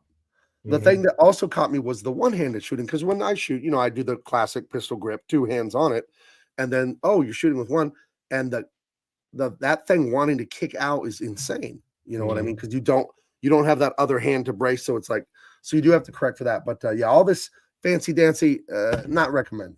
No, not recommended. Keep it simple, stupid. Yeah. So anyway, we get a lame ass gunfight. Seagal does a look at great this. reload. I love this. So Seagal's hiding in like the kitchenette area. I think there's a refrigerator behind him because he's got to be near the snacks. He's got to be near some cupcakes or whatever. You know, because we all know what happens to Steven Seagal's belly later. Sorry, man. My throat got dry from all this talking. Hold on. He's got a pistol, 10, 17 rounds, whatever. He runs out. Instead of pushing the button and just dropping the mag, he lifts it high, sticking his hand up out of the cover for some unknown reason, and like shakes the mag out and then puts a new mag in. I don't know. It's like, hey, everyone, I'm hiding back here. Yeah, why does he stick his fucking hand up? Stick my gun in the air so you can see it behind the counter. Yeah, why is he sticking his hand up in the line of fire? That's so dumb. I mean, does it look cool? I guess. And I understand him, like, jerking the gun up because I guess that's going to cause the magazine to fall out faster. But why stick your hand up and take a fucking round in your finger? That's just dumb. Mags come out pretty easy. And you can just flick it to the side, right? To get it out of there faster. Flick it to the side, bring it back, and reload it. But don't stick your hand up in fucking air. What a dumbass. Yeah, it's like a flashy move. Heather says her grandpa told her if she married a black man, he would throw rocks at my house. Now, Heather, it's fucked up. I gotta ask about the grammar here. Leaves something ambiguous. Would the black man throw rocks at your house, or would your grandfather throw rocks? Who is the he? He would throw rocks at my house. One of them would. We'll see. Is the house glass? There you go. Captain River says he's trying to load it with incoming bullets. Trying to get it lined up. Dude, that's a good way to start. And you get shot in your fucking knuckle, you idiot. God, that was dumb. But this is lost in a sea of dumb. And then what's his name? Valtrex? Isn't that like herpes medicine? What's this guy's name? Deverell. Deverell. Ask your doctor about Deverell if you suffer from swivel hips. If you take Deverell and have an erection for more than 4 hours, contact a physician.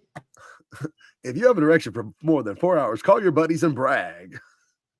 If you have an erection lasting for more than 4 hours, show everyone you can. So Deverex, he gets it right between the old noggin there. So that's the end of him.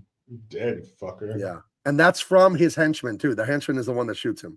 Yeah. So not cool anymore. And then then in the shootout with Seagal, he does the old grab a dead body of a friend to absorb the bullets that the other person shoot. Again, I'm not giving any legal advice or medical advice. This doesn't work though. Bullets will go through the first person and the second person. Yep. Just so you know. They were just shooting the body. They were just shooting the guy, even as he's dropping him. Right. The bullets just kept hitting him. None of them got close. That's one of the fakest things in movies that always takes me out of it is when they grab the bad guy's body in front of them and it like that would go right through the guy and kill the other guy. Like, what are we talking about? Easily. So but that is of all the things that don't make sense in this movie, this is nowhere near the top. Mm-mm. This is down in the valley. Yeah, and there's kids playing in the hallway. They're playing guns in the hallway, and Keenan Everwayans almost shoots them. They turn on, bang, bang, and he turns, and they have these, fucking neon green squirt guns. Drop your guns. They drop them. Where do you live? Around the corner. Get your ass around the corner. And that other kid, you can see him laughing when he tells him. And then he says something like, "All right, it's like a Sesame Street parade out here. What's next? Big Bird's going to jump out?" He tells him, he goes, go home too, little Whoopi Goldberg, because the kid has like braids. And he goes, shit, it's like a showdown on Sesame Street around here. What's Big Bird's going to pop out next? And this is, by the way, comedic genius, and I mean that, Keenan Ivory Wayans. Yep. What is going on with him in this movie? Because he is a hilarious dude. Not this time. I don't know. They didn't let him. I feel like Seagal rewrote all his jokes. Yeah, I feel like he had to say him this way. Because I don't know, man. I hope that's what happened. I hope there was a gun in his head, so to speak. Oof. So as Keenan Ivory Wayans is wandering around the halls looking for Donald, because Donald has gotten away when he used his buddy's body, he got away from Seagal and Keenan Ivory Wayans, who split up to go look for him. Mm-hmm. Keenan Ivory Wayans almost shoots little Whoopi Goldberg and the other kid. Then when he turns and looks, Donald's there and blasts Keenan. Keenan goes flying out the window, but he wings him in the shoulder, as one does. Mm-hmm. Oh, here it is. Captain Hulu got to the bottom of it. Can't be funnier than me in my movie. It's in the contract. Yeah, read the fine print, dog. There you go. Yeah, I guess that must have been something, because I shudder to think that he's this unfunny. So took one in the arm. Now he's hanging 10 stories. Hopefully he can find a convertible to land on. With one arm, though. Yeah. He's holding Keenan Ivory Wayans 6'3", 250, and he's just holding on with one arm. Cole! Hoping that Cole is anywhere where he can hear him, because if he's inside the building sweeping for fucking Donald, he's not going to find him. But Cole happens to be on the roof.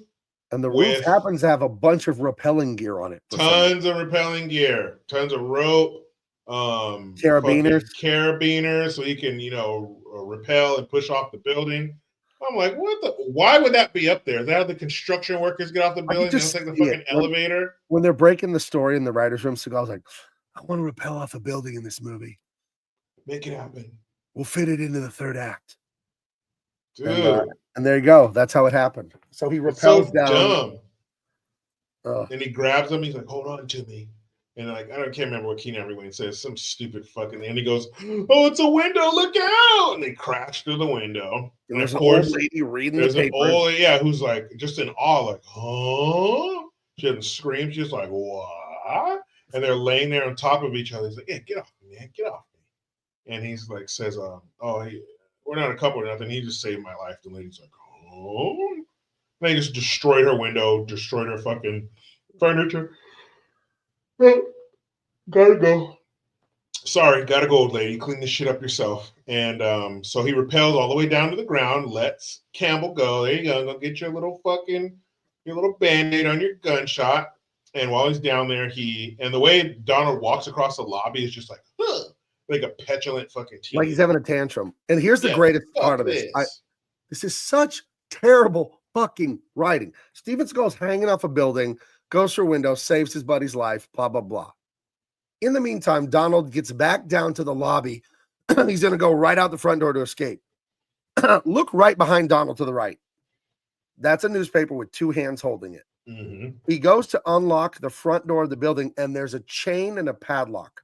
Mm-hmm. So from here, in under 30 seconds, a minute, Steven Seagal locks the front door with the chain and padlock and then sits and reads the paper like he's Garfield in a comedy strip.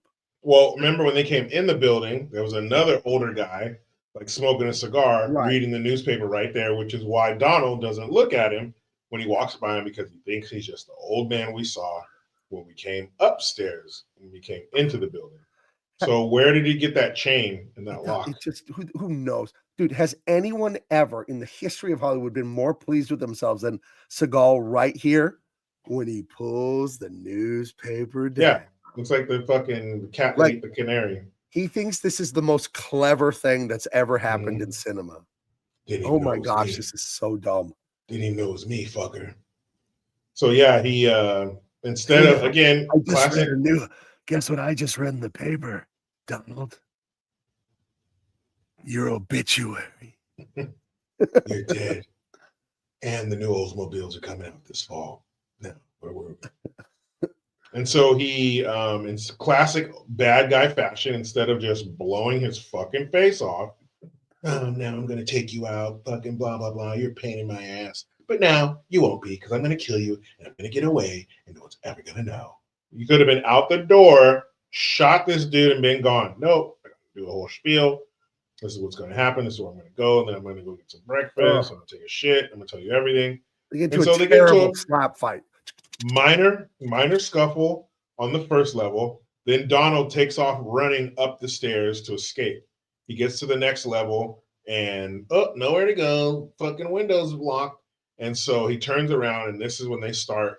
So this is when they show the same sequence of kicks 4 times. The same kick. They cut it in 4 times. And Steven Seagal keeps going like this, like doing a block like this. Is that all you got?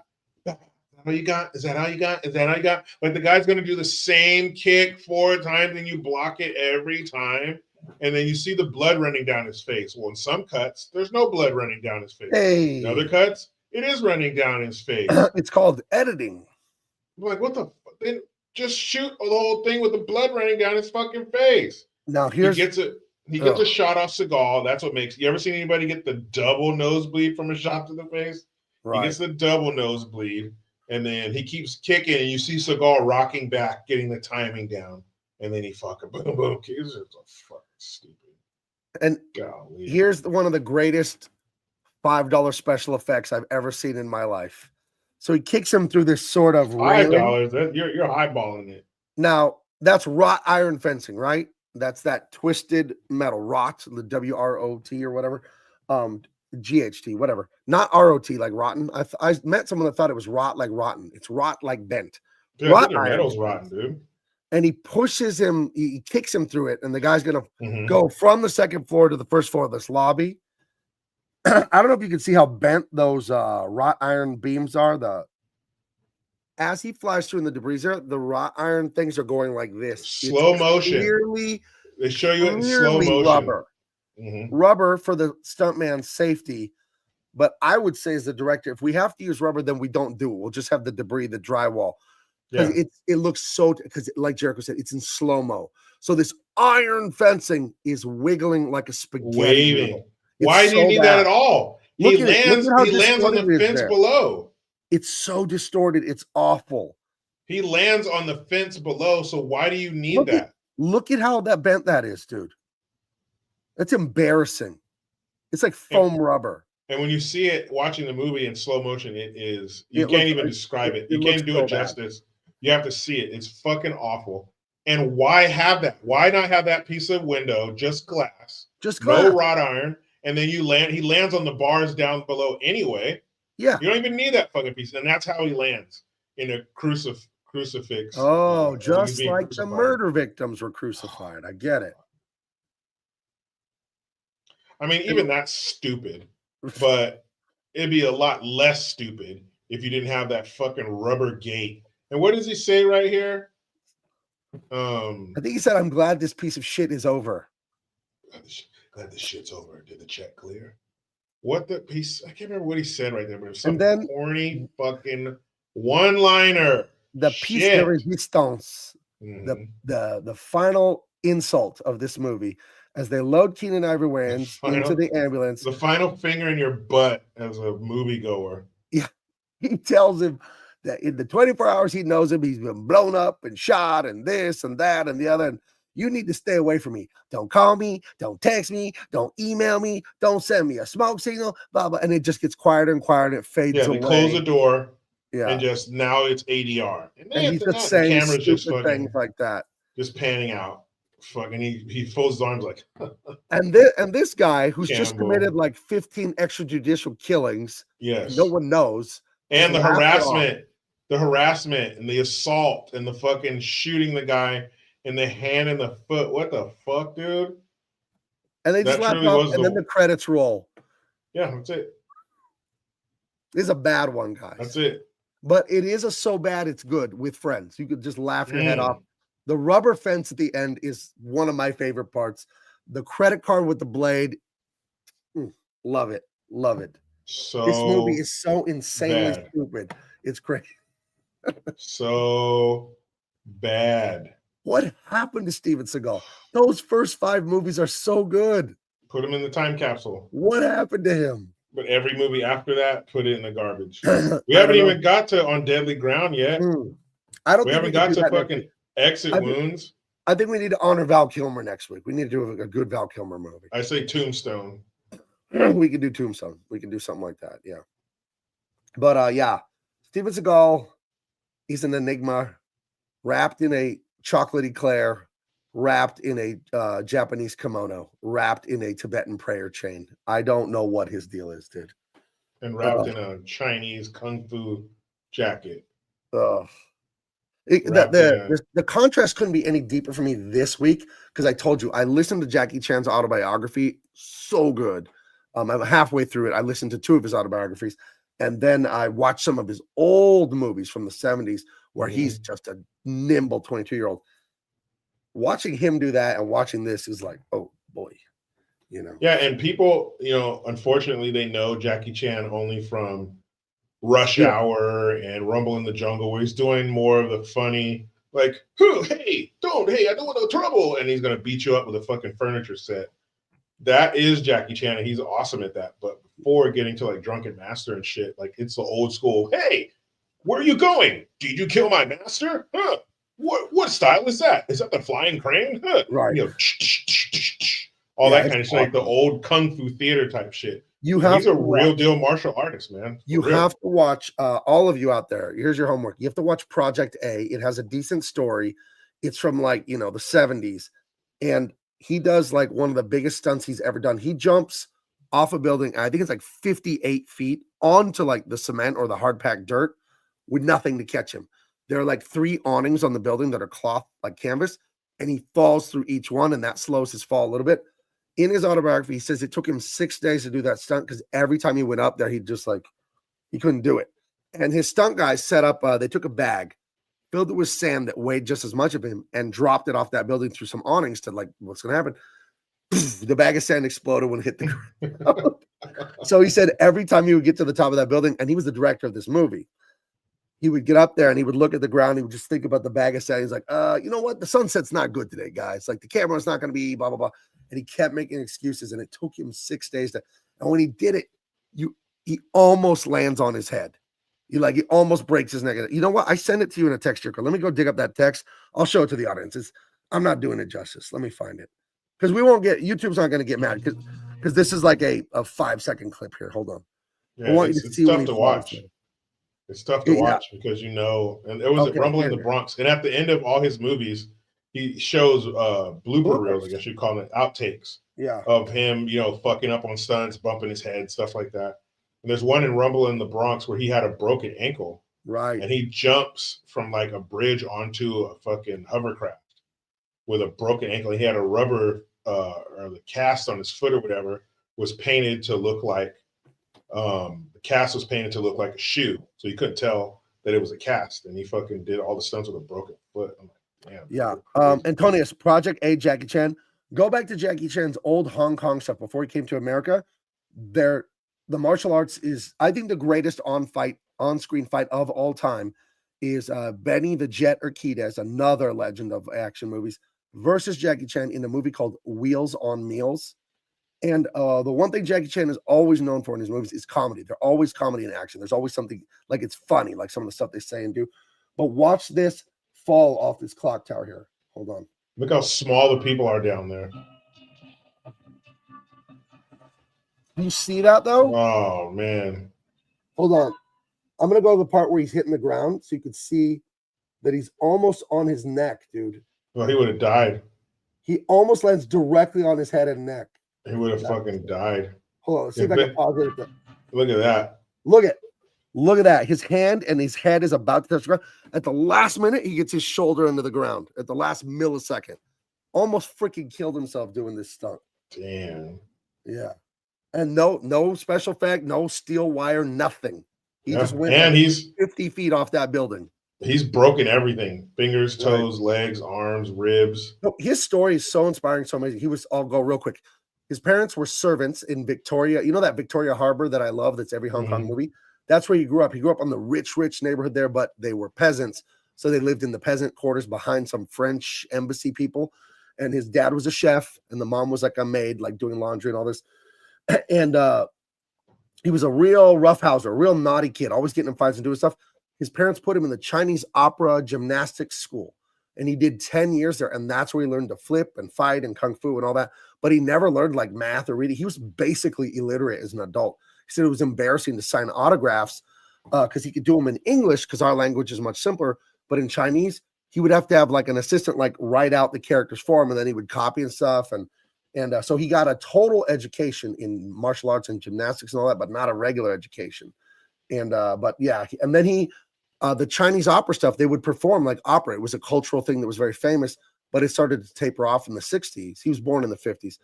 And then his buddies, to make ends meet, they would go down to the Shaw Brothers, which was like the biggest movie studio in Hong Kong back in the 60s, all the way back to like the 20s.